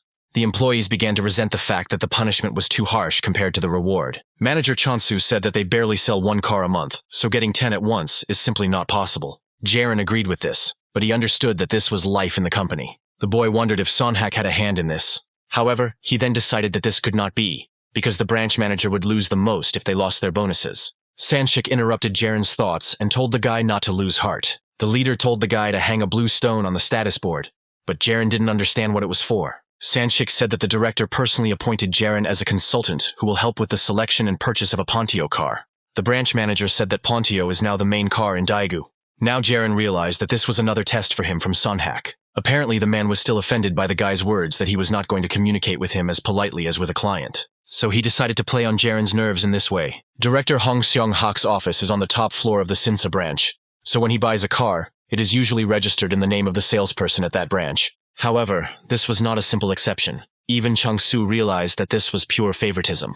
The man asked Sanshik how it was possible to so openly promote a newcomer who had only started selling cars a couple of days ago. Jiren realizes that Seong-hak deliberately put the guy in this situation, even knowing that the guy cares about his relationships with his colleagues. The man did this even though he understood that increased attention from his superiors would inevitably lead to envy and jealousy. Sanshik listened to Chansu's complaints and approached the man. The branch manager handed him the phone and dialed the director's number.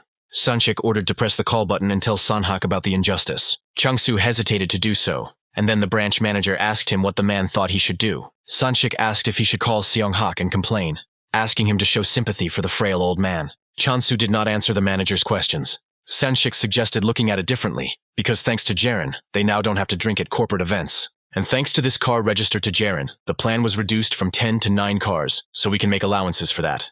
Jiren knew that this situation could cause discontent among his colleagues, so the guy was grateful to Sanshiku for his intervention, but he could handle this situation himself. After everyone had left, Sanshik suggested that Jiren call Seonghak himself. The branch manager asked if the guy understood what was required of him. Jiren nodded his head and replied that he understood everything. In order not to embarrass his colleagues, who were already on edge, the guy decided to go outside to make a call. Seonghak picked up the phone and asked if Jiren liked his gift, and the guy responded with gratitude. However, the director caught the guy's mood and said that you couldn't tell from his voice that he was grateful. Seonghak decided to change the subject and said that he had bet on the film face. With this in mind, the man had another gift for Jiren and asked what the boy thought of it. Jiren asked if it was Seonghak's idea to plan for 10 pontios and forfeit all bonuses if they fail to complete it. The director confirmed his suspicions and said that he would have to wait a long time for the results of the advertisement, since the filming of the movie had just begun, and he already wanted to know more about Jiren. The guy reminded that it was Seonghak who valued profit above all else and asked if there was anything else besides these anti-bonuses. The director said that he never does anything at a loss, so he will share a secret with Jiren. Seonghak said that senior management never interferes with his bonus policy, so he has a mutually beneficial relationship with them. The director said that thanks to this system, the head office sells Pontio to other dealerships with fines, and Seonghak, in turn, receives all the bonuses for the cars that he couldn't sell. The director asked if Jiren thought this might be unfair. Seonghak said it was his deal and Jiren just had to do his job. The director pointed out that the guy should do the job of a salesman, as he wanted. Jiren replied that he understood everything. Seonghak said that all these Pontios he bought will go to the guy's account in bonuses. The director said that this was how he expressed his attention, kindness, politeness, and something like that, and now it was time for him to go, since he had things to do. At this point, the conversation stopped, and Jiren realized that this was going to be very difficult for him. In this situation, the seller will suffer the most and will also incur the greatest losses. Still, Jiren needs to figure out how to sell the idea to the director professionally and impress him. At that moment, a message came from Vangan from the second team. The guy offered to meet Jiren and chat over coffee if he had time. Hongchul joined the boys and began asking Jiren about his conversation with director Seonghak. All employees understood perfectly well that they were faced with unrealistic conditions. Vangan suggested that this was done so that the employees would not cope, and then they would not have to pay. Hongchul secretly told the boys that Chen Su and Hyunjin decided to take a vacation this month. With such conditions from the management, they still had no chance of earning anything, so they decided not to even try. Chansu believes that conditions will be much better in July, and advises not to sell anything now. The employees decided to hold on to the customers in order to make a deal, and send the order later to ensure they would receive bonuses from them. Jiren thought about what experienced salesmen say about the Pontio, which is a complicated car, but not hopeless. The main problem is that 10 of these cars need to be sold per month. Jiren understands that he cannot cope with this problem alone. The guy understands that he must guide these inexperienced guys on the right path and give them a bright future, so he needs to shake them up a little. Hongchul looked up from his conversation with Wangan and asked what Jiren thought about all this. Hongchul asked, as the person in charge of sales, what they should do next. Jiren was more serious than ever, so he decided to assign the boys another task. He said that Hongchul and Wangan should look for other jobs. Jiren made the point that they shouldn't be so focused on sales. Hongchul didn't like his answer and asked if the guy was going too far. The guy voiced his assumptions that Jiren relaxed because his boss adored him.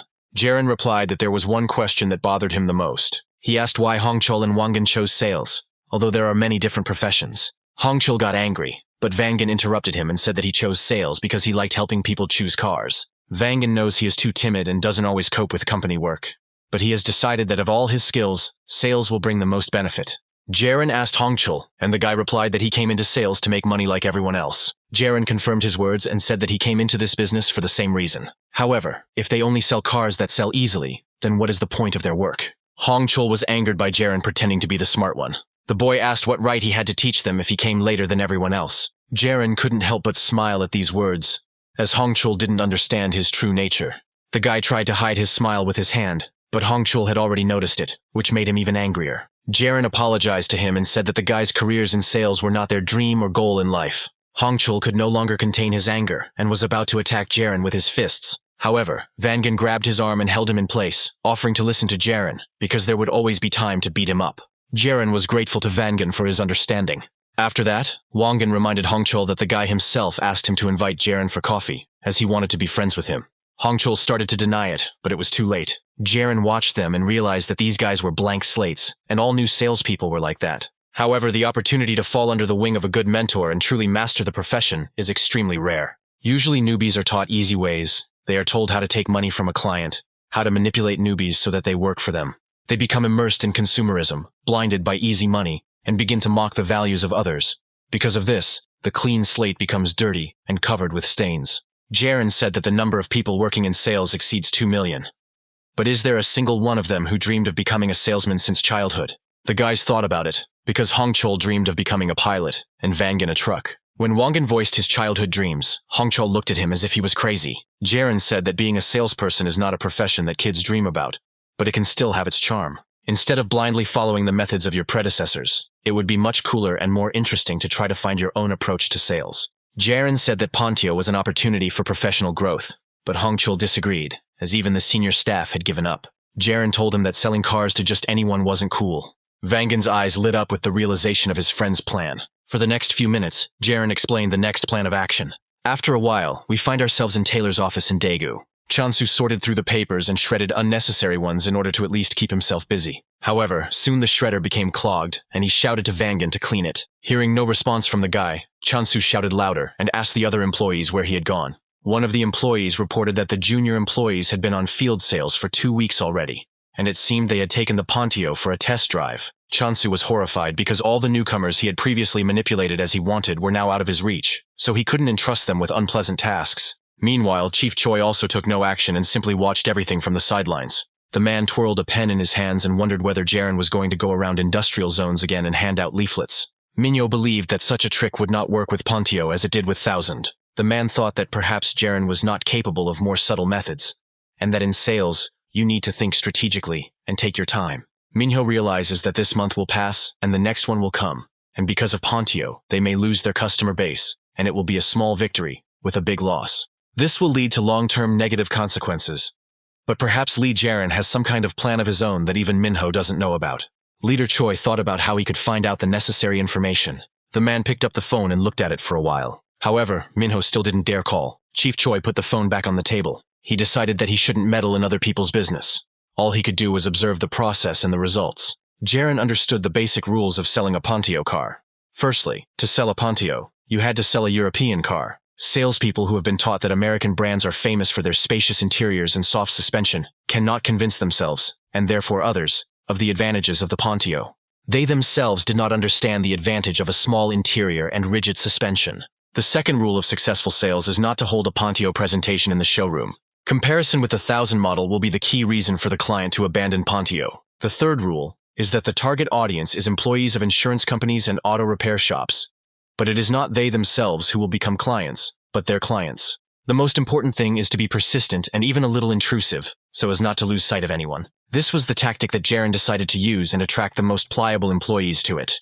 Hongchul had already finished talking to another representative of the insurance company. A few moments later, Vangan joined him. As soon as the next customer left, Hongchul squatted down and said that it was very hot today. Vangan looked around and, noticing a small shop, suggested that they go in and get something cold. Hongchul didn't refuse, and a few minutes later they were already sitting on a bench with ice cream. Hongchul applied the ice cream to his neck to cool himself down a bit. Vangan unwrapped his ice cream and asked if he could ask the guy a question. Wangan asked why Hongchul decided to help Jiren with his plan. At first the guy didn't understand what was being discussed, but Vangan clarified. After that, Hongchul was silent for a while, as if trying to understand why exactly he decided to do this. Hongchul replied that it made him angry to see Jiren working. If the guy was just bragging about being 2 years older, he wouldn't be so angry. Hongchul is also irritated by how politely Jiren sometimes communicates, because ordinary newbies do not behave like that. All newcomers grow gradually as they learn, so Hongchul was glad when Wangan joined the company. Hongchul admitted that when Jiren came to them, he thought that he was developing faster than him. The guy asked if Vangan understood that feeling when a new guy comes in, and you seem more experienced and brighter compared to him. But Jiren was very arrogant from the very beginning, and this was reinforced by the guy's professional skills and the fact that he never crosses the line.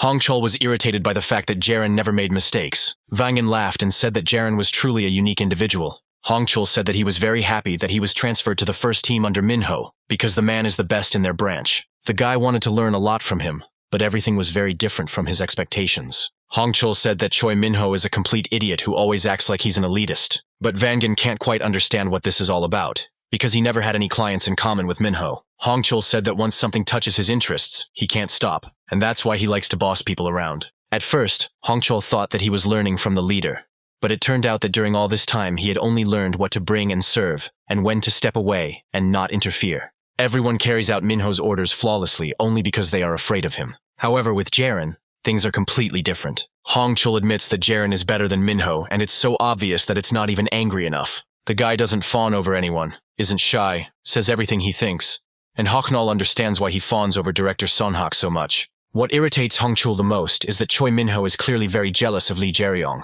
Hongchul doesn't like that Minho uses him like a kitchen rag, and only remembers about him when he needs something. Hongchul understands that it is worth learning from the best, and then, even if you are not the first, you will still achieve success. So he does all this. The guy thought that if things had turned out a little differently, he would have respected Jiren as an older brother. Vangan thought that the guy would start a scandal if he advised telling all this to Jiren personally. The guys were distracted from their conversation by a phone call. Hongchul accepted the call from Mr. Yoon, the director of the Sunshine Car Service, and after a short conversation, he said that he would be there soon. A few moments later, the conversation was over, and the boys looked at Hongchul's phone in disbelief. Hongchul told Wangan that it was the client that Jiren had told them about earlier, the same owner of the German car who had been in an accident. The guys couldn't miss this opportunity and immediately ran to the car to bring it for a test drive and urgently called Jiren. After some time, Hongchul talked to the client and said that his car was hit from the side.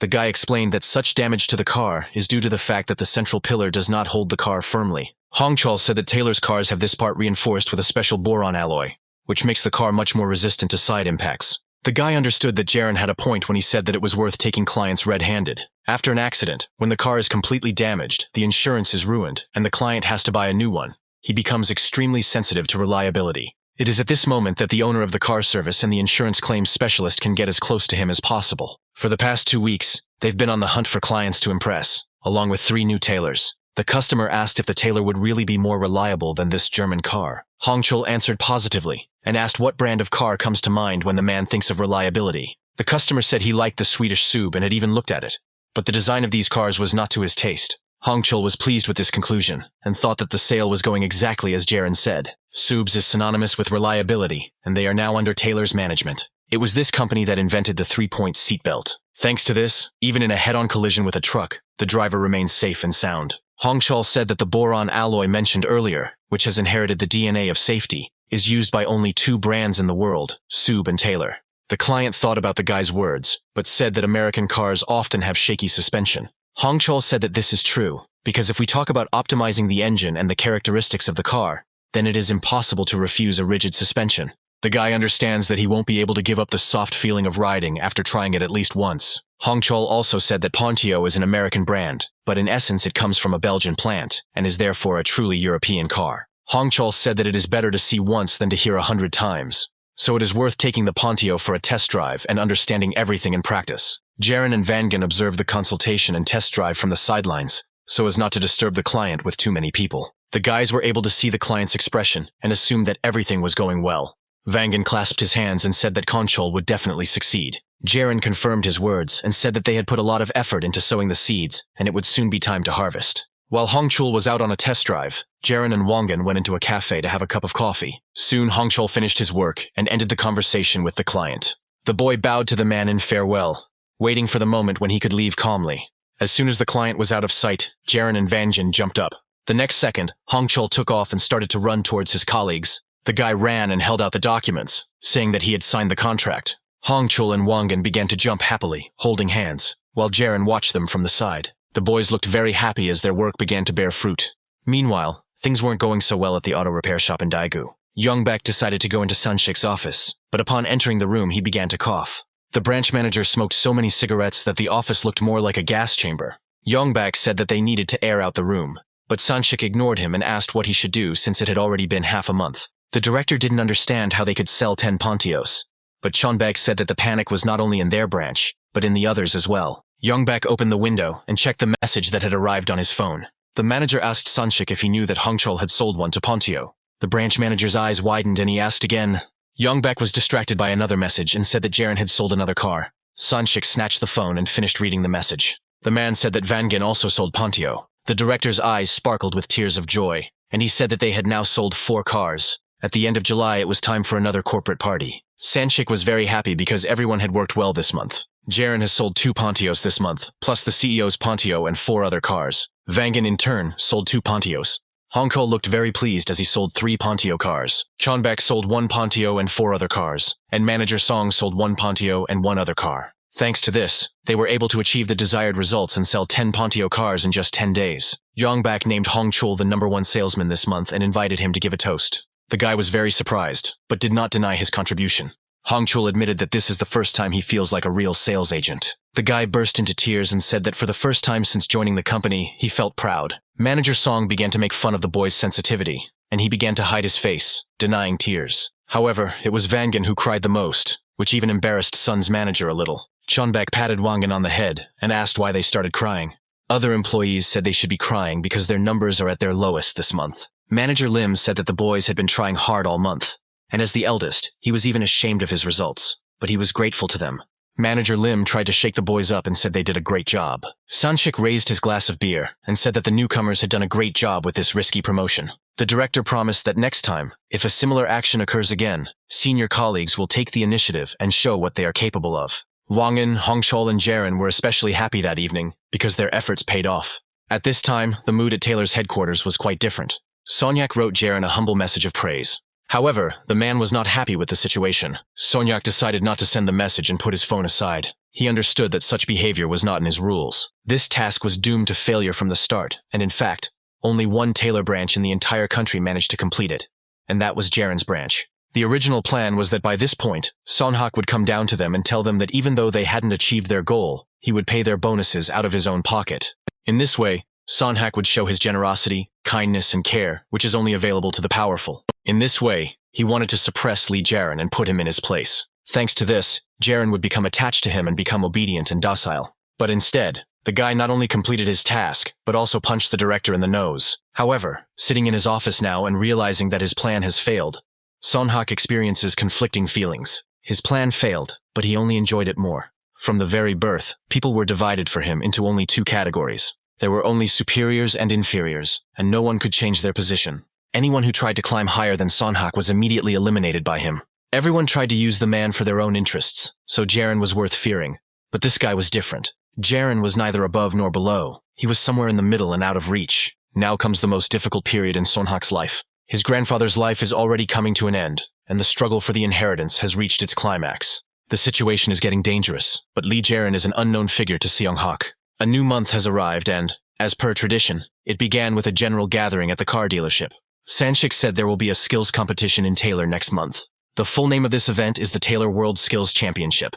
Jiren's eyes lit up at the news. Sanchik said that the competition has been held every 2 years since 2001, and they need to choose representatives from their country. As the name suggests, this competition is primarily attended by service technicians. However, for the sales department employees, there is also a place on the team, and participation in itself is valuable. Sanchik said that if he won, he could become #1 in Korea, and asked if there were any people willing to participate. Jiren understood that as sales consultants, they didn't need to have in-depth knowledge of the locations of parts that were only visible when the hood was opened. But this knowledge expands the concept of after-sales service. This is an opportunity to improve customer satisfaction with after-sales service during the warranty period. Thanks to this, you can significantly increase sales through repeat purchases, because if problems arise, they will turn to you again. Because of such knowledge, an ordinary seller has the opportunity to increase brand loyalty. The skill competition was created with this in mind. In his past life, Jiren was never part of a national team, as not all brands participate in such competitions. When Jiren was still working at Taylor, he was not yet competent enough in this matter, and Minho was always the representative of Daegu.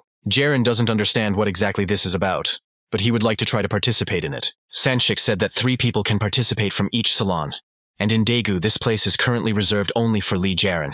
The director said that as soon as everyone decided on their desire to participate, they could let him know. All the employees were shocked by this statement, because they did not understand why Jiren was singled out again. Minho had always participated in this competition before, and was now confused by the director's choice. Jiren was also surprised, because such a choice was not typical for Sanchik, who values harmony in the team above all else. The boy thought that Sonhak might have had a hand in this, but then dismissed the thought. Jiren looked around and his gaze caught on Youngbek. The manager turned towards the guy, with a serious expression on his face. Jiren looked closely at the man and his behavior. After this, Youngbek broke into a smile, making it clear that he personally had a hand in this. After some time, the atmosphere in the team smoothed out a little. Once everyone had calmed down, Minho decided to go into Sanchik's office to talk. When the branch manager saw Chief Choi, he invited him to come inside. Sanchik said that the man had not visited him for a long time. The branch manager invited Minho to sit down and have a cup of coffee. Chief Choi followed his suggestion, remaining silent. When Sanchik brought the coffee and sat down next to him, Minho started talking about the Professional Skills Championship. Leader Choi asked if Sang-shik was sure he had the order correct. The director asked if the man was upset that he didn't mention Minho's name first, and said that he just wanted to spare him since he had a lot of work. Sang-shik said that if Chief Choi wants to participate, he will be only glad. Minho said that the director should have asked his opinion about it first. Sang-shik reminded Manager Choi that he was the branch manager, and personnel matters were his prerogative. Therefore, Sang-shik does not have to report his decisions to anyone, especially not to Minho. The director changed his positive attitude, and asked if Minho's bad mood was due to him standing on the wrong side. Chief Choi asked if Sang-shik was going to get rid of him like a dog after a hunt, since Lee Jiren was now the best. The director said that Minho misunderstood his intentions. Sang-shik asked when Minho was his dog, and if he ever brought him rabbits. The director said that he was not saying this out of dislike towards him. Sang-shik said that he really likes Minho, and that no one is anyone's master or dog.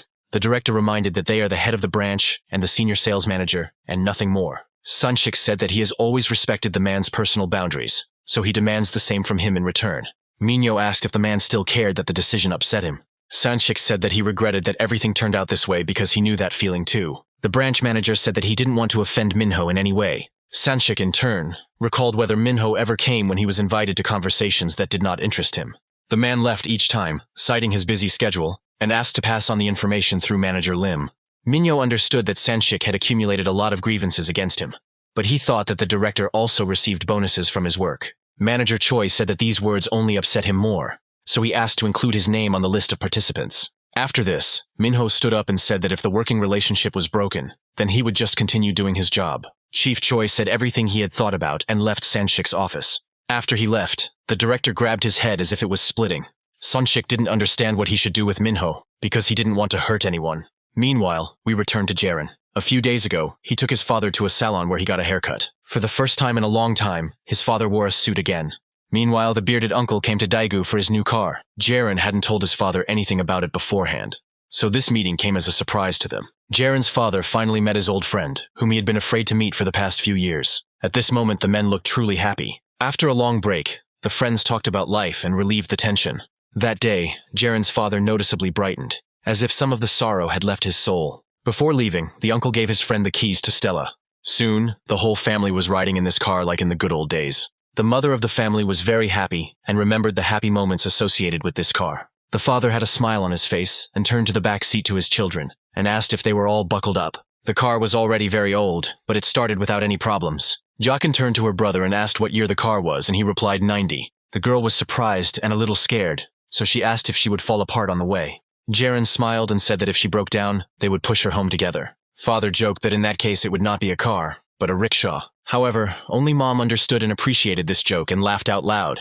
Jiren was happy with how things were turning out. In his past life, this never happened again after the tragedy. But now he is back together in his old car, and happy. The family decided to spend this weekend together and went to the park. The mother sat down on a bench, waiting for her loved ones, and watching her husband and daughter walking nearby. She was soon joined by Jiren, who brought her coffee. The woman asked why they didn't go up the mountain to look at the maples from above. From the sidelines, they watched as the father and daughter built a tower of stones. Mom said that Jiren and Jaehyun would definitely get up quickly, and asked if the guy had been to Katpavi Rock. The woman said that if you wish for something good while walking along the stone steps, Paisha Jaguru will definitely fulfill your cherished wish. Jiren replied that his cherished wish had already come true, so he had nothing more to wish for. Mom asked what the guy wanted, and he replied that he would like to sit here with her and drink coffee. The woman laughed and asked what his cherished wish was, and Jiren said it was the most real one. Jiren said that he was going to Daejeon next week, and if he was lucky, he would go to Seoul again next month. Mom remembered that the guy had already gone to Seoul for work, and the guy said that now their company was holding a competition, and he wanted to take first place. The woman asked Jiren if he liked it, and he said yes. Jiren changed the subject, and said that next year they could move back to Seoul, and then his mother could quit her job as a bathhouse cleaner. The woman was very surprised and asked how the guy knew about this. Jiren replied that his mother always leaves for work when he comes home. The woman's knees and ankles hurt, and he saw her stop to rest several times as she climbed the stairs. Jiren said that if something happened to her knee, she would suffer for a long time, so he would work even harder. The guy said he didn't want his mom to work so hard, but she told Jiren not to overdo it either. The woman said that it is good when a guy has a favorite thing to do, but in the family, each of them has their own share. Mom touched Jiren's hand and told him that he shouldn't pull them all and should take care of himself. Otherwise, she would worry about him. The boy looked at his mother and asked why she was so worried about him. The woman replied that her husband always kept his word, and when he proposed to her, she thought he was just joking when he said he would not allow a drop of water to touch her hand. But in reality, He really didn't let her wash the dishes while Jiren and Jahyun were growing up. Mom said that was just the kind of person their father was, and she thought it was normal. However, she felt so sorry when he began to fall off his feet from fatigue. She could not even imagine that all this time he kept everything to himself and did not show his suffering to anyone. So Mom is worried that Jiren is like his father, so she can't hear him say that he can handle everything on his own. The woman said that they were a family and there were 4 people in it. They are all one, so they can do anything. Jiren looked at his mother and remembered that on the day he died, his mother remained alive. They were returning home after Mom's knee surgery, which he had put off for too long. Until they pay off all their debts, he will not be able to be with his family. But whose desire brought him here? Because he thinks with a heavy heart about his mother, whom he left behind in the future. The next day, Hongchul learned from Jiren that Minho was also going to the competition. Vangan realized that the guy was speaking too loudly, so he covered his mouth with his hand. Wangan suggested that this was not a final decision, but Hongchul had already lost his desire to participate in the event. Jiren assumed that Chief Choi would go in his own car, so there would be 3 of them in total: Minho, Jiren, and Wangan. The guy said that Hongchul would have to wait until next time, and the guy started to complain about how he was always ignored. Jiren said the test would be multiple choice, but he'd have to study a section on evaluating car sales and repairs, which isn't something you can learn at the last minute. The guy said that there was a week before the start of the competition. On the first day there would be testing, and 2 days were allocated for the second stage. Jiren said that such a schedule could disrupt Hongchul's sales schedule, and the boy agreed with him. However, the guy asked why the same arguments did not apply to Vangan, but the guy replied that he had studied this topic earlier. Vangan was planning to go into repairs if sales didn't work out. Jiren helped Vangan with RP, so the guy decided not to give up, but he still has a long way to go to match Hongchul's performance. Hongchul was flattered by these words and patted his colleague on the shoulder. Vangan offered to go to the competition with Jiren in his personal car. Jiren saw no point in refusing, since he still hadn't managed to buy his own car. The next day, Vangan no longer looked as happy as he had the day before. Jiren looked at his friend and asked if he had slept that night. Vangan admitted that he was so nervous that he could not sleep. Jiren asked the boy if he was sure he could drive in his condition. Vangan hastened to calm him down and took out an energy drink, which he bought not only for himself, but also for Jiren. Jiren looked at his friend doubtfully, but did not insist. After a while, the guys were ready to hit the road and got into the car. The first day was supposed to be a test. The guys managed to arrive on time and began passing the first test. Along with them, many Taylor employees from different cities in Korea were tested. Jiren realized that the questions and tasks were not the easiest. The test was very extensive, but this did not frighten the guy. Jiren realized with a smile that it was not an easy task to overcome. Im Nayeon and Cho Hyun-soo from another office came with him to the test. They were both still newbies, so things weren't easy for them. Jiren turned his attention to Vangan and realized that the guy was doing a great job. This is Choi Minho's second time participating in this competition, so the testing portion shouldn't be a problem for him. One of the questions in the test required that you provide a photograph of a McPherson suspension. This suspension is one of the products of the fierce struggle between 2 titans of the American auto industry, General Motors and Taylor. It is an independent suspension designed by automotive engineer Earl McPherson. This man worked at General Motors when he created this technology, but he encountered terrible treatment of engineers from the company and passed the development on to Taylor. However, how many salespeople, looking only at this photograph, will be able to immediately recognize the huge advantages in the suspension design and layout of the car? Jiren remembered how in a past life he had faced the wrath of a client because he did not have enough knowledge in this area. The customer accused the guy of knowing less about cars than the customer himself, so he couldn't trust Jiren.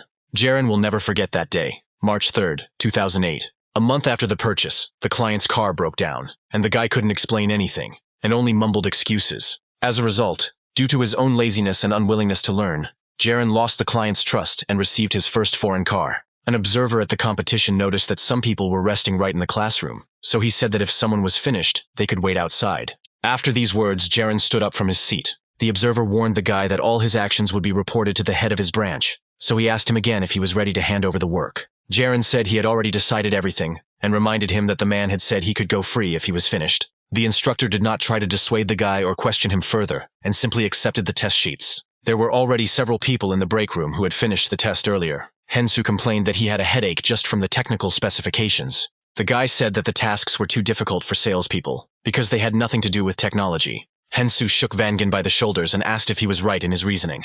Jiren watched the boy's behavior with suspicion. He asked when Hensu and Wangan had become such friends. Hyunsu smiled and said that they kept in touch all the time after completing rookie training. The guy said that Vangan was the most assertive one in Daegu, which confused his friend. Naeun joined their conversation and said that Wangan was very cute. The guy said hello and froze in place, not expecting the girl to approach them. Naeun sat closer, greatly embarrassing Vangan, but he did not dare to object to her. The girl said that Vangan did not ignore her, unlike other people. It was then that Jiren realized that Wangan had been communicating not only with Hyunsu, but also with Naeun. Hensu reminded Jiren of what he said when he left the room after the test was completed. The guy said it was very cheeky and charismatic. Hensu saw that the head office staff was trying to put pressure on Jiren, but he ignored them. The guy simply passed the test and was the first to jump out of the classroom, showing his confidence. Hyunsu said Jiren had amazing fortitude, but Lee didn't want to go into too much detail. Vangan joined the conversation and said that he was confident that Jiren had made the right decision. Hensu said the guy always takes his friend's side and said there were 100 questions on the test. Even if we spend a minute on each one, the observer announced that we could leave 30 minutes after the start. Hensu asked how Jiren, having left half an hour after the testing began, was able to solve all the problems. Vangan replied that Jiren had always helped him with his training and answered every one of his questions promptly. At this point, the meaning of Hensu's words dawned on Vangan, and he asked if Jiren had really answered all the questions on the test so quickly. Jiren was grateful to his friend for standing up for him. However, there were too many people around him now who wanted to take advantage of the guy's knowledge. Jiren's only regret was that Vangan had said it out loud. Hyunsu asked when the guys would have time to study in Daegu since they were in sales, so they wouldn't be newbies all the time. Jiren picked up a mug of coffee from the table and replied that there was a time for everything. The guy said that sometimes there comes a time when a salesperson needs to know his product inside and out. Jiren suggested that this exam was designed to remind salespeople of this, so it never hurts to study up. Hensu remembered this lesson from Jiren, but he doesn't understand why he needs information about engines and their differences between different models. For the customer, information about the size of the car, torque, power, and fuel consumption is important, and this should be sufficient. Jiren asked Hensu what he would do if the car he sold broke down within a month of buying it. The guy asked how Hensu would react to this news. Hensu was angry because Jiren was going to teach him a lesson once again. The guy replied that even if this happened, there are service centers and guarantees. Hensu's job would simply be to send a tow truck. Jiren reminded him that the car was purchased on the recommendation of the seller, and asked what he would do about the broken trust. Jiren said that in order to calm an angry customer, it is necessary to understand the basic principles of the design and operation of the mechanism. This way, the seller will be able to explain the reason for the breakdown, and only then send the car to the service center. Hensu said that he did not build the car he was selling, and asked if Jiren was going to lecture his customers the same way he was now. The guy didn't expect such a question, but quickly came to his senses. Jiren knew that Hensu was right in his remark. Jiren would have ignored these jokes before, but today for some reason he decided to intervene. The guy caught himself starting to lecture Hyunsu the same way he did with Hongchol and Wangan. Jiren didn't have time to realize that he had switched to lecturing another person. The guy remembered that ill-fated March 3, 2008, when, due to his own laziness and unwillingness to study, he received his first foreign car. The customer returned the car because the engine had stalled.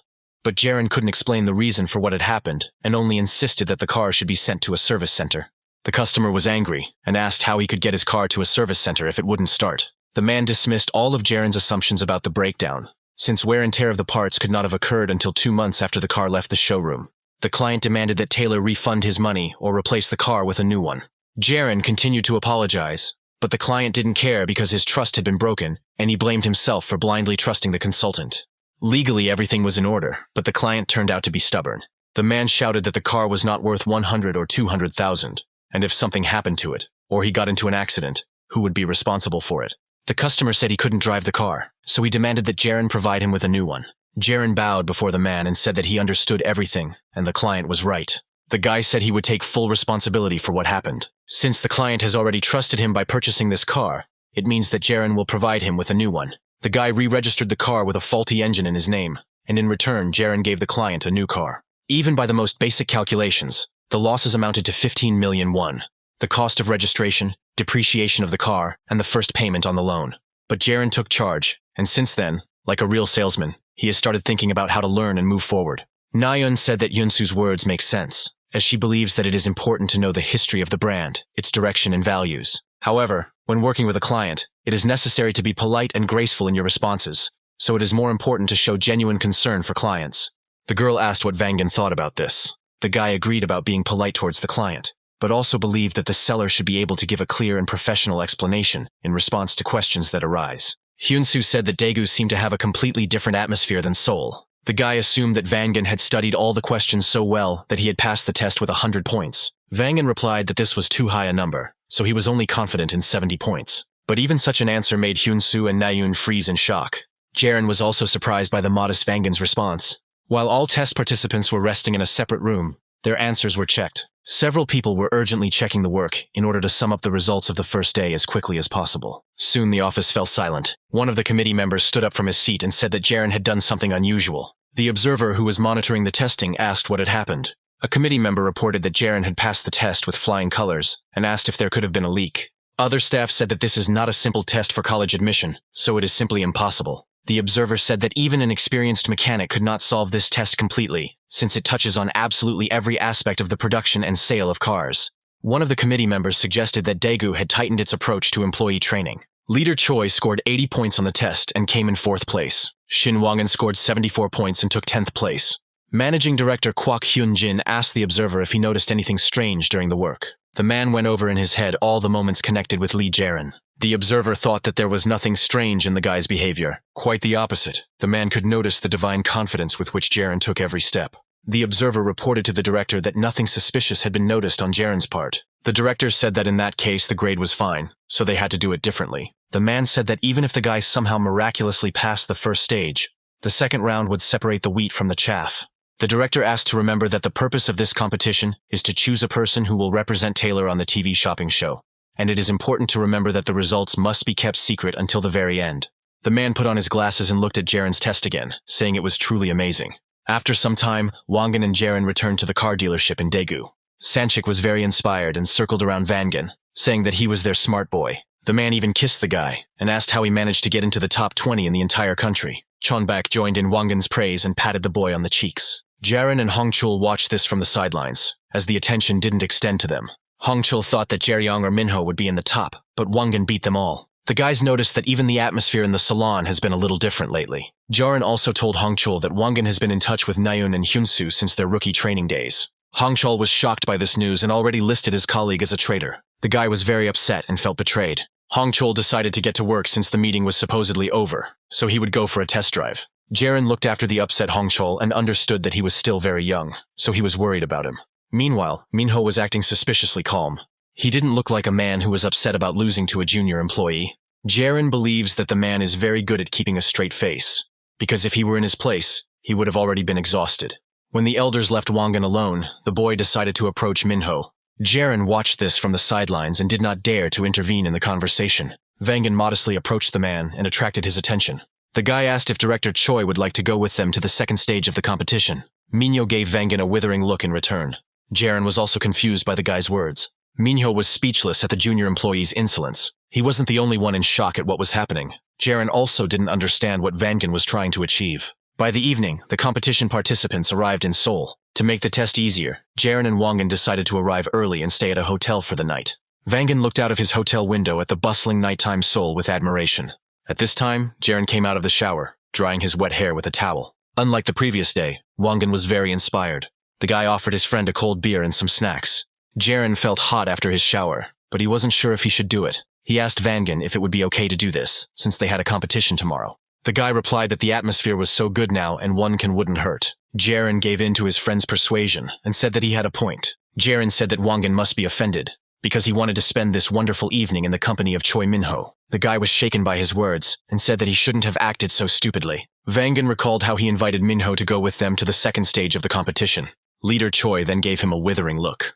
The man angrily replied that they would travel separately, as they had done last time, since it would be more convenient for each of them.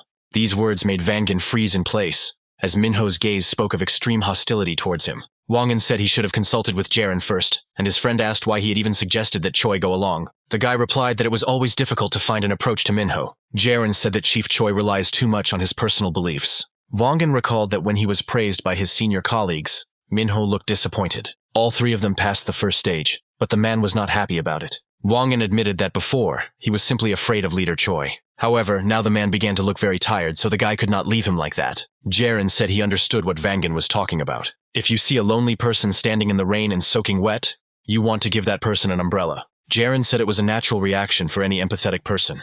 Wangan was glad that he was understood, but Jiren reminded him that this was not an ordinary person, but the leader Choi Minho. This person is proud and tends to push people away, so he will only become more angry if you show him pity. Then Jiren said that he could be wrong, so there was no point in gossiping about him now. Some more time passed, during which the guys finished their beer. Vangan was clearly weak in the alcohol department, so he quickly became drunk. The guy raised his head and addressed Jiren informally. Jiren assumed that Vangan was already drunk. Vangan stood up from his seat and said that they had known each other for almost a year, so they could communicate as friends. Jiren said that he was right, and then the guy asked him to address him without formalities, because it would be more convenient. Jiren didn't deny it and agreed. Vangan asked if he had changed much since their first meeting. The guy said that now he is not so shy, slouches less, and does not behave so indecisively. Wang guessed that was why he decided to say such a thing to Choi Minho. Just a year ago, the guy wouldn't have even dared to think about talking to him first, and certainly wouldn't have taken part in the competition. Vangan thanked Jiren for this. The guy was embarrassed, and said that there was nothing to thank him for. Vangan said that this was not true, because he only began to live after he met Jiren. The guy said that Jiren is caring, although he tries not to show it openly, and always helps. Jiren looked at his friend with confusion, and didn't understand why he was saying all this now, when he was drunk. Vangan really thinks the guy is a very good person. In the future, he wants to try to become like Jiren.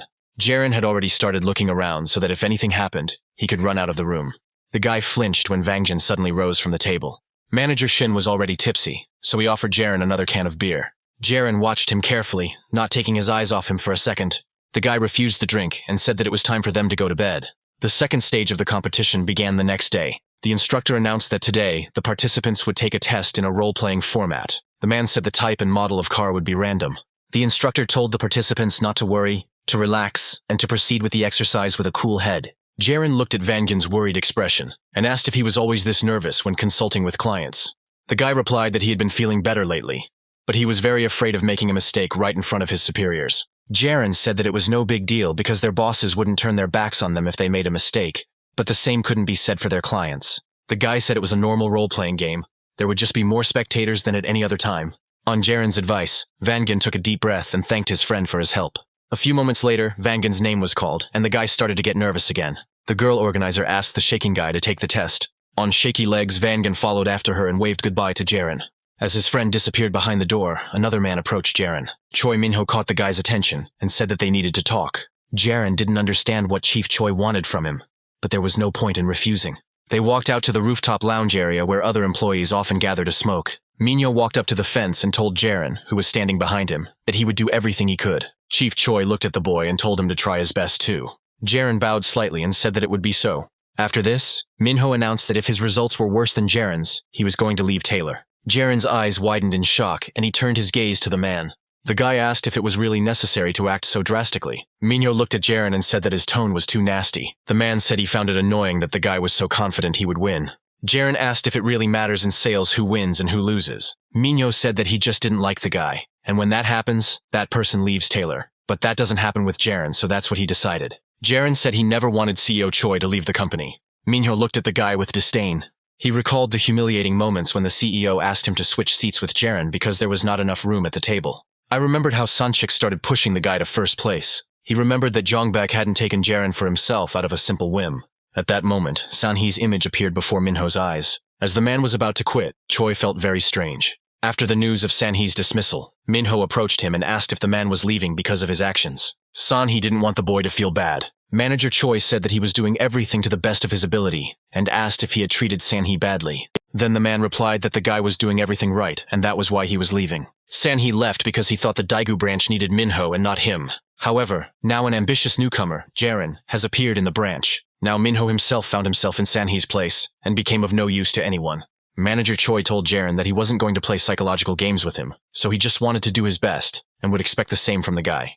Jiren planned to move to Seoul next year, and knew that someone else would take his place. Lee Sang-shik holds on tightly to Minho because his talent is unmatched, but Jung-baek thinks otherwise. The previous conversation on the roof with Jung-baek had made Jiren aware that the man was up to something. His plan is to get rid of Minho before Jiren leaves for Seoul. Jiren knows that he can't interfere with this because he knows how Chief Choi's reign could end. The only thing left for Jiren to do is wish Minho good luck. One by one, the competitors passed the second stage. The committee members closely monitored all actions and words in order to identify the best candidate. The judges made marks on their lists, noting the good and bad sides of the participants.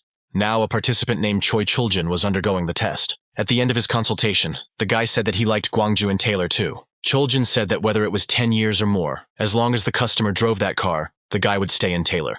The guy promised the client that he would always be with this company. At this point, Chuljin's test ended and he left the hall. The members of the commission began to talk among themselves, discussing the test they had just passed. One observer said the Gwangju office had improved significantly since the last competition. The top judge of the day said that it was a worthy performance by the ace of the Gwangju branch. The man compared his performance to that of Daegu leader Choi Minho. Although their styles are completely different, they both demonstrate excellent skills. That judge was Jong Tae-hee, a pioneer of imported cars in the Republic of Korea. The man began his career in the 1980s, when imported cars first appeared in Korea. Tae-hee eventually became the CEO of Taylor in Korea, and is considered a symbol of the South Korean import car industry. Of all the participants in the competition, Lee Sin-jae and Choi Minho were singled out. The mask will also be judged in this competition, as the face of the Taylor brand is currently being chosen. Director Soon-hak agreed that Choi Minho was a valuable asset, but he wasn't the one he was interested in right now. Another participant form was brought to the CEO, and he asked if they were running low. A member of the commission confirmed his guess and said that this was the last 12th participant. Tae-hee saw that the member was from the Daegu branch and told Soon-hak that there were many outstanding employees in that branch. Soon-hak smiled and said that he was just lucky with the personnel. Meanwhile, one of the organizers approached the actors and offered them cold coffee. The actors thanked him, and the man said that they would soon finish, as there was only one participant left. The guy and the girl accepted the coffee and said with smiles that they understood everything.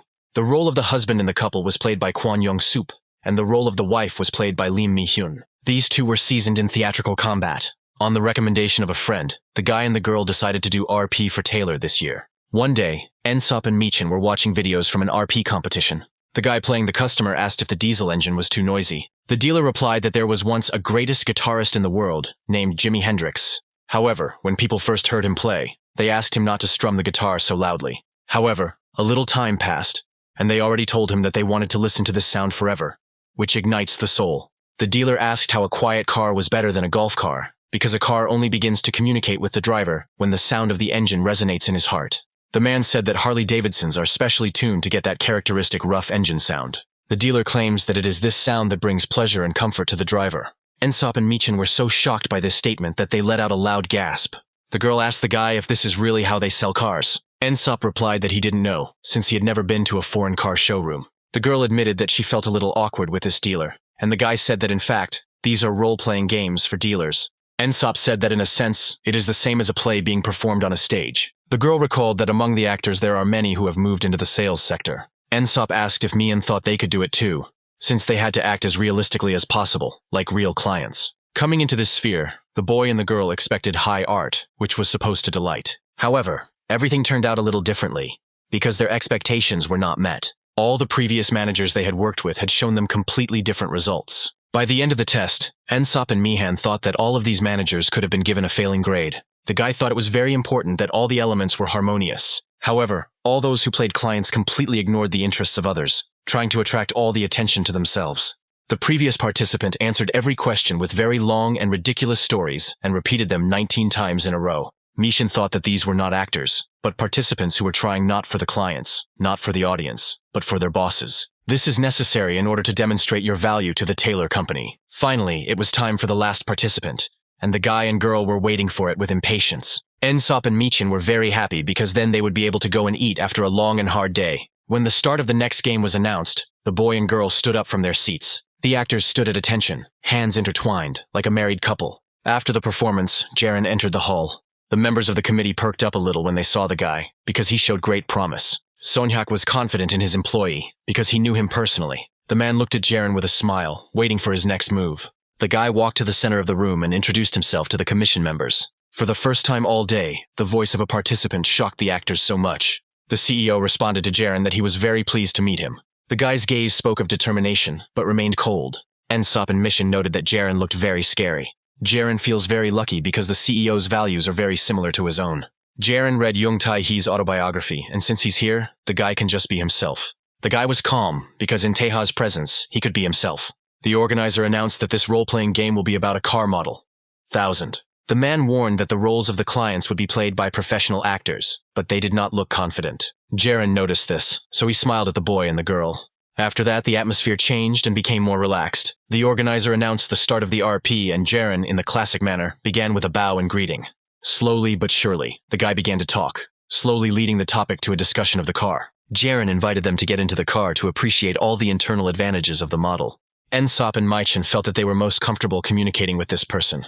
After finishing inspecting the inside of the car, the girl was about to get out, and Jiren put his hand between her head and the roof of the car. At the last moment, Michin noticed this gesture. The girl realized that this gesture was made so that she would not hit her head while getting out of the car. Michin thanked the guy, and he smiled back at her. Jiren was worried that the client's husband might misunderstand him, but Yongsop said it was okay. Jiren pretended to be confused by the situation. After this, the atmosphere became lighter, and the young people did not hesitate to laugh at this situation. Ensop noted that he felt very comfortable and calm with Jiren.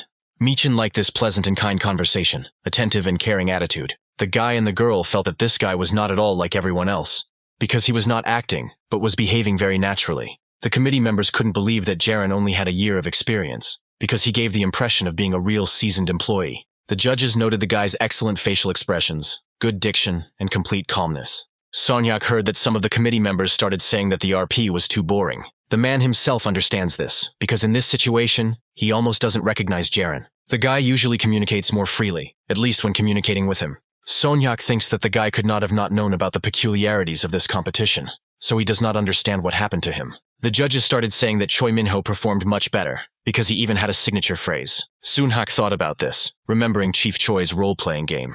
Minho said that modern cars are almost all equally functional, meaning that today a car is more than just a means of transportation. It is a lifestyle. Brand, efficiency, design. All this becomes a reflection of the values of personal life. Minho told customers that the 1000 model would add new values to their daily lives. Sonyak watched Jiren's actions and behavior closely. 8 minutes have passed since the role-playing game began. Each seller at the RP had 10 to 15 minutes, but at this rate, neither influence nor a coup would solve anything. Sonyak was upset that Jiren had disappointed his expectations regarding the final test. At this point, Michin told her husband that she wanted to buy a car at this location. Ensop supported his wife, and asked Jiren if they could sign a contract. Jiren smiled and said that he would prepare everything for them in the near future. Sonyak was surprised because the actors playing the roles of the clients were given a double task. Firstly, they need to be as friendly and proactive as possible, but still go with the flow of the sale. And secondly, to get an accurate estimate without signing a contract within 10 minutes. The commission members began to be indignant because less than 10 minutes had passed since the start of the RP. The judges suggested that the actors relax too much on the last contestant. Soon the roleplay was over, and the actors bowed to Jiren as he bowed back. The guy straightened his jacket and turned towards the judges. The CEO praised Jiren for a great RP. The boy thanked the man for the praise, but that was not all. Taehi suggested that Jiren was not playing to his full potential, which is why he did not show all of his abilities. The guy smiled and confirmed his assumptions. The director asked why he did that, because they were now in a competition, and if they tried half-heartedly, it would be a minus. Taehi said that no matter how talented the guy was, this was not following the rules, so the seller should not act too relaxed. Other members of the commission began to say that the guy was not capable of anything else, and was only trying to stand out from the crowd by saying these words. Jiren didn't pay attention to these ridiculous phrases. Taehi asked why someone who got the maximum score on the test and made it to this stage suddenly didn't want to show their best. The man demanded that Jiren explain his actions, and the boy replied that the seller was consulting a client. Finally, Sonhak got what he had been thinking about all along. Jiren began his usual conversation. Jiren said that the presentation was a performance in front of the jury, and the guy only conducted a consultation. The CEO was not satisfied with this answer and asked for an explanation. Jiren, in turn, knew that the man understood everything perfectly and saw the true meaning of this consultation. Taehi was a salesman like him and asks this question because he really wants to test his assumption. Jiren began his explanation by saying that the actors playing the clients demonstrated a consistently friendly attitude. It is likely that the role of clients was programmed with a bias towards the 1000 model from the very beginning. So Jiren believes that there is no need to specially package the Taylor brand if the product is already packaged. The first stage instructor was pleasantly surprised by this answer. Jiren said that comparisons with competing models were pointless, just to highlight a few minor points. Specifically, to maintain a positive attitude of customers towards this model. Jiren said that since these were ideal clients, the main goal was to make them comfortable. The CEO said the guy was right about these being ideal clients. Taehi said that to more accurately assess salespeople's abilities, they need to be given the opportunity to showcase their strengths. However, there is another reason why role-playing is carried out by the ideal client. The CEO asked if Jiren knew the correct answer. The guy suggested that there would be another round of role-playing. If the first time you checked the work with the ideal client, then the next time you should have focused on processing the claim. The CEO was shocked by this answer. All the members of the commission were also at a loss. One of the judges jumped up and said that there had been a leak. The organizers began to claim that this was impossible, since only a few people within the company knew about it, and everyone else was told about it only before the start of the competition. Sonyak asked the prosecutor if he wanted to accuse his branch of cheating in his branch. The committee members said that the second round had been used in previous competitions, so he asked if this was really Jiren's first time competing.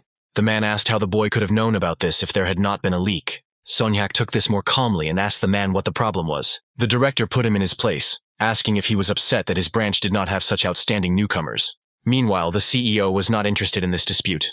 Taehi once again turned to Jiren with a question. The man asked the guy to explain again how he found out about the second round of the RP for processing the claim. Jiren replied that candidates take turns coming in from the waiting room to take the exam, and half an hour passes before it is the next person's turn. The guy said that he came here in 2 minutes. The RP lasted 10 minutes, the maximum RP time is 15 minutes. There is no point in delaying with the ideal client any longer, so candidates have another 10 to 15 minutes. The first task is too simple to determine the strongest, so another, more difficult one must follow. So Jiren assumed it would be a claim processing task. The members of the commission calmed down a little, since his words sounded quite logical. The judges thought it was because the guy was last in line, so he had enough time to think things over. Sonyak smiled, because Jiren had not disappointed him after all. The CEO said it was time to move forward with processing the claim right away. Taehi said that he would be watching Mr. Lee Jiren with interest. This time, only Michin participated in the test as a dissatisfied customer. For a while, the room fell silent as the girl prepared herself. However, just a couple of seconds later, the girl began to scream loudly. She asked Jiren why her new car, which was only a month old, had stalled in the middle of the road. The guy was even surprised by such pressure. The girl was a professional in her field, so he was even shaken up. Mian screamed that her important deal had fallen through because of the broken car, and asked how Taylor was going to answer for it. Jiren looked at the girl and understood that she was overcome with indignation and a rage as hot as fire. The guy knew that such a fire could not be put out in one go, so he urgently had to come up with something. Jiren decided to start small to prevent the flames from spreading further, and asked if the girl was hurt. Michin responded that the stress of the accident would kill her faster than the accident itself. The girl said that this car is completely new, because it is only a month old, and this is the second time it has just stopped in the middle of the road.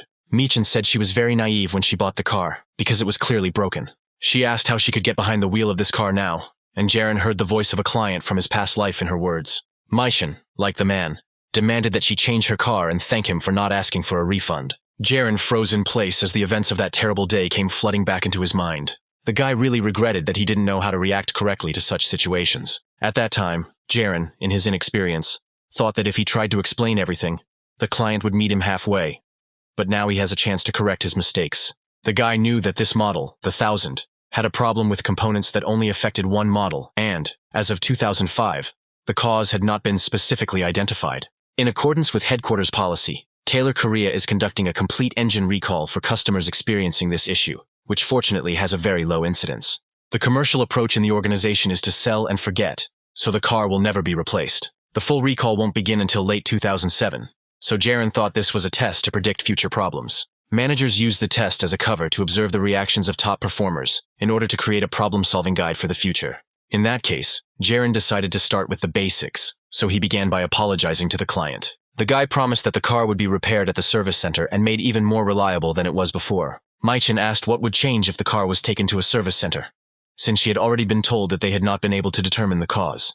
Jiren said he was personally involved in checking the car when it broke down the first time. He said he and the service center staff spent the entire night analyzing the problem, taking as many photos as possible, and contacting the best mechanics across the country for help. Jiren said the problem is suspected to be an engine defect, and they have already reported it to head office. The guy guarantees that the result will be ready within a week, and so that Michin does not experience any inconvenience. He offers to provide her with a replacement car during this time. The girl didn't like this option and asked if they were really going to brush her off again. The first time, Michin went to meet them, but the situation repeated itself again. Jiren understands that the girl's anger does not subside because this is a requirement of her role, and thinks that this is right. From his past life experience, the guy understands that the situation cannot be resolved so easily. Trying to calm such an irritated client with empty promises can have the opposite effect. Jiren understands that in a situation like this, it's best to present the facts, and to present them calmly and honestly. The guy apologized again for the problems they had caused, and for failing to keep the client safe twice. Jiren said that according to head office policy, the car cannot be replaced. His words left the commission members frozen in shock. Jiren bowed and apologized again. The guy came up to the car and said that Taylor is a company that puts customer trust first. Jiren said the fact that the engine stalled twice was no small matter. The guy assured the girl that the head office was carefully examining this incident, so the issue of replacing the engine would be resolved soon. Jiren promised that in that case they would give priority to Ms. Lim Mi-hyun. The actress did not know what to do next, despite the fact that previous participants also mentioned replacing the engine, but no one had made such specific promises before. Jiren promised that the engine would be replaced as soon as possible. The guy asked the girl to give them a week. The committee members were shocked, and even Sonhak didn't understand what Jiren was doing. Maishin froze in place and couldn't think of anything, but she couldn't give up, because she had been told not to give up her position too early. The girl turned to the organizer, and he pointed to his wristwatch, as if to say that there was still a lot of time left. Seeing Miken's gaze, the organizer crossed his arms and shook his head vigorously from side to side. The girl realized that she had to somehow get out of the situation, so she asked what she should do all this time. Mishin clung to her last hope and asked him what he would do if the car started stalling again. Jiren smiled and said that in that case he would personally buy the girl a new car. This time Mishin was completely lost. Sonhyak's eyes grew bigger and bigger as the test progressed. He didn't understand why Jiren was saying such things and thought he was crazy. Jiren said the company will never give up its profits, but he makes that promise personally. The guy extended his hand towards Miken and asked her to trust him. Jiren assured the girl that he kept his word. The guy understood that it would take another 15 years before the consumer protection law came into force, so there was no other way out. After Jiren left the room fell silent for a while. The committee members were so shocked by Jiren's words that they did not dare comment on them.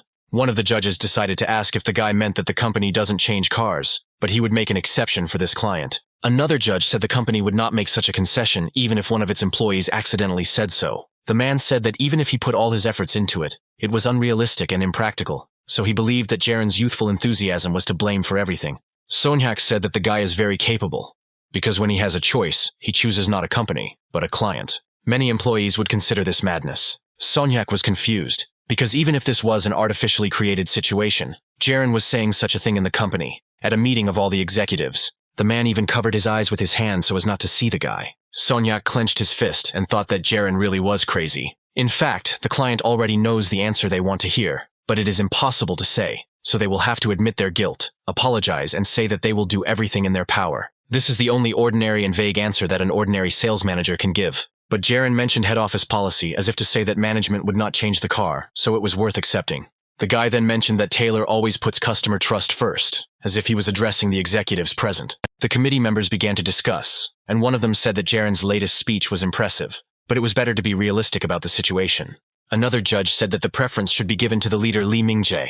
Another leader said that there was nothing special about Mingji's performance, and that Jiren was the one who stood out the most throughout the day. One of the committee members said that it would be better if the victory went to the leader, rather than to the junior manager. While the disputes among the managers were not yet over, the CEO called the organizer. Taehi asked to invite actors who played clients for a couple of minutes. Soon, Miken and Ensop were sitting across from the committee, and the CEO thanked them for their work. The man apologized for the delay and said he would like to ask the boy and girl a few questions. Ensop replied that there was nothing to worry about, and said that he was listening to him carefully. Taehi said the actors met with 12 salespeople today, and asked who they would like to buy a car from. Mihyun and Yeonsop didn't think long and answered in unison that it was from Mr. Lee Jiren. The CEO asked if he could ask them to justify their choice. Michin replied that there was no specific reason for this, she just believed that Jiren kept his word. The first thing the girl thought about was that the guy would always be on her side. Meanwhile, Jiren walked into the waiting room to join the rest of the competition participants. Vangan was already waiting for him there and greeted him with congratulations. Vangan brought Jiren coffee and asked why it was taking him so long, but the guy assured him that everything was fine. Manager Shin admitted that he had screwed up the last task of handling claims. Jiren confirmed that it was difficult, but he was the only one who looked okay after completing the challenge. Vangan said other participants said this was the first time the topic of claims had been raised at the competition. The guy no longer remembers what he said to the client, but no matter what he did, she did not stop yelling at him. Vangan grabbed his head and said that he had almost turned gray there. The guy only remembers that he seemed to have promised to report this situation to the director and provide a replacement car. Jiren praised Vangan for his work, and Vangan asked how the guy himself dealt with the situation. Jiren said that he promised the girl to buy a new car at his own expense, which shocked his friend. Jiren said he would buy the car if the company couldn't fix the problem. At his words, all the contestants present in the room turned around. Manager Choi looked at Jiren with a withering gaze. Jiren looked carefully at all the participants and didn't understand why everyone's ears were perked up. After some time, a girl organizer came into the break room and praised all the participants for their work. She placed the basket of phones on the table and said that they could collect their personal belongings and begin to disperse. Jiren and Vangan waited their turn, continuing their conversation. The guys were already heading towards the exit, and Vangan said that he didn't believe that it was all over. Jiren offered to drive if the guy was tired, but they were interrupted from their conversation. Manager Choi was haunted by the remark the boy made in the break room. Minyo asked if Jiren really promised to replace the car for this test. The boy turned to the man and answered negatively. Minyo was sure that Jiren was serious, and the boy confirmed his suspicions. There was silence for a while, as if Chief Choi didn't want to speak in front of Wangan. Jiren noticed this, so he asked the guy to wait for him in the car. Wongan was worried, but quickly bowed to Chief Choi as a farewell and left. When they were alone, Minho said he didn't understand anything. He asked if Jiren was really going to replace the car for every problem customer. The guy replied that it was indeed impossible to replace all the cars, because then the expenses would significantly exceed the income. Jiren replied that it was a question of mindset, because the point is that he would never turn his back on a client. Minho didn't understand how the guy could say this so easily. Manager Choi remembers that when he was training, he was told that until the car is in the hands of the customer, the salesperson should not be the first to refuse it. He was taught that it is necessary to constantly maintain contact with a client who has left his contact information and build friendly relationships. Even if the client does not buy the car now, he remains a potential buyer who needs to be regularly messaged. Once the customer responds, he falls into the seller's net. The seller's next steps are to make the customer believe that Minho is the only normal seller in this world. The mentor asked if Minho understood, and he replied that he remembered everything. After some time, the mentor asked the guy if he was still in touch with one of the clients, and Minho answered in the affirmative. Then the man said that this only needed to be done before the car was handed over, and after that, there was no longer any need to follow the client around. Minho replied that he couldn't refuse the man since he approached him first. The mentor told the guy that if he always agreed with the client, the person would turn into a difficult client. The man said that Minho lacked the flexibility to handle car sales. Manager Choi believed that one should always think rationally and get rid of unnecessary customers. By filtering out customers after the car is delivered, the seller keeps those who bring friends and those who change cars frequently. This way, the work will be limited to a narrow circle of high-quality clients, which will allow him to get ahead of everyone else. Minho admitted that he thought the same thing when he first saw Jiren. Manager Choi said that the guy is an idealist and knows too little about reality because customers are constantly demanding something. Minho said that if Jiren treats everyone with such responsibility, he will be used. Jiren didn't try to convince Chief Choi otherwise, but he himself understood that he was far from an idealist. The guy is convinced that as long as he doesn't give up on a client, the client will never give up on him. No matter how angry the client is at Jiren, he will understand that it is not his fault. Therefore, the guy is ready to help the client, even if the situation is very serious and cannot be resolved by standard methods. When a person has a problem with his car and needs help, he is forced to contact the seller. Last time, Jiren did the same thing with the customer whose car broke down and took responsibility because the man trusted him as a salesman. Jiren may be ready to replace the car with a new one, and when a customer feels this, he always responds with greater loyalty and takes the seller's side. In his past life, over almost 20 years, the guy had to take back only 2 cars due to claims. But the customers who received new cars continued to involve their relatives and friends until the very end and recommended Jiren to them.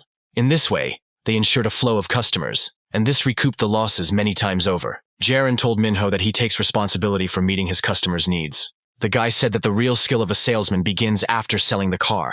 Minho had a different opinion on this. Chief Choi said there is a theory that it costs 4 times more to attract new customers than to retain existing ones. However, in practice, in sales, everything is different, because they are not a corporation. Minho said that one day, Jiren would also face the harsh reality. Sooner or later, there will be a huge number of clients and endless unfulfilled demands. Minho said that salespeople are people first. They have the same time and energy as everyone else. So if Jiren continues to work as if he has 2 or 3 pairs of hands, sooner or later he will suffocate from his own ideals. Jiren smiled and said that in that case, he would find another way. Minho said that it was all sophistry, and that their job was to be the link between the machines and the clients. Jiren disagreed with Chief Choi.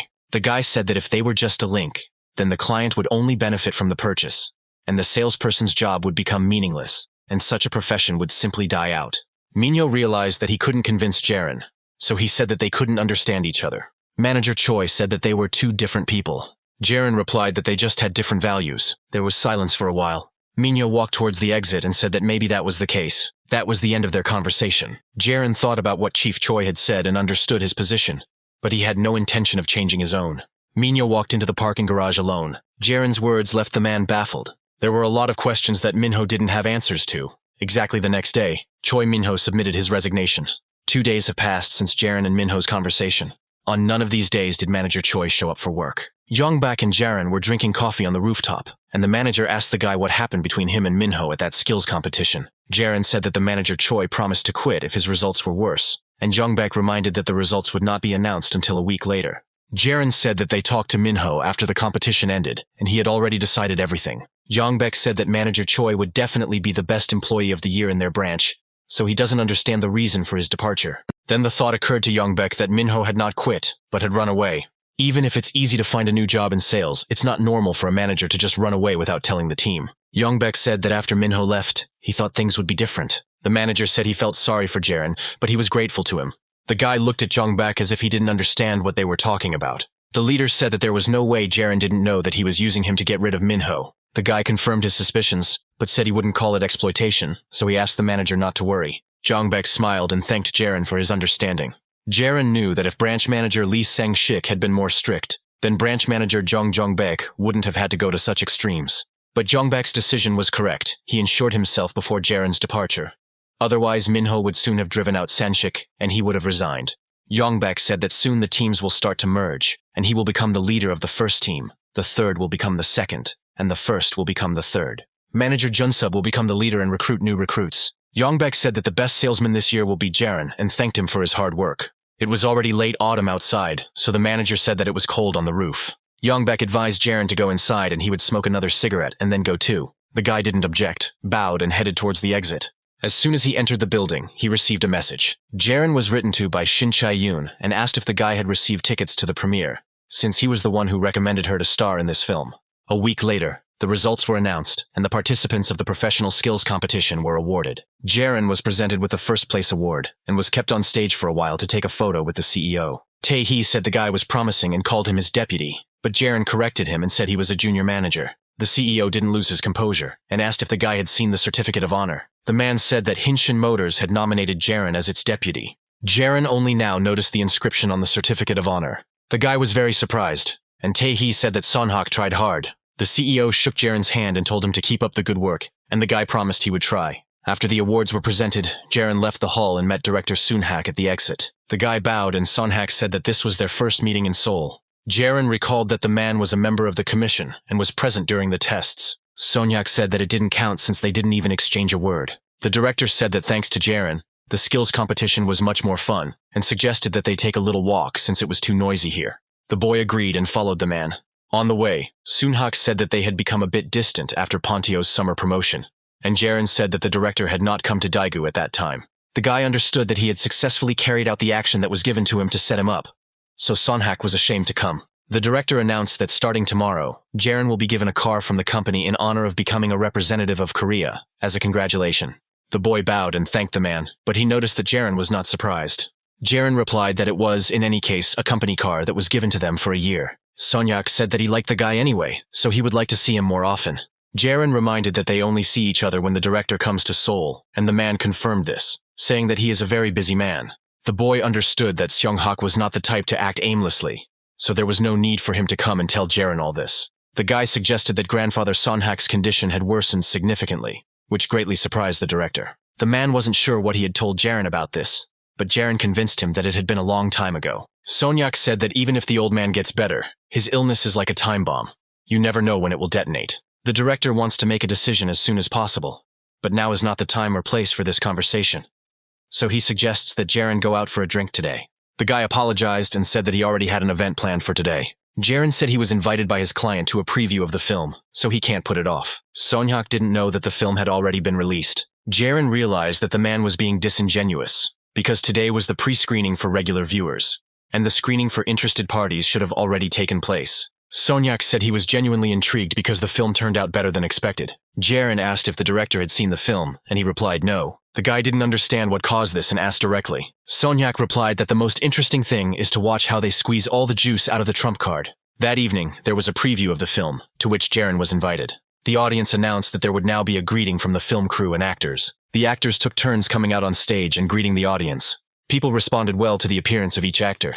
It was time for Shin Chae-yoon to take the stage, and the girl looked beautiful. A wave of delighted cries rose up in the hall, and only Jiren remained calm. The floor was given to Chae-yoon, and the girl thanked her for being able to appear before the audience with a new work after a long time. The audience was very happy to see the girl, and Jiren even thought that he was not at a preview of the film, but at a fan meeting of Shin Chae-yoon. Soon the performance and the actors' speeches ended, and all the lights in the hall went out. Everyone took their seats and the movie began. Chae-yoon changed into a hoodie, pulled the hood over her head, and sat down next to Jiren. The stills from the film showed a completely new and unusual image for Chae-young. In one scene, a girl was shooting a pistol while wearing a fluffy black dress. Jiren watched the movie carefully and quietly said that Chae-young looked good. The girl turned her head slightly and asked how the guy knew it was her. Jiren said that he smelled expensive perfume coming from the girl, so it was hard not to recognize her. Chae-young became embarrassed and said that the guy should pay more attention to the movie. The boy and the girl continued watching the movie for some time. Soon, Chaeyeon relaxed her arms and placed her elbow on the armrest where Jiren's hand was resting. The guy immediately noticed this. The girl, in turn, did not look at Jiren, creating the impression that this was done unconsciously. Jiren removed his hand from the armrest but left his elbow on it, putting a small distance between their hands. Chaeyeon, in turn, shifted her hands so that their elbows were now touching. After that, none of them moved anymore, leaving this light touch. A couple of days later, news broke of Shin Chaeyoon's triumphant return. A hotly debated topic was that new director and actress Shin Chaeyoon are taking Korean cinema to a new level. The car dealership in Daegu was also buzzing with talk. Devoted fans discussed the film The Face, and said that they had already watched the film more than once. Jiren thought about watching the film at a preview, the second time with his family, and the third time alone. The guy thought that this film was not just interesting, it raised the level of Korean cinema to a new height. Jiren carried that amazing film in his mind, and couldn't help but recall how his hand touched Chaeyoon's hand at the preview screening. The guy was distracted from his thoughts by a slap on the table. Hongchul brought the guy his new business cards, and Jiren thanked him for it. Hongchul said that it was very awkward because in sales, the main thing is not only selling cars well. The guy said that internal work is also important, and Jiren skipped that stage and immediately became a deputy without even a year on the job. Hongchul was more upset by the fact that the guy was climbing the career ladder faster, even though he came later than him. Vangan joined the conversation and said that Jiren is not only good at sales, but also takes initiative in the internal life of the company. Vangan congratulated his friend on becoming deputy. Hongchul said that the boy had lost his fear, but still congratulated Wangan and asked for forgiveness for the fact that he would address him informally in the future. Jiren smiled and accepted the congratulations and apologies. After this, the guys decided to look at Jiren's new business cards and were surprised to see that they had a flag on them. Hongchul said it looked cool, and the card even had information written in English. Jiren speculated that this was done with an eye on next year's World Championships, which will be held at the US headquarters in May next year. Hongchul and Wangan were very surprised that the guy would go to the USA. Wangan admitted that he envied his friend, and Hongchul said that envy is a sign of defeat. Manager Junsub snuck up behind him and said that he wasn't jealous of Jiren at all. The man threw his arm over the boy's shoulder and congratulated him on his victory in the skills competition. Junsub said that the car from the CEO had already been delivered, and Jiren should quickly go and look at it, and the man would take a photo of him. All the employees gathered with interest at the entrance to the car dealership. All the workers looked like they were trying to hold back their laughter. Jiren, for his part, didn't look very pleased. This was a brand new machine, but it had one major drawback. The car was white and had a Korean flag on its side. A flag design also ran across the entire hood. Yongbak was the first to burst into laughter and began to mock Jirenum. The tow truck driver said that he had never seen such a grandiose paint job before, and asked if the car belonged to the national football team. Yongbak kept hanging on to Jiren to keep from falling over laughing. He didn't think the director had such a sense of humor. Manager Jung told the driver that this car was a team of teeth grinding. The other leaders laughed at the fact that the guy would definitely not get into an accident, because everyone would drive around him so as not to scratch the flag. Junsub said that the perfect inscription for the car would be, Korean Nightclub.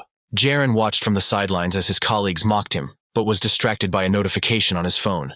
Director Hong Sun-hak asked in a message if the guy liked his gift. Jiren asked if the director had ordered this, and Sun-hak replied that such a question was not even a little like the guy. So the director got back at the guy for refusing to go out for a drink with him, and told him that next time he should cancel all his plans. Jiren was angry and thought that since this car was now his, he had to remove this wrapper as quickly as possible. Sun-hak seemed to predict the guy's intentions, and strictly forbade him from removing the wrapper. The man reminded that he was also Jiren's client, so the guy should put his wishes first. Jiren told Yongbak that he needed to go for a test drive tomorrow, and the manager told him to go in this car. This is a test drive car for the national team for a year, so the whole world should know about Jiren's existence. The other workers continued to laugh and immediately said that they would definitely not get into that car. Some time passed and the weather worsened, after which the first snow fell. Hongchul was extremely unhappy with having to shovel snow, and said that he felt like he was back in the army. Hongchul asked who would go to a car dealership in such weather, and Vangan suggested that they might be let out early. The guy didn't like it even more, since there was no point in clearing snow.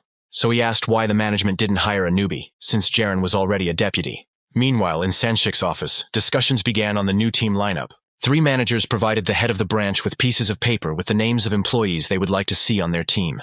Jongbak chose his previous team consisting of senior manager Sun Hyun-do, manager Park Hong-jip, and deputy Lee Ja-ryong. Manager Kim Hyun-jung selected senior manager Park Chang-soo, deputy Lee Hyun-jin, and deputy Lee Ja-ryong. Team 3 manager Lim Jun-sub selected senior manager Sun Hyun-do, deputy Lee Ja-ryong, and a newcomer. Sanshik read the team rosters and said that they had problems with Jiren because he was too good, and asked if they should split him into 3. Kim's boss said it would be more honest to clone the guy, Sanshik was more serious and said that they had no time to joke since it was almost January. Sanshik asked if Jongbak understood that his team couldn't continue like this. The branch manager said that there would be no order in such a team, since Hongjip has been working longer, but is lower in status than Jiren. Jongbak suggested solving the problem by promoting manager Hongjip to deputy. Sanshik couldn't do this because Hongjip was the last in results among the 4 group leaders, and hadn't even been on the job for 2 years yet. Jongbak pointed out that the man has been working for a year and 9 months, and the results of his work are also consistent. Manager Jong said that he is doing his job and the team has had good results this year, so he is pushing for Hongjip to be promoted. Sanshik suggested postponing the matter, and turned to the second team leader Kim Hyunjun. The branch manager asked if there was any point in taking Lee Jae-young instead of Hongchul, but the man did not answer. Junsub said that all the managers want to get the guy into the team because of his good results this year. Jiren works well and sets an example for his colleagues, so Junsub said he will leave this opportunity for more promising teams. Sanshik thanked him for the fact that at least he alone retained his sanity. Junsub waited for a moment and asked if he could give his opinion regarding Jiren. Sanshik gave his permission, and the man said that if Jiren was so good, it was time to think about an internal reorganization. Junsub believes that even if Jiren and Hongjip are on different teams, they still need to be equalized in position. If a colleague who is a year younger became a deputy, and Hongjip remained a manager for another year, it would look like Sanshik was kicking him out. Sanshik thought about his words, because he didn't want to offend or even drive out Hongjip. Junsub said that Jiren would have to be respected according to his new status. Otherwise, there was no point in the promotion. It is also necessary to draw a clear line between Jiren and Hongchul with Wangan, because they have been working longer than him, but are lower in status, so they will not be comfortable on the same team. Therefore, Junsub believes that the best option would be to put Jiren and the newcomer on the same team. This way, there will be no dissatisfied people, and the teams will remain staffed, and Sanshik liked this option. Sanshik said that all the employees are like his children to him, so he will be on Hongjip's side until the end. The man said that Yongbak needed to decide whether he would let Jiren or Hongjip go, since they would not be able to be on the same team. Manager Jong thought for a while, and then said that he couldn't refuse this employee. Sanshik supported him and said that Hongjip would definitely get a promotion. Yongbak was a little upset, but he didn't regret his decision. At the end of the workday, Manager Jong caught Jiren leaving. Yongbak put his arm around the boy's shoulder and asked if he wanted to have a drink with his favorite friend. Jiren reacted calmly to this, but reminded them that it was snowing heavily. The manager said the guy was right. Yongbak became a little sad, and said that in such weather, it would be even more pleasant to have a glass of wine. Jiren sensed the mood of Leader Jong and did not dare to refuse him. The next day, the snowfall subsided, and it was time for a new working day, which promised to be interesting. Sanshik introduced the new employee and asked him to help him get settled in. The guy looked very humble. He had brown hair. He bowed and said that he would work hard. Hongchul and Wangan were inspired, but their attitudes were completely different. Sanshik said everyone had worked hard throughout the year. A newcomer had arrived and the teams had been reorganized. The branch manager said that the lists of teams were on the board, and everyone needed to look at them and rearrange the tables according to the teams. Chonbak's team included Song Hyun-do, Shin Wang-gyong, and Hongjip, who was promoted to deputy. Kim Hyun-jung led the team, which included Kim Sang-soo, Lee Hyun-jin, and Chae Hong-chul. Team Junsub included Park Chan-soo, deputy Lee Ja-ryong, and newcomer Kim Ju-hyuk. Yongbak looked towards Jiren and their eyes met. Chief Jong blew a kiss to the boy in his usual manner. Jiren dodged the shot with a calm face as always. Yongbak asked what happened, and the guy reminded him that the boss got really drunk yesterday and wasn't behaving in the best way. Leader Jong put on an innocent face, as if he didn't remember everything that happened. Last night, Yongbak drank too much and said that he owed Jiren a lot. The manager continued to thank the guy, and it was pointed out to him that he had said this for the 100th time that evening. Yongbak called Jiren a bastard and said that he loved him too much to let him go so easily. Today, Chief Jong pretended as if nothing had happened. However, this behavior did not last long, and Yongbak pointed out that they were now on different teams. The manager wished that they would separate without scandals, like adults. Chonbak hugged Wangan and said that they were leaving. For several hours, all employees were busy rearranging the office. Manager Song approached Jiren and asked if he had settled into his new position, and he replied that he had finished his business and now wanted to call a client. Manager Song assumed that it was Old Man Cho and asked if Jiren was still in touch with him. The guy replied that although not every day, he calls the client 2 or 3 times a week. Jiren went into another room and tried to call the old man. However, his phone was unavailable and the voice assistant offered to leave a voice message. The old man didn't check his messages or answer his calls, which was unusual for him, so Jiren started to worry. After several failed attempts, the guy approached the manager Lim and asked to leave for a short time to meet with a client. Junsub happily let Jiren go, saying that he doesn't bother those who do a good job, giving a jab towards Chansu. Jiren bowed and said he would be back soon. The boy could only think that in his past life, this old gentleman died alone on November 11th, 2011. Although Jiren thinks that nothing terrible has happened now, his anxiety does not leave him. The boy got into the car that Sonhak had given him and headed to the old man's house. Jiren decided to go straight into the house where the lights were out. The guy apologized for the intrusion, then froze on the threshold. On the floor in front of him lay an old man who asked how Jiren got there. The guy said that Polmuk always leaves the keys under the flower pot on the porch, and the old man started saying that Jiren was stalking him. The man threatened to report the boy to the police, but the boy reminded him that this was not the first time he had come to this house. Jiren knew the old man had probably pulled his back, so he said he would call an ambulance instead of the police. The guy dialed the ambulance number and asked for a private ambulance to be sent, saying that a man with a back injury needed help.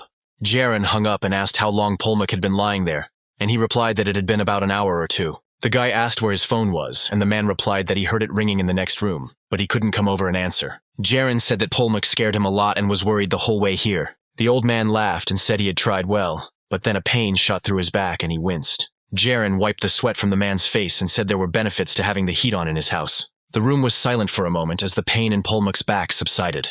After a couple of minutes, the man thanked Jiren. He said that if it weren't for the guy's help, he would have met his late wife long ago. Jiren said that the man was too young to enter the afterlife, and Polmuk said that he was lucky that his back had seized up in a warm place. The old man was also glad that he had a sales agent who would always come running if he didn't answer the phone for a long time. At that moment, Jiren received a call on his phone. The guy picked up the phone and the ambulance worker asked if Jiren was in the house where the car with the flag was parked and received a positive answer. Polmuk heard the guy introduce himself and asked how long ago the guy got promoted, and learned that it was about a month ago. The man asked why the boy didn't tell him about it. Jiren didn't understand why the old man was thinking about such trivial things in this situation. Polmuk said that it was very important, because the person who received this promotion was none other than their Jiren. These words spoken by the old man crossed the boundaries of the client-dealer relationship, and Jiren understands this. The guy said that he even became the best seller this year, but so far only in Daegu. Polmuk praised Jiren and said that he tried well. With such a pleasant and calm conversation, they waited for the ambulance. Jiren escorted the old man with the ambulance crew. The guy held Polmuk's hand all the way to the car. Jiren accompanied the ambulance all the way to the hospital. While the old man was being examined and given the necessary assistance, the boy waited in the corridor. Jiren took the man's phone with him in advance to contact his son. The guy called and asked if he had dialed the wrong number and was now talking to Polmuk's son. After receiving an affirmative answer, Jiren said that the man urgently needed to come to Daegu Central Hospital. Polmuk's son began to worry and ask who was calling him and what it all meant. Jiren reported that Mr. Cho injured his back and was taken to the hospital by ambulance, so he will have to spend a few days in the hospital. The man wanted to say that he was busy now, but Jiren insisted on his arrival as his only relative, and said that he would wait as long as necessary. After some time, Jiren was allowed to enter Polmuk's room, but he began to send him away, saying that he was going to sleep. The old man said that there was no point in the guy sitting there, since he couldn't make any money anyway. Jiren said Polmuk received a call from his son, and he answered the call. The man took the extended phone and asked what the guy told him.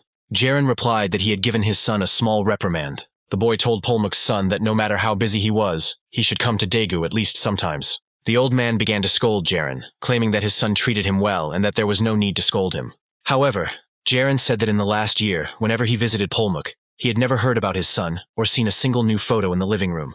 The old man turned away and said that the guy was a sneak who always noticed everything. Jiren said that Polmuk's son was on his way here from Seoul and promised to wake the man up when he arrived. The old man thanked the guy, and Jiren wished him a good rest, because the day had been hard. The man folded his hands on his stomach and fell silent. Jiren called out to Polmuk, but he didn't answer. The guy got scared and carefully extended his hand to the man's face. However, the next moment a loud snore echoed throughout the room, indicating that the man had fallen asleep. Jiren finally relaxed and breathed a sigh of relief. The guy decided not to disturb his sleep, and at this time go to the nearest store. In his past life, Jiren's father had been in the hospital for a long time, so he immediately remembered what was needed for hospitalization. The guy bought the bare necessities: toilet paper, wet wipes, underwear, and heating pads. Jiren bought a few more soft drinks, and upon returning to the hospital saw a man at the reception desk. The guy immediately recognized him as the man he had seen in his past life only at Polmuk's funeral. Jiren walked up and asked if he was really speaking with lawyer Cho Hyunjin, Cho Polmuk's son. The man initially reacted negatively to Jiren, but later recognized him as the person who called him from the hospital. Jiren was surprised that Hyunjin came with his wife and 2 children. The boy remembered Polmuk's eldest grandson, but he was hearing about the youngest for the first time. He was still very small. Jiren said that Mr. Cho was currently resting and offered to walk the family to his room. The couple followed the guy, and Hyunjin's wife asked who he was, but her husband didn't know Jiren either. Entering the room, Jiren warned that Polmuk had recently been given painkillers and was currently sleeping. Hyunjin held his eldest son and thanked the boy for his help. Before going to his father, the man asked what Jiren was related to Polmuk. The guy remembered how he heard the same question from Hyunjin in his past life, but at that moment it was too late to get acquainted. Jiren smiled and said that he was Cho Polmuk's sales agent. Hyunjin was shocked by this answer. Jiren asked if the man knew that his father had back problems. This question made Hyunjin very embarrassed. Receiving no answer, Jiren asked how long ago the man had been in Daegu. Hyunjin couldn't stand it any longer and said that he understood what Jiren was trying to convey to him. The man said that he was sincerely worried about his father, but his father refused to live with him and remained in Daegu. Hyunjin said that this matter only concerns his family, so further questions are unpleasant for him. The eldest son pulled his father by the jacket, attracting his attention. Hyunjin took his son's hand and said that everything was fine and he wasn't angry. Jiren asked if the man spoke like that because he was a father himself. Hyunjin couldn't answer this question.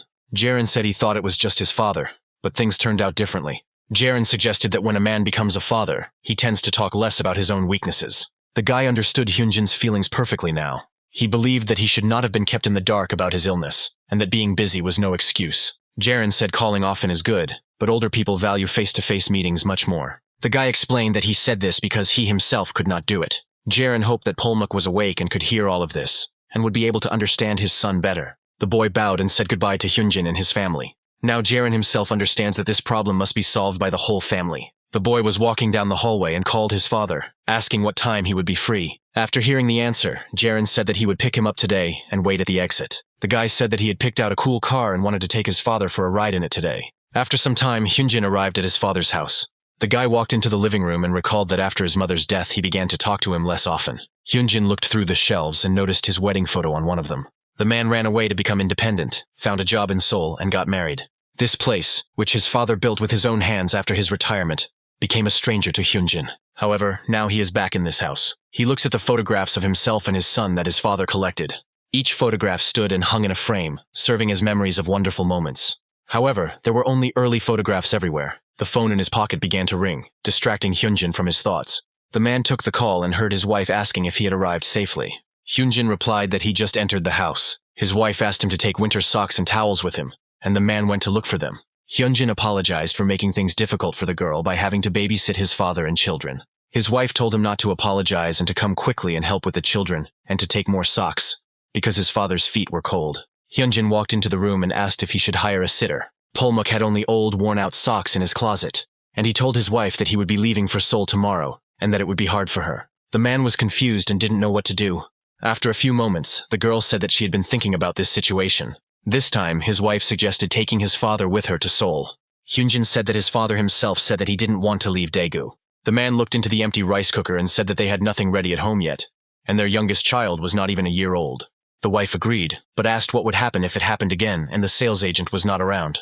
The girl asked if Hyunjin was sure about leaving Polmuk alone. The man's gaze fell on a family photograph in which he was with his father and mother. Hyunjin took the frame in his hands and said he wasn't sure. The wife said she decided to take Polmuk with her to Seoul as soon as they arrived in Daegu. The girl asked how Hyunjin lived all this time separately from his father, if he was so worried and concerned about him. The man tried to hold back his tears and said that he did not want to make his wife's life more difficult, and hoped that it would be better this way. After a few seconds, Hyunjin said that it was so cold and quiet in his father's house. The man said that the rice cooker was covered in dust, and that it looked like the father was taking some kind of pills, but he didn't know about it. Everything turned out not as good as he thought, and this brings Hyunjin to tears. There were many photographs of his eldest son on the walls, but not a single one of his youngest, because Polmuk had never seen him. The man asked if he could be considered a bad son, but then said that that was not what he needed to think about now. Hyunjin sat on the porch and thanked his wife for her support. The next day, Hyunjin arrived at the car dealership where Jiren works. The man asked for a personal meeting, and the guy did not refuse him. Jiren thought that Hyunjin would immediately go back to Seoul. The man replied that he had felt unwell yesterday and could not leave after the guy's words. Jiren knew he had no right to interfere in family matters, so he apologized. Hyunjin said that the guy hit the nail on the head, and it made him reflect on his actions and realize that he had been neglecting his father all this time.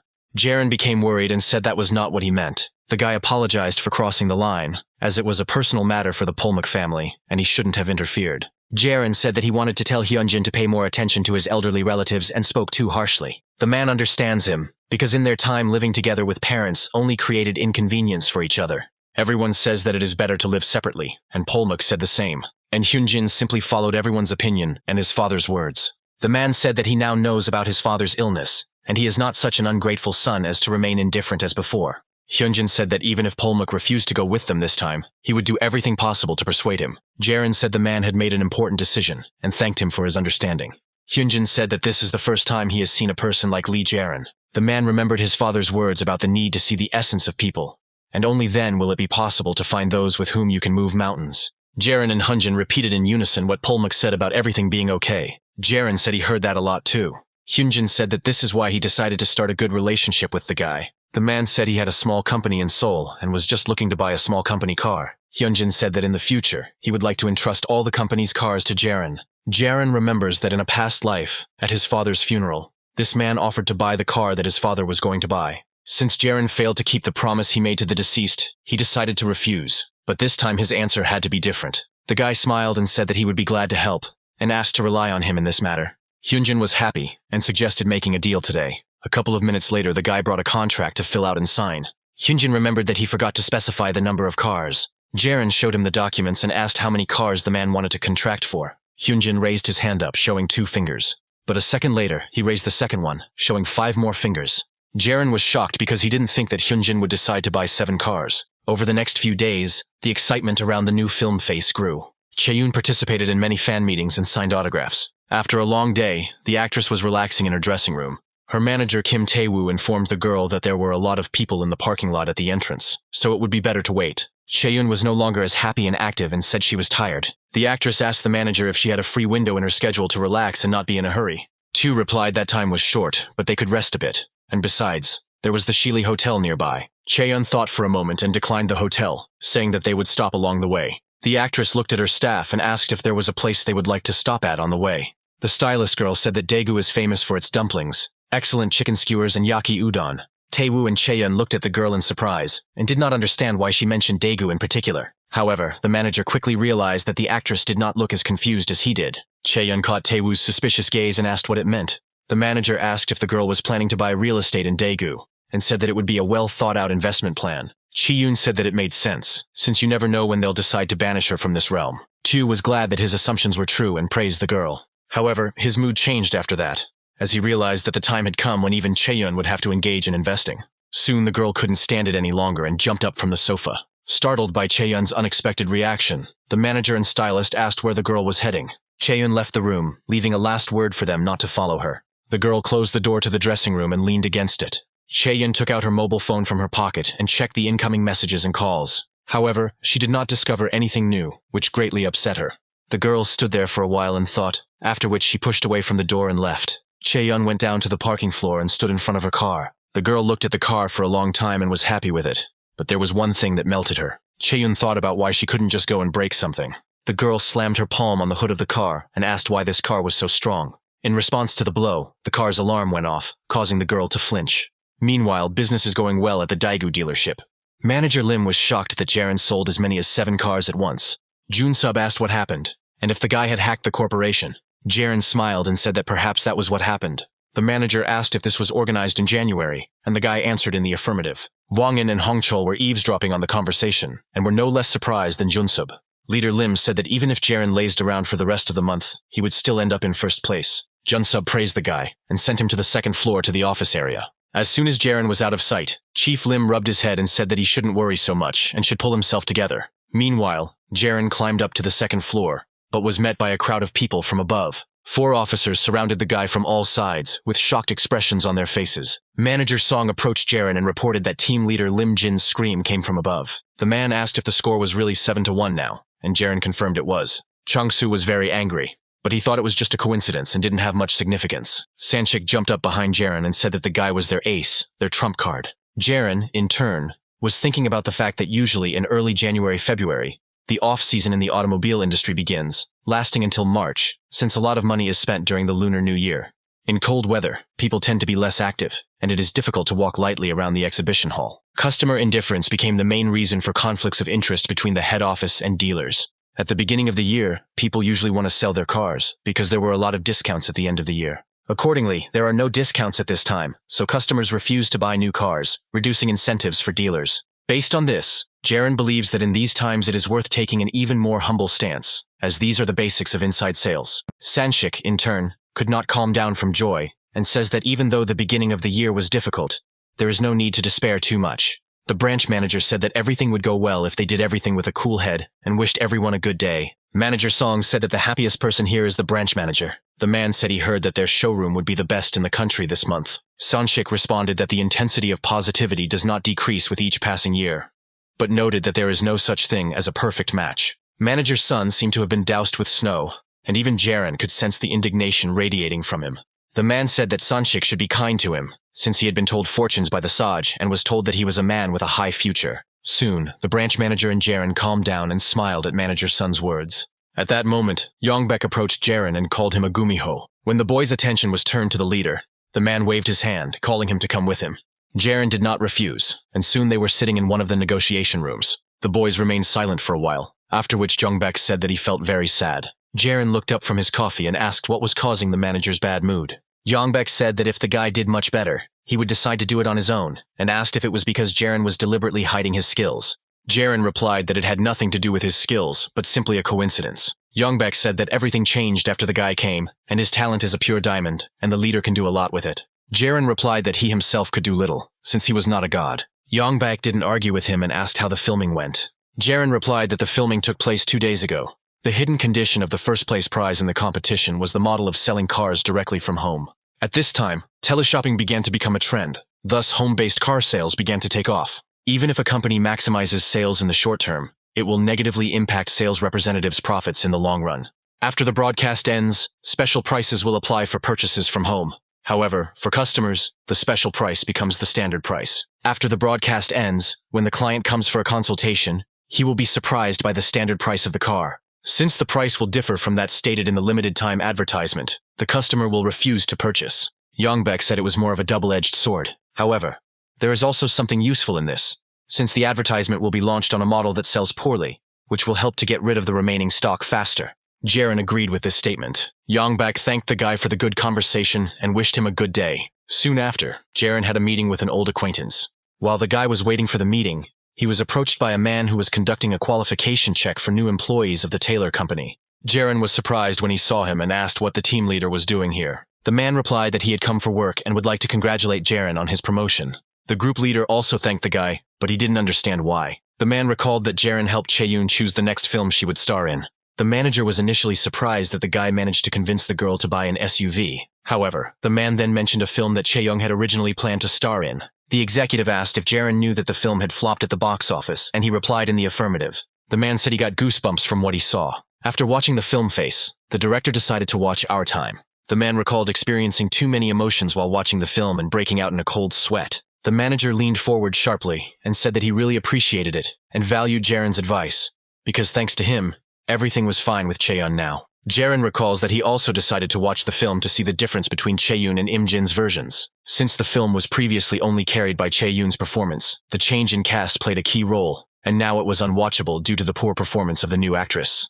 Jiren told the manager that he was also very worried about this and was anxiously awaiting the release of the films. The man remembered that the guy promised to buy Chaeyoun a car at his own expense if the film failed. They remembered that conversation and had a good laugh. After a short friendly conversation, the manager suggested moving directly to work. The man said they decided to broadcast home shopping with professional presenters. Jiren knew the company needed a professional leader and was looking for someone who would be a key link. At that time, the online sales side was unhappy. The show's hosts are the main characters in home shopping. It can be said that the choice of the presenter has the most direct impact on sales, and since the person they found is an existing employee, he was recommended to tailor. However, starting a home shopping program is big enough to require hiring a celebrity host. At the moment, a professional host has been hired, and the show will be hosted by 2 people at once. Jiren was informed that the host wanted to see him, and the manager said that he would be coming soon. The man said that the host had little experience but incredible talent, so Jiren was asked to come early so that they could get to know each other and find common ground. The guy replied that it would be great if they could attract a professional presenter. Their conversation was interrupted by a knock on the door, after which a man entered the room and apologized for the delay. The young man said that he was in a hurry to meet an important person, but there were traffic jams on the roads. The host came closer and shook everyone's hands, saying that his name was Kim Min-jung, and that his name sounded very much like a girl's.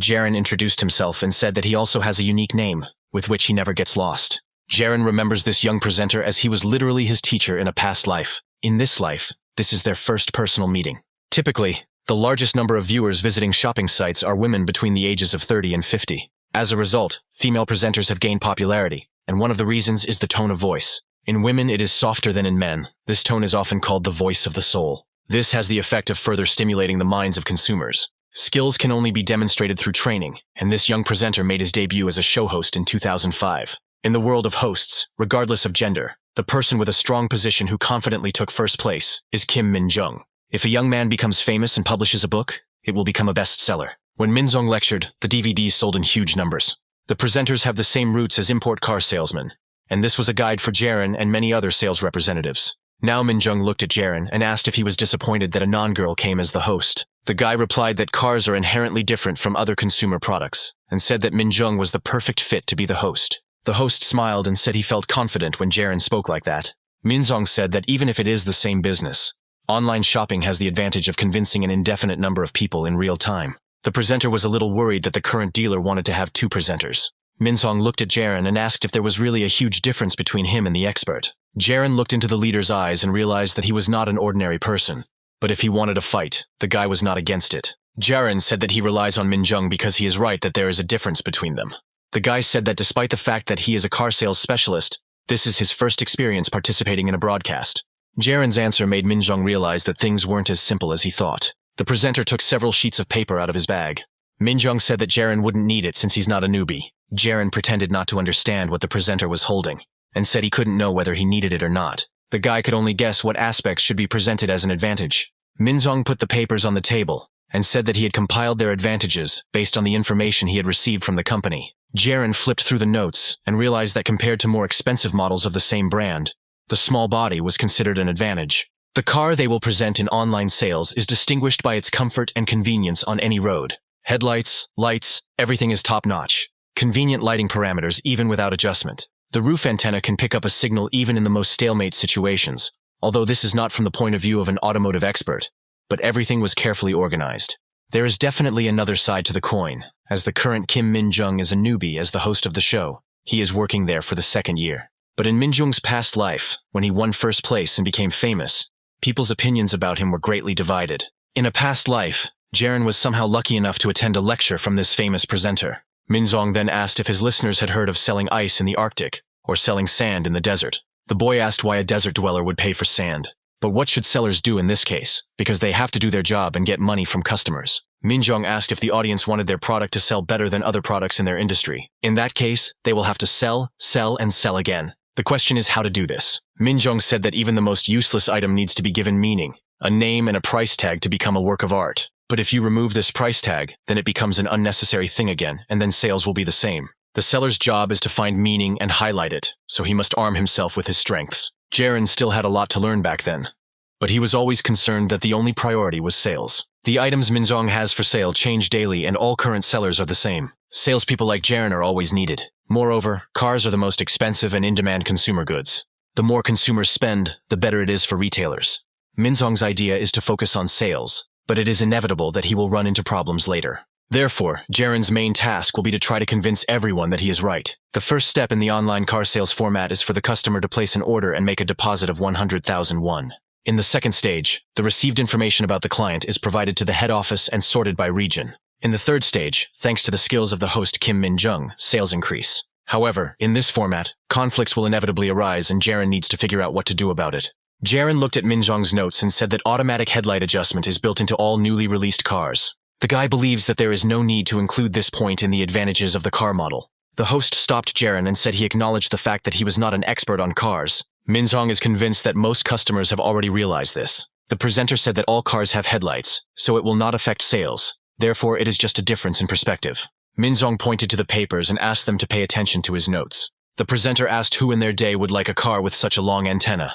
Min-jung said there are antennas that retract when the ignition is turned off and extend when it is turned on. Plus, the antenna is hidden because it is built into the rear window defroster. In addition, the shark antenna model does not spoil the design of the car, and Min-jung does not understand why it was impossible to build in exactly these antennas. The presenter said that the car on display had a long antenna, so they should use that to their advantage. Min-jung suggested using the argument that it is useful during natural disasters. A longer antenna will pick up the signal more accurately, like on military vehicles. Jiren noted that it was a fun and creative approach, but Min-jung was clearly overdoing it. Jiren said the antenna thing was good, but the automatic light didn't have much appeal, so it would be better to sell it as an automatic light. Min-jung didn't understand the reason for this decision.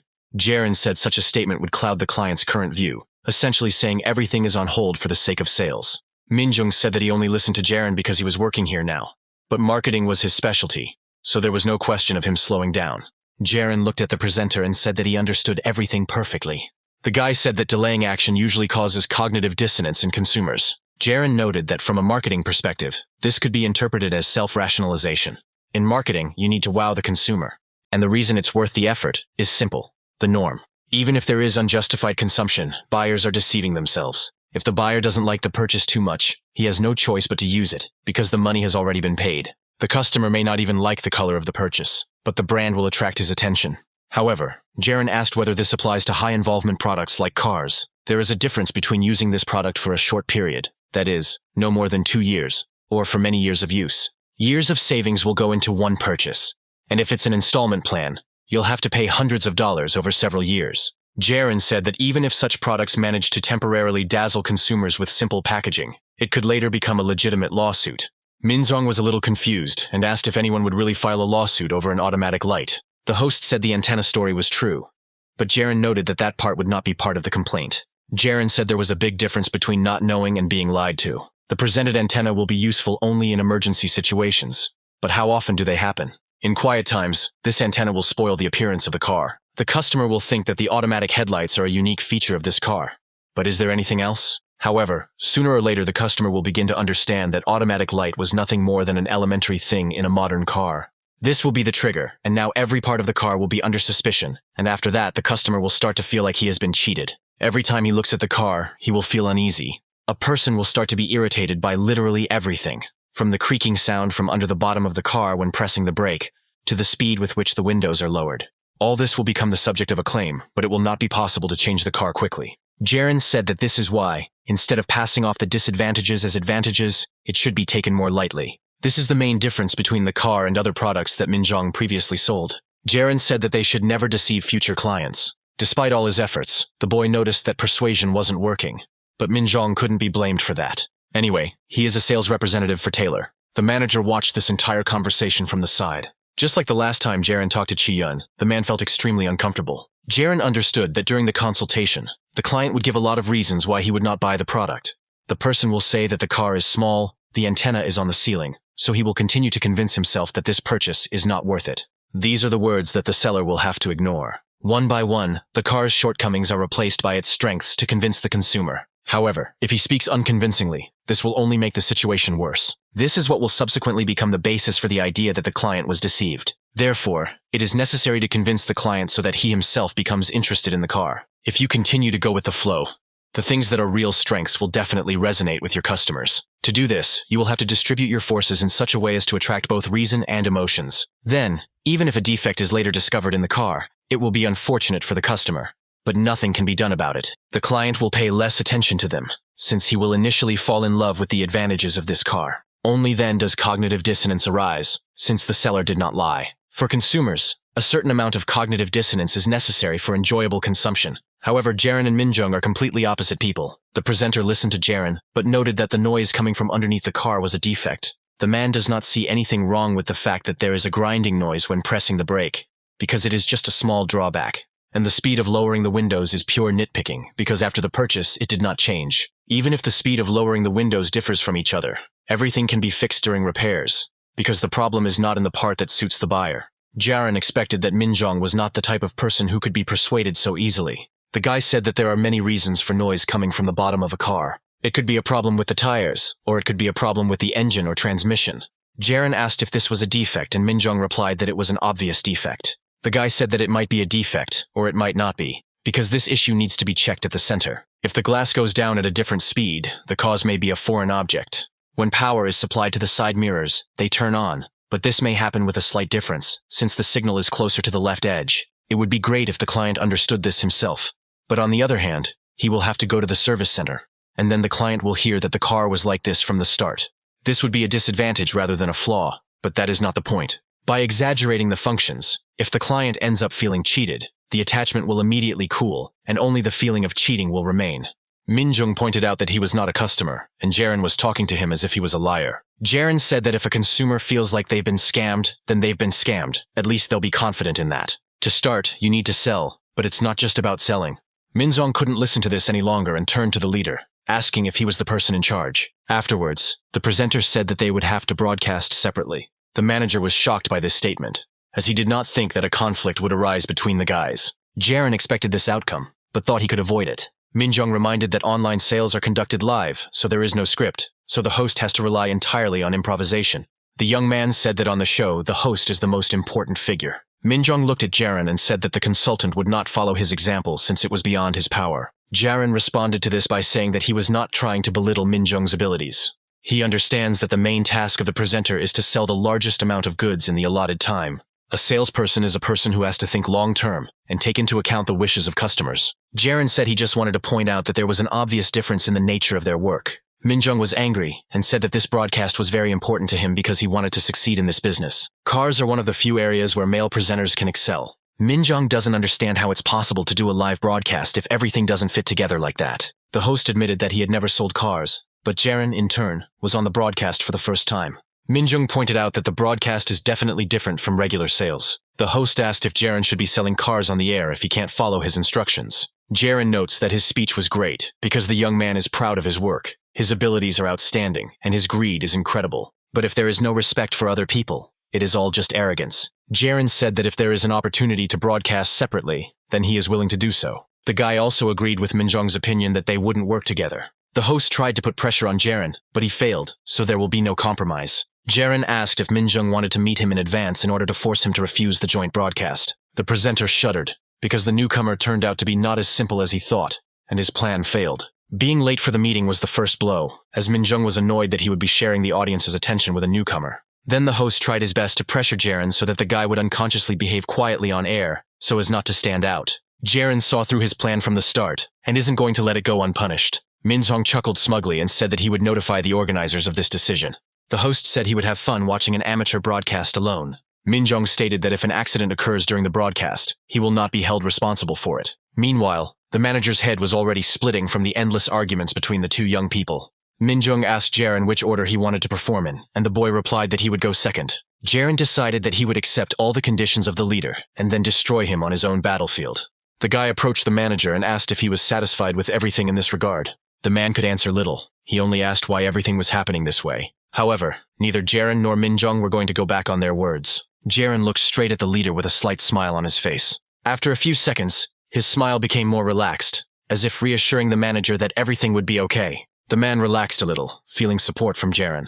The manager asked again if there were any other proposals regarding the broadcast, but the answer was negative. The man then stated that the broadcast would be split into two parts. The manager knocked on the table and said that the boys would not be able to change their minds from this moment on. Minjung stood up from his seat and straightened his jacket, then said that everything was fine. The presenter said that nothing else needed to be changed and said goodbye.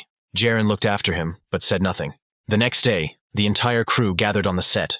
The director started to swear loudly when he was told about the changes. The man was angry and asked if they really thought that everything could be bought with money. He warned that if something goes wrong during the live broadcast, it cannot be fixed. Minjung tried to calm the director down and said that he would be present the entire time, so he could correct any mistakes Jiren made. The man patted the presenter on the shoulder and said that he was very glad that the guy would be the first to go on stage. The director said that if an amateur were to take the stage first and make a fuss, the ratings could drop. Jiren realized that the director and Minjung were deliberately speaking so loudly that he would hear everything and lose his mood. The manager heard all this and told Jiren not to get upset and to put them in their place. Jiren said he was a little nervous, but there was nothing he could do about it. On the set, they were completing the final preparations and adjusting the direction of the light. The organizers suggested turning the front ceiling lights a little higher. A roll call was conducted around the site to check for readiness for the broadcast. Once the preparation was complete, the director put on his headphones and began the countdown. At first he spoke out loud, but gradually he became quiet. With just 1 second left before the broadcast began, the set fell silent. As soon as the broadcast began, Kim Min-jung introduced himself and greeted the viewers. The guy said he wanted to introduce a new product to the audience, after which the light above the car came on. Min-jung walked up to the car and introduced it, and the co-host exclaimed in surprise. The girl said it was very strange to see a car on a home shopping channel. Min-jung said the truly special part is the brand of this car. The presenter said that Taylor is a very familiar brand, even for those who have not had any dealings with the first generation of foreign cars. Min-jung was pleased to introduce the second generation of the Pontiac model. The director was watching what was happening behind the scenes and was very surprised. He said he didn't notice it when he watched it on TV, but Min-jung is really good and Jiren didn't deny it. Meanwhile, one of the organizers approached them.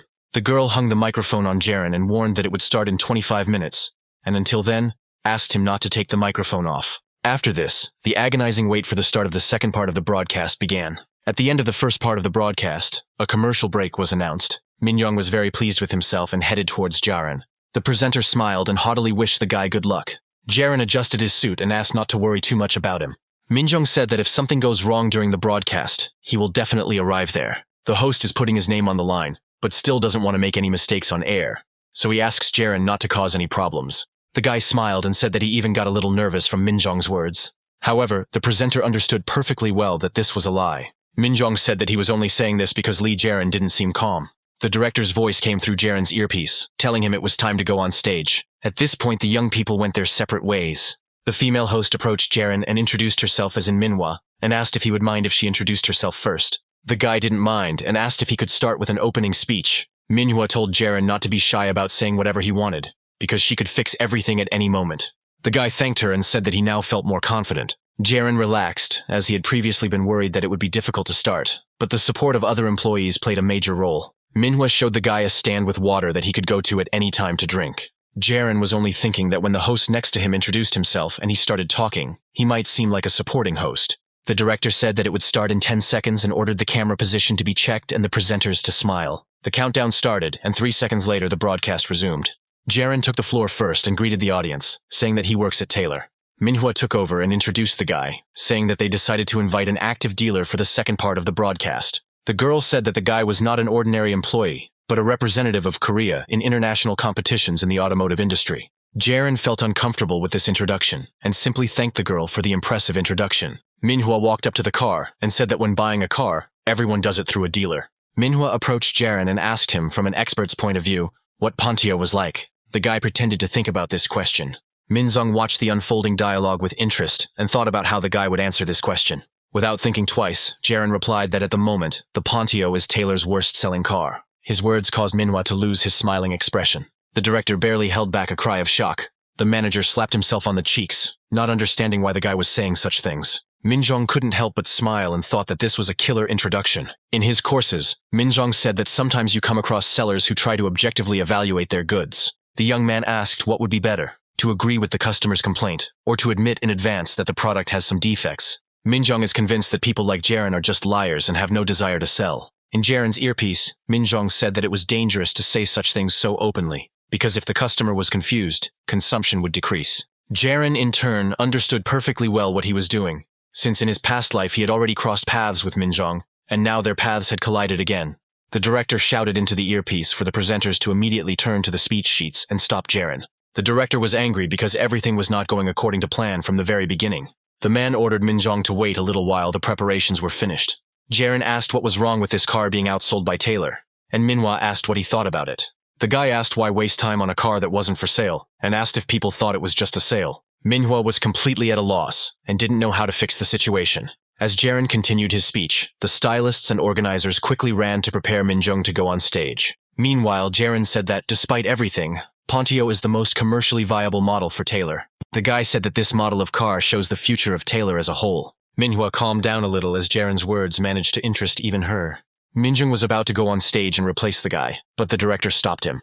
Jiren said it was a strange paradox because the car with the best liquidity was the one that sold the least. The guy said the reason is that Pontio's advantages are not yet known in Korea. Jiren approached the car and asked permission to introduce the audience to the real Pontio for the first time today. Manhwa picked up on the guy's mood and asked why exactly Pontio is important to Taylor's future. Jiren responded that the Pontio is a car that has everything a future luxury car should have. It has a strong but not too rigid frame for a comfortable ride, and a braking response that follows the driver's precise steering input. Jiren said that when you apply the brakes, everything feels so good that it immediately jumps out at you rather than feeling like you're landing.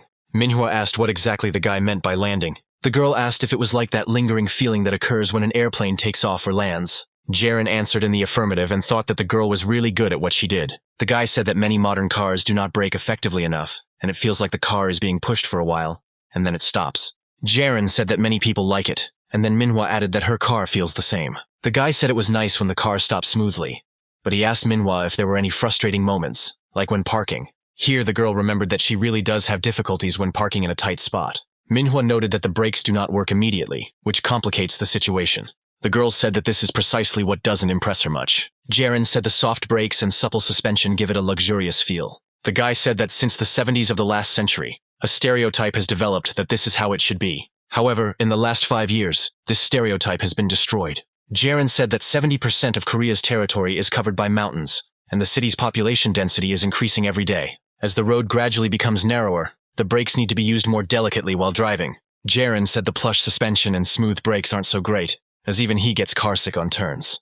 The guy talked about the 5 years it took to change the standards in the car market to suit the terrain features of South Korea. Jiren asked if that was really enough to call the Pontio the car of the future, and Manhwa suggested there was another reason. The guy walked around the girl and asked her to wait a minute, and the girl didn't quite understand his actions. Jiren calmly walked up to the water stand and began to open one of the bottles. The director shouted into the microphone, asking if the guy was really going to drink water in the middle of the broadcast. Jiren ignored his remark and began drinking without hesitation.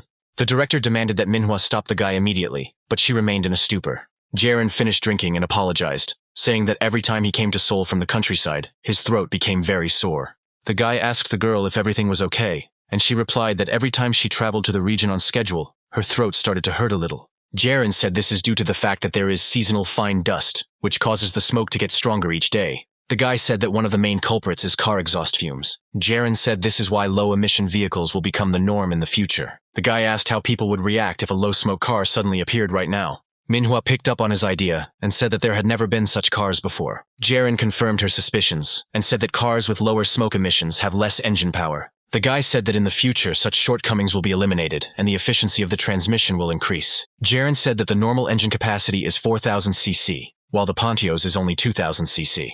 The director listened to all this and did not understand why the presenters were talking about smoke, while they should be talking about selling a car, and assumed that Jiren was an eco-activist.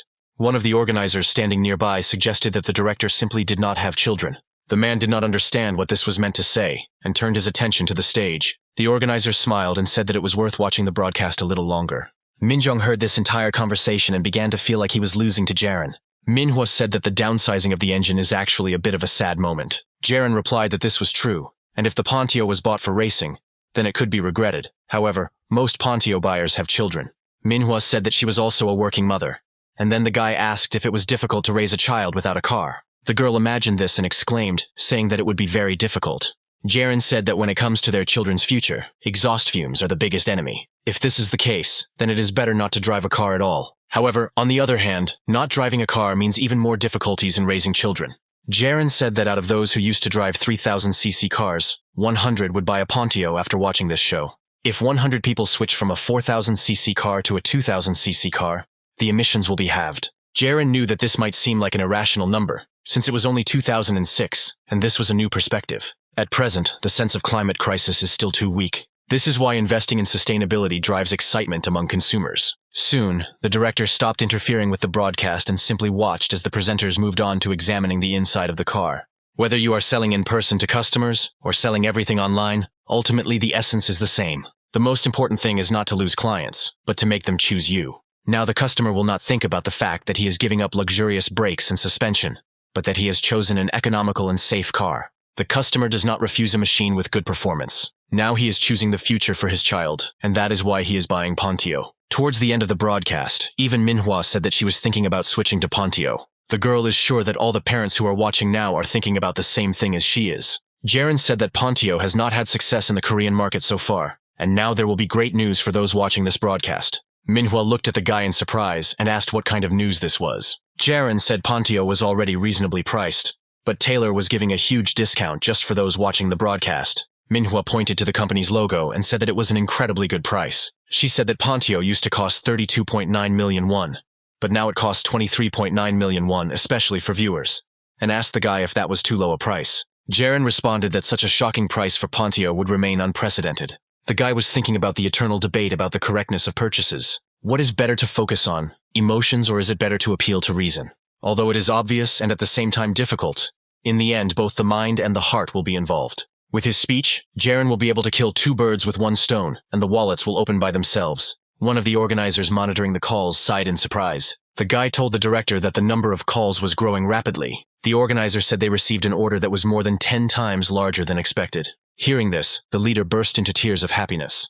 After the broadcast ended, Manhwa and Jiren bowed to each other and thanked each other for their work. Jiren walked off the set. The guy was about to leave, but he was asked to stop. Minjung followed him out and asked if Jiren could spare him a minute of his time.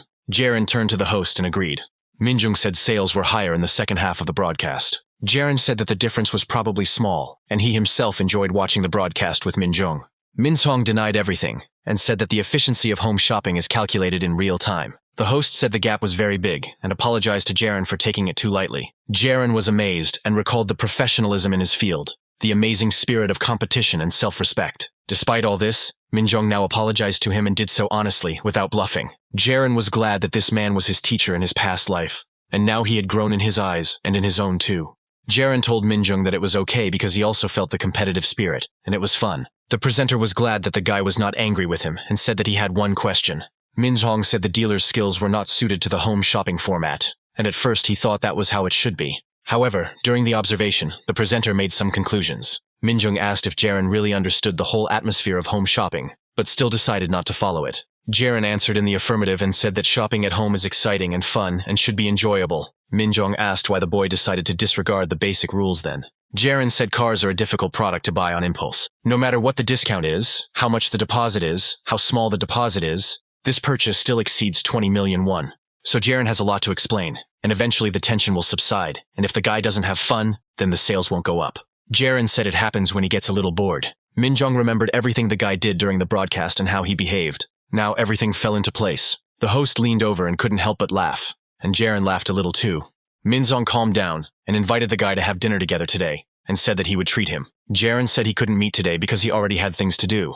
Minjung handed over his business card and said that his words were sincere and suggested that they have dinner another time.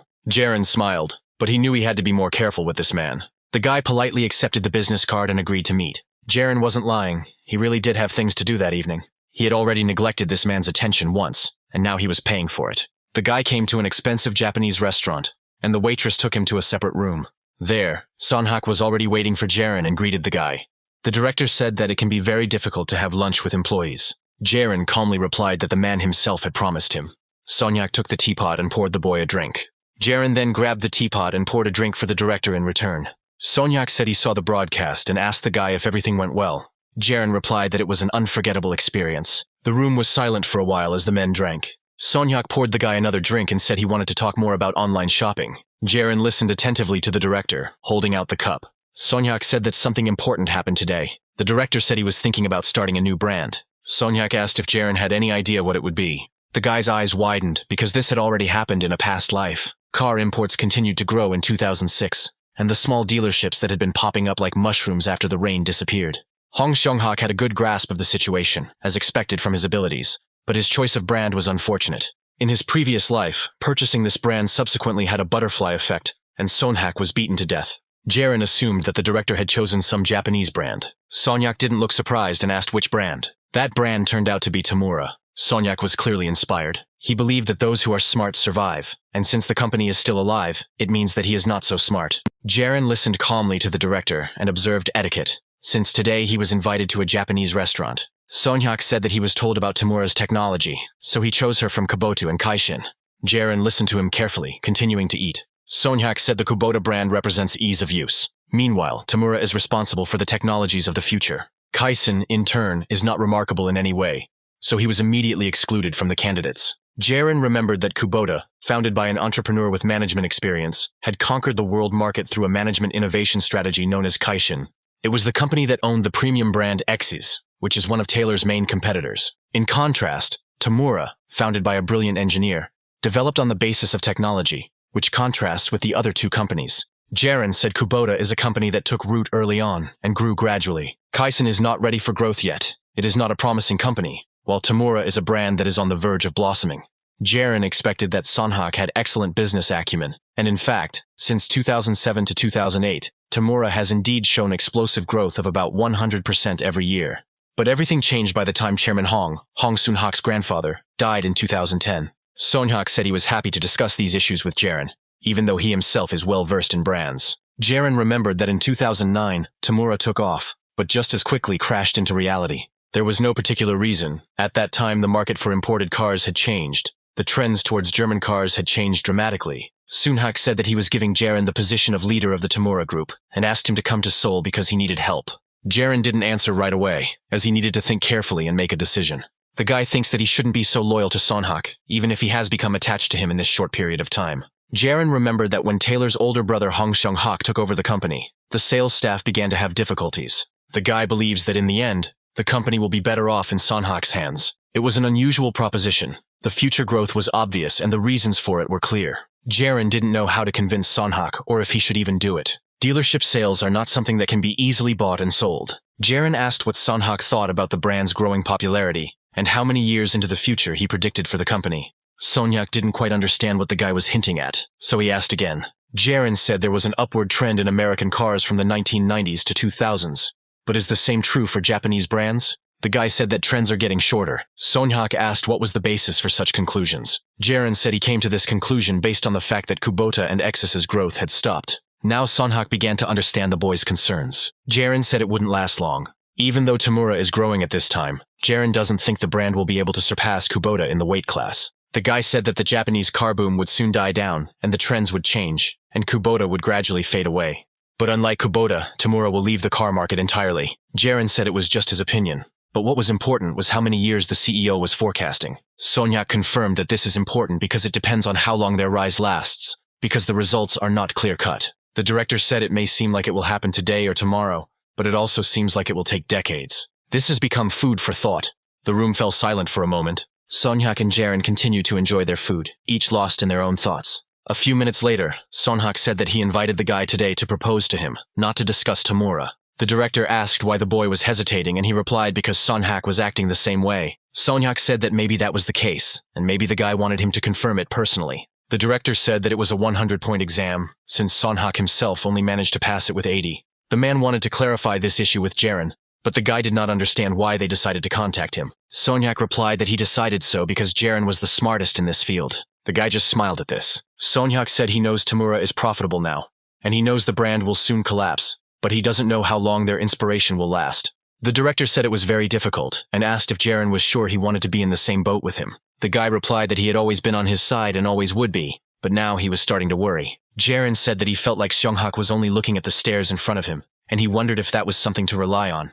The director decided not to answer this question, and asked again what the guy thought about Tamura. Sunhak said that Jiren had previously refused to go to the exhibition hall. The guy replied that he had decided to go to Seoul, and was only refusing to visit Shinsa's exhibition hall. Sunhak did not understand the reason for such categoricalness. Jiren responded that Taylor had too few variations. Sunhak thought that they were talking about the range of cars. However, Jiren corrected him and said that it was a matter of maximum unit price. Sunhak beamed and said that he would be very upset if he heard that the guy was concerned about the Daegu branch. Jiren said that in order to make more money, the director needs to create a denser network. Sunhak said he plans to move Taylor and Tamura to Seoul. A few moments later, the director asked when Jiren could come to Seoul. The guy replied that he would arrive in about 2 or 3 months. Sunhak said he has a lot of cars, and what will happen if he doesn't buy a brand that has a higher unit price than Taylor. Jiren replied that he was planning to move to Seoul anyway. Sunhak took this as a threat and asked where the boy would go to work in that case. Jiren thought that the benefit of being a salesman was the freedom to change jobs, because if you were a dealer who had had tremendous success with one brand, it would be even easier to change jobs. When the time comes, the guy will make it clear that he will change jobs regardless of Hong Seung-hak. But what will happen next is solely Sunhak's choice. Or rather, it will depend on his abilities. The director leaned back in his chair and said that it sounded very expensive. Jiren said he hoped Sunhak would understand that this was the natural course of action for any salesperson.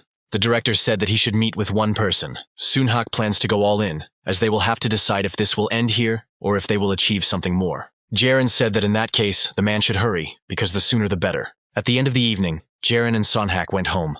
The director had many thoughts in his head that did not leave him alone. Sunhak thought about the legacy that had been passed down through 3 generations in the oligarch family. The man wondered if Jiren really thought he was going to do this all the time. In Sunhak's opinion, the guy could have made his conclusions based on information from the media and rumors, but he seemed to be somewhere above. Even despite his status, the man can't reach Jiren. Sunhak thinks that the guy is too impudent, but that's what makes him so attractive in his eyes. Trends change quickly, so it is not known what car will be next, but most likely it will be a German brand. It only remains to be seen who it will be.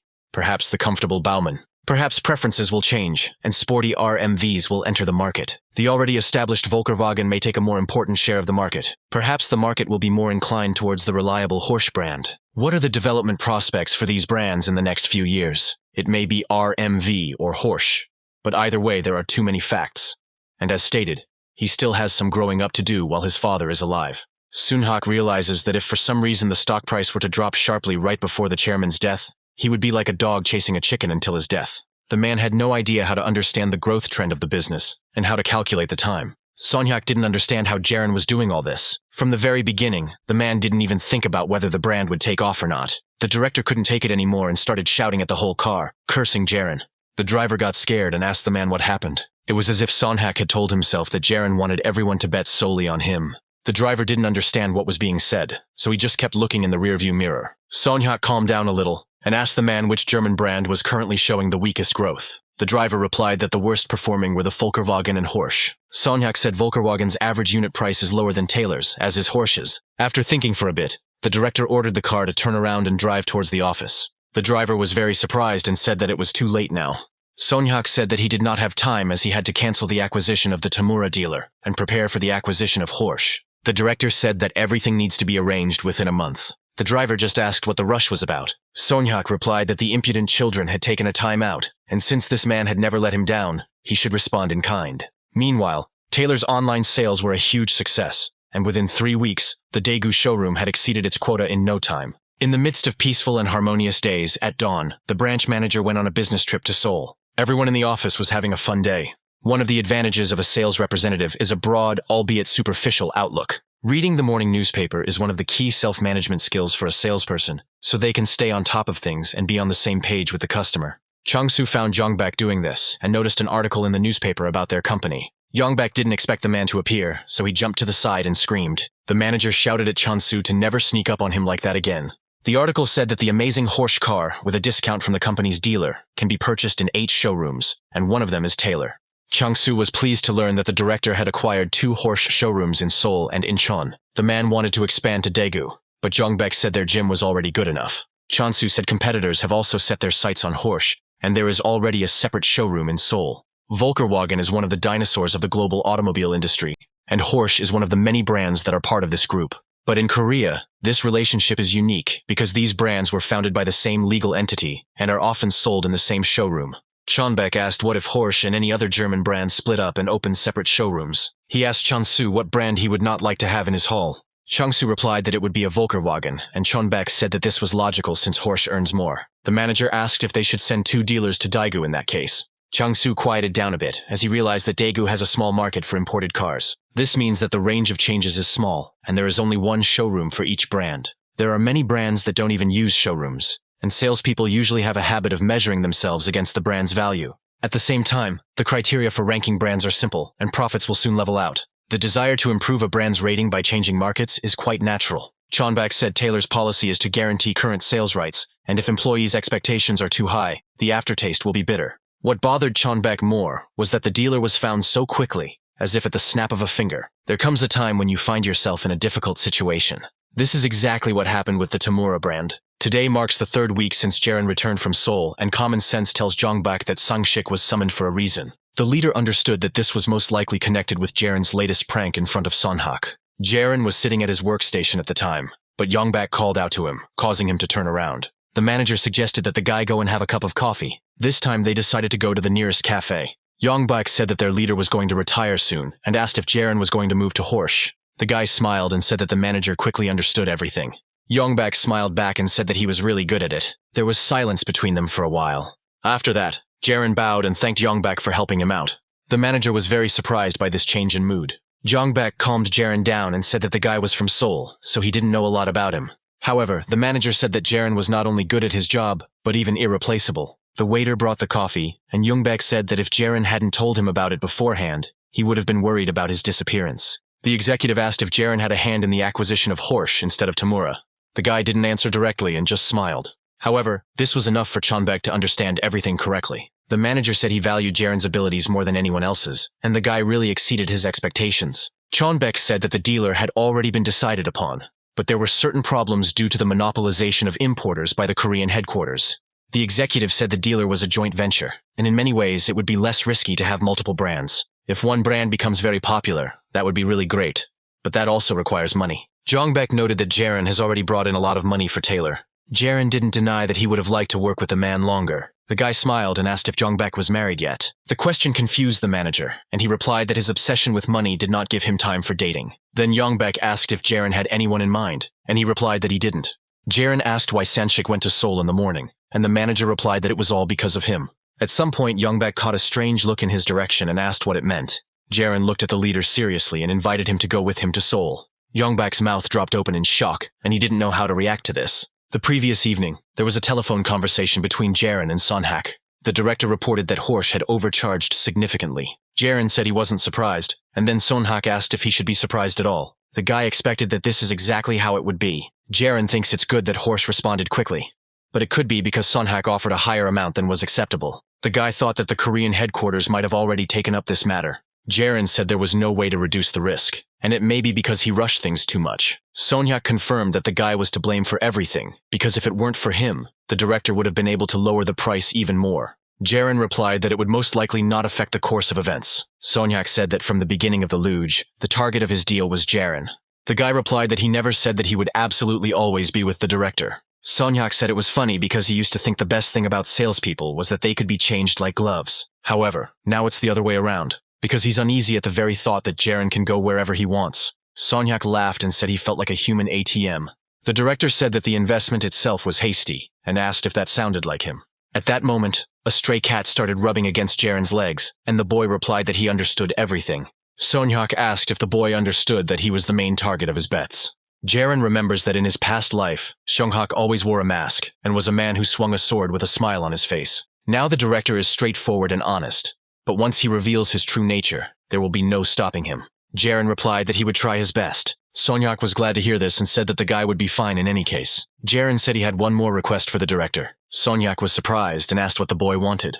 Jiren said that it would be difficult to resolve the situation in the office, since he is only 28, and this is his first year in car sales. To do this, the guy's sales skills alone are not enough, so he asked to take another person with him. Now sitting across from Jongbek, Jiren asked the man a question, and the man replied that the guy knew how to surprise. The manager asked for time to think, and Jiren apologized for making such a sudden proposal. The guy understood that leaving his current well-kept garden and moving to another place was a real adventure. Some customers will stay with them, but most will leave immediately, so you will have to start from scratch. After a few moments, Jongbek put the glass of coffee on the table and reminded him about the shoes. The manager said that he didn't just buy it for Jiren for nothing. Jongbek said that all that was left for Cinderella to do was put on her slippers and go meet the prince. The leader said that he was a simple fairy, and Jiren was the leg that would carry the slipper. If everything were like in the fairy tale, Jongbek would have given the shoes to the boy and sent him on a carriage. At this point, the fairy's role would be over, since Jongbek is not the main character in this story. But Jiren's version is different because Cinderella goes to the ball with a fairy. Jongbek smiled and said that he was too handsome even for a fairy. The manager also noted that the place Jiren was taking him to might not be suitable for parties. That's why Jongbek needs more time to weigh the pros and cons. After some time, Jongbek and Sangshik met up to have a drink together. Jongbek told Jiren about his proposal and the elder agreed. The younger one was upset that Sanshik gave his permission so easily. However, Jongbek understood that he would not change his decision. Sanshik said that regardless of everything, it was his personal decision. Jongbek asked what would happen to Daegu if he decided to go to Seoul. Jongbek asked how the elder would live without him, and he replied that if the younger continued to talk like that, Sanshik's wife would misunderstand him. Sanshik thought about this question all the time on the way to Daegu after meeting with the CEO. Jongbek frowned and asked if the elder could really live without him. Sanshik said it sounded like Jongbek was dead. The younger one replied that it would be difficult, but Sanshik said that the director would pay for all the moving expenses for him and Jiren, such as housing. Jongbek was left wondering what would happen to the Daegu branch in that case. Sanshik replied that Daegu could stay afloat without income for more than 3 years. The branch manager said that when he was told that the boys were going to have a good time, he was only too happy. The director promised to keep Sanshik's position as manager, even if there was not a single sale for 3 years. Sonhak said that incentives for branch managers are always based on performance. The director thanked Sanshik for raising Jongbek and Jiren. Jongbek said that it is not yet known who raised whom, and that is why Sanshik does not regret anything. In fact, there was one point that worried the branch manager. He was worried that there was no guarantee that their relationship wouldn't turn out the same way as his and Minho's. Jongbek replied that it was impossible, but Sanshik knew that sooner or later it could happen.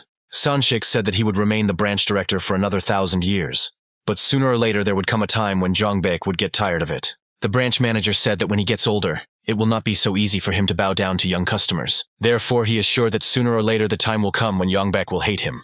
Yongbak became upset and asked why Sanshik didn't want to move to another brand then. The elder replied that when an opportunity to rise higher appears, one must seize it, because it is easy to miss the moment, and then everything will go downhill. That's why Minho tried to take Sanshik's place, because you need to seize the opportunity and draw your blade before it's too late. Yongbak said that it was not in his nature because he was not Minho or Jae-yong. Sanshik didn't understand what the guy was talking about, and he said that he had never been a samurai.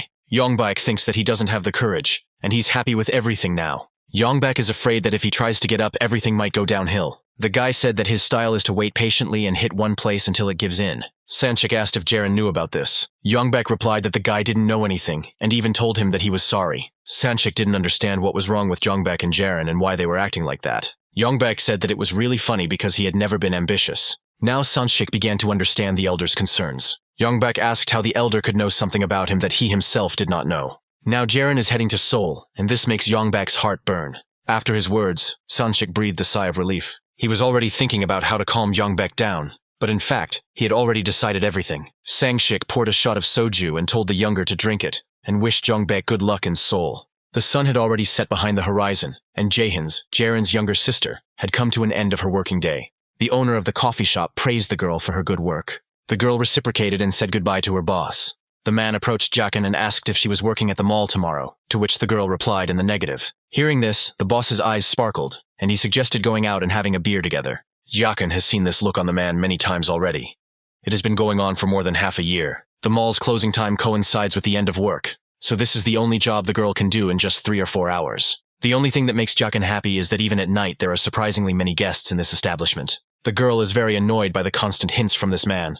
The boss came closer and asked if Jahyun liked the soju, but she said that she was already tired and wanted to go home. The girl said that she was already falling off her feet. The man decided to take advantage of this and offered to give Jahyun a ride home in his car. The girl tried to politely refuse, saying that she lived very close by. The boss began to get irritated and asked why the girl continued to behave like this time and time again. The man asked why Jahyun kept rejecting him, and why he was not worthy of being with her. The boss said that it was wrong for the girl to react to his feelings that way. The man continued to come closer and closer, and said that he did not understand what the girl was doing to him. Jakin decided to speak frankly, and admitted that she knew about her boss's feelings, but continued to push him away and reject them. The girl said that she really appreciated his kindness, but he should remember her circumstances. Jakin has been working at the department store since early morning, and now she just finished her shift at the cafe, and it's already 2 o'clock in the morning outside. However, the man didn't care about this. He grabbed the girl by the hand and said that she should still go and have a drink with him. The boss said that if Jakin continued to reject him, he would be very upset. Even though they see each other every day at work, the man would like to get to know the girl better. The boss even said that he could help Jakin cope with her difficulties. To do this, the girl had to go and have a drink with him. But he didn't have time to finish this, because someone approached them. Jiren appeared from behind his sister and asked how the man was going to help Jaehyun. The boss was a little taken aback by such impudence and asked who he was. Jaehyun turned to Jiren in surprise and called him brother. The boss lost his enthusiasm when he found out who this guy was. Jiren grabbed the man's hand and ordered him to remove his hands immediately while they were still intact. The boss immediately let go of Jakin's hand. The man wanted to put the guy in his place and wanted to tell him not to interfere. Jiren said that he is Jaehyun's older brother and she doesn't have a boyfriend because he buried them all. The boy squeezed the man's hand with all his might. The boss started screaming in pain and demanding to be let go. Jiren immediately released the unfortunate man. Jiren smiled and apologized, saying that this happened to his sister often, so it had become a habit for him. The guy said that he couldn't do anything about it, because he was the older brother after all. The man rubbed his hand and said that he and his sister looked very similar, and introduced himself as the owner of the coffee shop where the girl worked. The boss made it sound like it was just a corporate dinner after work, and invited Jiren to join them. Jiren politely declined and turned the girl towards the car. The boss didn't like this answer, and he stopped the guy by the shoulder. Jiren's gaze immediately changed, and he asked if the man was deaf because he hadn't heard their refusal. The guy warned that his smile didn't mean he wouldn't beat him up if he continued to cross his boundaries. Now the boss realized that it was better not to mess with his employee's older brother. Soon the brother and sister were already driving home in the car. Jakin relaxed in the front seat and said she was very tired. Jiren asked her if he had been too rude to her boss. The girl calmed him down, saying that she herself was already at her limit. Jakin said she was thinking of staying here. The sister turned to the window and thanked Jiren again for his help. The guy said that the girl didn't need to work so much. Jakin replied that it would look very strange if she were unemployed. Jiren changed the subject and asked if the girl wanted to go to Seoul. The sister did not understand what was being discussed and asked again. Jiren looked at Jaehyun and asked again if he wanted to go to Seoul. The girl asked what this sudden offer was, since everything was going so well with her brother's work.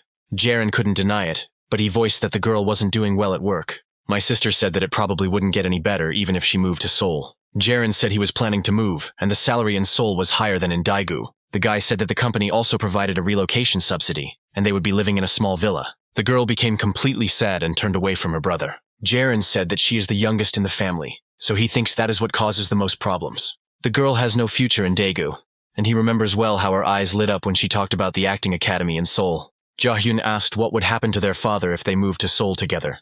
Jiren said that everything will be fine, because even if he fails, the most important thing is their support. The girl felt helpless because her brother was taking over everything again. She could no longer hold back her tears, and Jiren began to console her. Yakin said that the guy worked hard for a year and a half, and she would also try her best. But her brother said that there was no need for that. Jiren stroked his crying sister's head and told her that she had nothing to worry about. The next day, Jiren and Jongbek had a conversation about moving to Seoul. The manager winked at the guy and said they could go. Jiren was a little surprised, but definitely glad that the man had finally decided to do it. Jongbek said that they should leave quietly since he doesn't know about the problems of moving to another organization. They should stick together forever. The manager said that if he was noticed, other employees might be very upset. Jongbek wants Jiren to support him because the branch manager might start acting strange. Jongbek raised his finger and said he had one question. The manager asked what the limits of his authority were in his new position. Jongbek knew that this question was very unexpected, and it looked strange, but now was not the time to be embarrassed. Jiren said that they would have 2 teams, and Jongbek laughed that he hadn't heard from the senior leader in a long time, and now he was second again.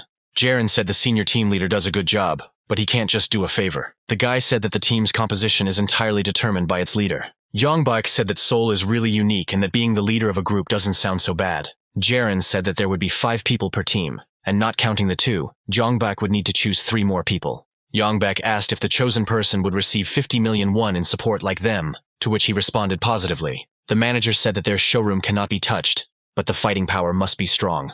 Jongbek believes that he has enough inner strength to resist the persuasion of the Seoul guys. After thinking for a moment, the manager said that only one person came to mind.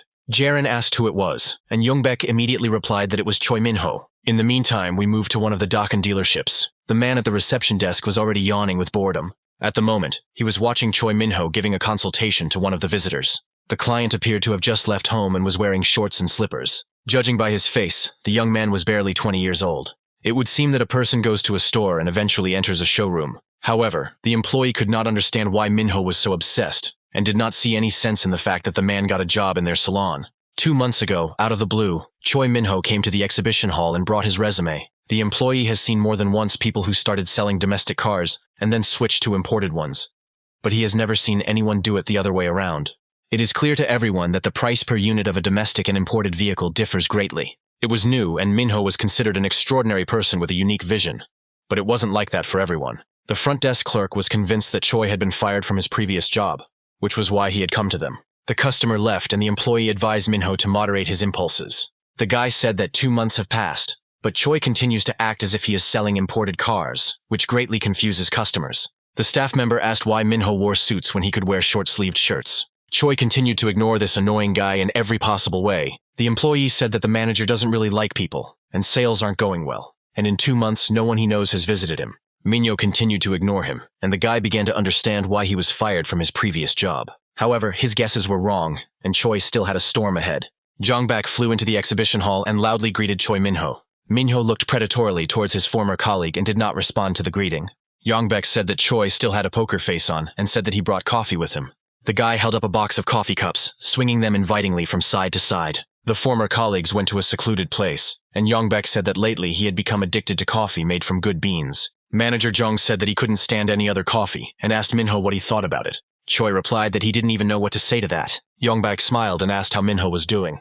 Instead of giving a full answer, Choi said that everything was already visible. In fact, there were no customers in the showroom, and there were only 2 employees at the moment. Chonbek suggested that the company had divided everything into agencies and retail outlets, and they were now at the retail outlet. Jong said that there should be more people in the agency, so he doesn't understand why Minho came here. Choi ignored the question and asked how Jongbek found this place. Jong said that the salon was very small, so it only took him a few phone calls to find out everything.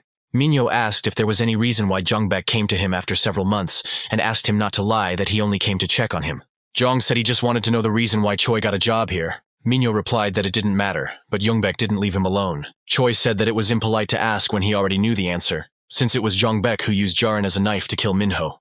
Yoongbak sighed and said that he guessed that Choi understood everything. Minho said it was unpleasant, but he immediately understood who exactly used this knife, because there could only be one person with such a competent approach. Yoongbak said that since Choi already knew everything, he now didn't know what to do about it. Minho is still a man full of greed and pride, and if Yoongbak had to choose between these two qualities, he would give up greed. Choi was devastated by the thought that he could be displaced by a newcomer. The man couldn't bear it, so he chose a local domestic car dealership. He changed his number and gave up his regular clients and the salon he had been building for many years. Yoongbak thinks that he should save his pride because this guy is crazy, so he said that he is going to Seoul. Minho congratulated Jong, and Jong asked if he had heard that they had started collaborating with Horsch. Yoongbak said that he would go to Seoul with Jiren as the group's leader, to which Choi congratulated him again.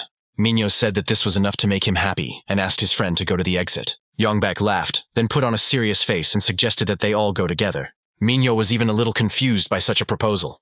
Yoongbak said that this is a new chapter in their lives, so they just have to go with the flow. Minho said that Jong was showing too much emotion, but he insisted that he was completely serious. Choi tells Yoongbak that he has many feelings for him, specifically a strong, unpleasant feeling.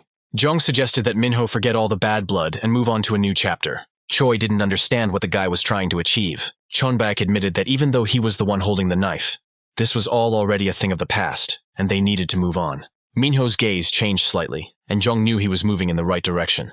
Yoongbak originally planned to tune Choi, and he succeeded. Jong said that life is not about dividing between chapters, but about choosing the right one. Yoongbak pointed out that Minho lost to him, and was now under the impression. Now Choi torments himself with thoughts that this enemy world is unfair. Yoongbak asked if Minho was going to continue sitting here and saying that he was happy with everything, denying that he was uncomfortable here. Jong said that this salon is not for Choi, because he deserves better. Minho got angry and said that the only problem wasn't the salon, but Yoongbak. Jong asked if the guy was really going to stay there. Yoongbak turned around and looked at the employee who was playing cards. He asked if Minho was going to stay with these people. Yoongbak smiled and said that he never comes twice. Jong said that he is not stupid, and Minho does not consider him as such. Yoongbak said that no matter where he goes next, he will always try his best. He will understand Minho even if he refuses to deal with him, and that will be the norm. Choi was confused, and nothing showed it except for the nervous picking of his fingers. Yoongbak said that good sales are fun, but when Minho gets bored, he can always get involved in office politics. Besides, Jong asked if it was really worth turning down such a good offer just because of hatred. Minho thought about how he always won, and it didn't matter what path he took, winning was more important. Regardless of what others thought of him, he did his best, and that got him into sales. However, now the king of Daegu's sales has changed, and Minho has found himself the loser. It was only a matter of time before his efforts failed, and although he could always make more money, pride would not give Minho peace. It all starts from the beginning, just like the time he was first transferred from a domestic car to an imported one, using only sales skills. Minho wanted them to look for him and fight their way through from everywhere, since he wouldn't bow his head. Choi thought it would take about 2 years, and was surprised to be found after only 2 months. Minho looked at Yoongbak and thought he was a crazy and shameless person. Choi didn't know what this child wanted, pride, greed for money, or something else. Minho asked if Yoongbak really needed him. Jong smiled and said there was no doubt about it. Yoongbak said that they would have to go into enemy territory and do crazy things. Jong said they would need 2 swords at once to gain momentum. Minho was already tired of such jokes from Yoongbak, and asked him to explain everything more clearly. Jong said that the director would not tolerate failure in Seoul, but if there were temporary difficulties, Soonhak would most likely give them time. Yoongbak warned that they would be on the same team, so they had to work together to avoid even the slightest mistake. Jong recalled that his sales skills are a bit of a mixed bag. However, if the 2 teams led by Jiren and their team take a stable position, they will be rich in no time. Yoongbak said it was just incredible, but it also sounded like a lot of fun. Minho asked if Young just needed him to have fun. Yoongbak said that he was sure that Minho himself would have a lot of fun too. Jong bowed and asked Choi to join their team since they needed him. Minho got angry and asked if Yoongbak was doing all this for fun. Jong replied that it was much better than just being boring. Minho asked for the schedule and information to be emailed to him so that he could review it and think about it carefully. Yoongbak said that Choi had to make a decision right now, since there were only a few days left before leaving. Minho got angry and asked again how much time was left. Yoongbak was a little confused by such a close gaze. Jong bit his tongue and repeated that there were only a few days left. Minho was completely devastated by this statement. Meanwhile, Jiren had a day off and decided to contact Polmuk. The old man picked up the phone and the guy asked him how he was doing in Seoul. Polmuk said he is currently busy taking care of his grandchildren, so he does not have enough time to relax. Jiren said he wanted to stay in touch because he had changed jobs and would soon send some recommendations to the old man. Polmuk was surprised by this statement and asked where the boy had gone. Jiren announced that he will now be working in Seoul. 500,000 accounts that the guy is pursuing him because of his promise to always follow him. Jiren assumed the old man would want to see him. Polmuk laughed and asked why the guy didn't tell him about this later. The old man was happy about this news, so he said that they should definitely meet when he moved to Seoul. Jiren said that they would see each other soon, and he would personally tell Polmuk everything. The old man wished him good luck on the road and thanked him for the call. At that moment, Jiren's mother came out of the house and asked if the guy had finished talking and if they could go have dinner now. The boy took the plate of greens from his mother's hands and said that he would be happy to join the table. Jiren sniffed the fresh lettuce leaves and smiled. His father came up to him from behind and told him that he should eat a big meal, as this would be the last beef he would eat in Daegu. Soon, the whole family sat down at the table on the roof of the house.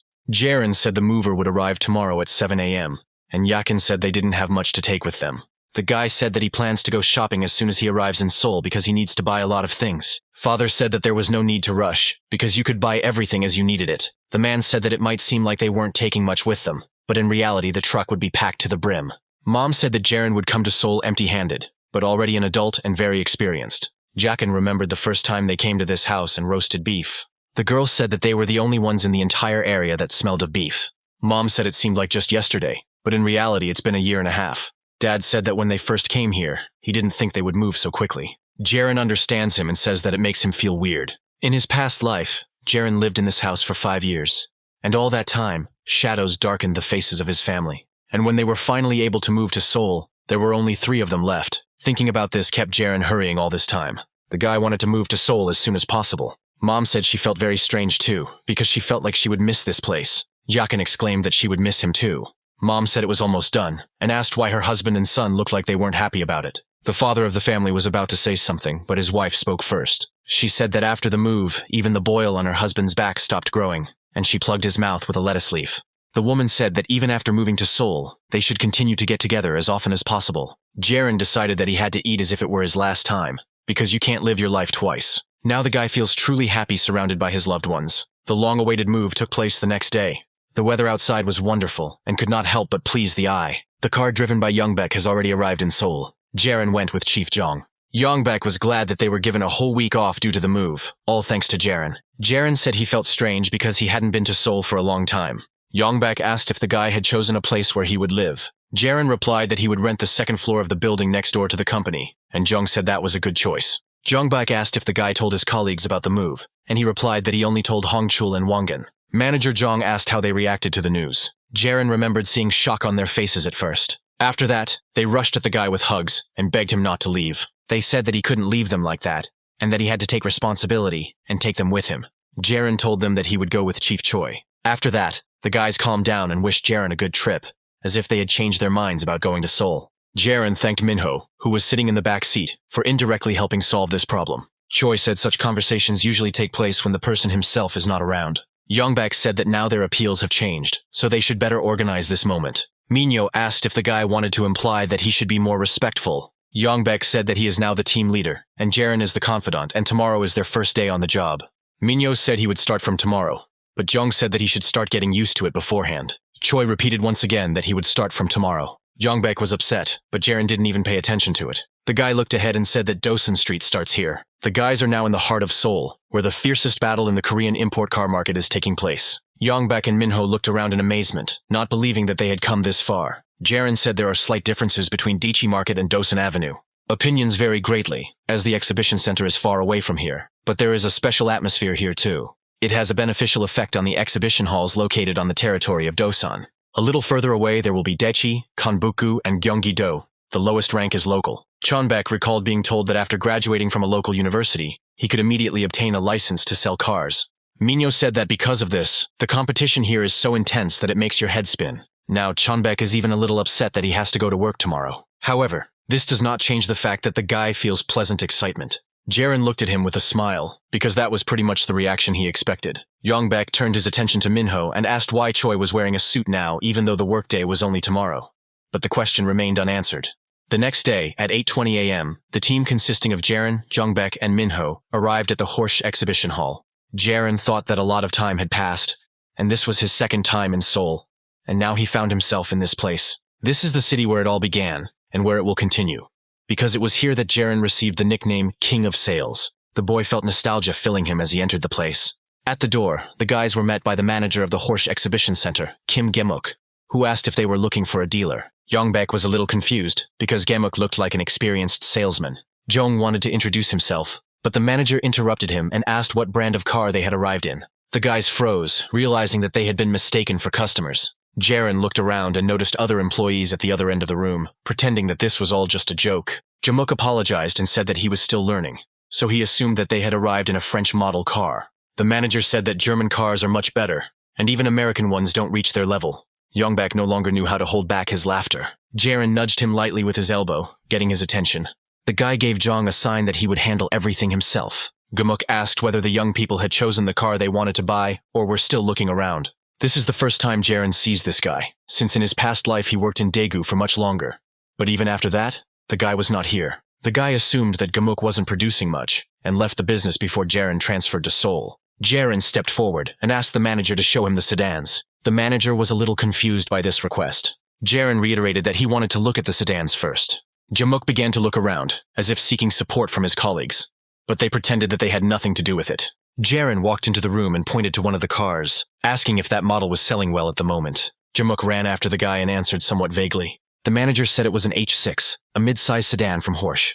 Jiren recalled that the man said that American cars were not as good as German ones. The guy asked me to explain to him the difference between a German and an American car. Gemuk adjusted his glasses and repeated that American cars were not quite up to their level. The manager said that German cars are distinguished by their maneuverable handling, which provides a more comfortable ride. Jiren asked if Baumann, RMV, Horsch, and Volkswagen had the same specs. Yongbak watched the scene with a smile while Minho sighed in annoyance. Gemuk replied that in his opinion, all German cars have similar characteristics. The manager said that of all the brands named, Volkswagen had the least good characteristics. Jiren asked if Baumann was indeed a little softer than RMV and Horsch. However, Gemuk could not find an answer to this question. Minho approached them and said that the employees should already know everything about the cars they sell. Choi reminded that the characteristics of these brands are similar, but there is definitely a difference. Minho asked Gemuk what Baumann's slogan is. The manager was confused and could not answer the question. Minho said Baumann operates on the principle that if the product isn't the best, they don't make it. Choi gave an obvious hint and waited for the guy to finally say the Baumann slogan,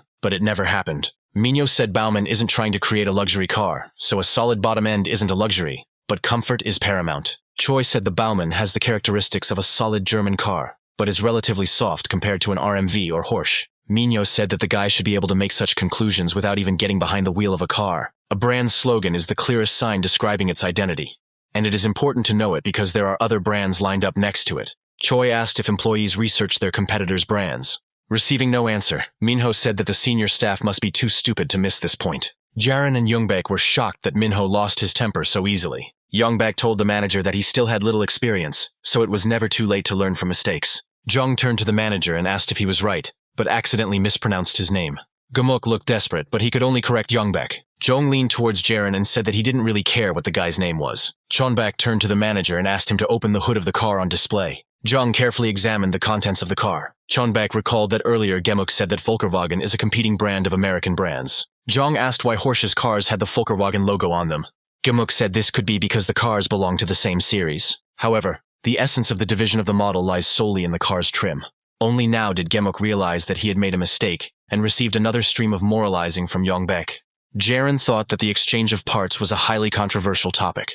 The Exes brand often integrates parts from Kubota into its cars. Horsch uses Volkswagen parts in his models. The advantage of giant companies is that they can share parts, which allows them to achieve economies of scale. Production costs are reduced, and profitability is increased, which allows you to focus on your competitive advantages. There are many things that a customer is willing to pay extra for, but some things cannot be cheap. The Horsch's advantages are numerous, but Gemuk made the mistake of trying to elevate the brand by putting down Volkswagen, missing the fact that the car is partly a Volkswagen. Gemuk's head was already hurting badly, and he regretted that he had decided to play such a joke on the newcomers. Rescue came late, as the leader decided to wait until the boys had a look around. A rather plump, short man came out of the office and greeted the new arrivals with a smile.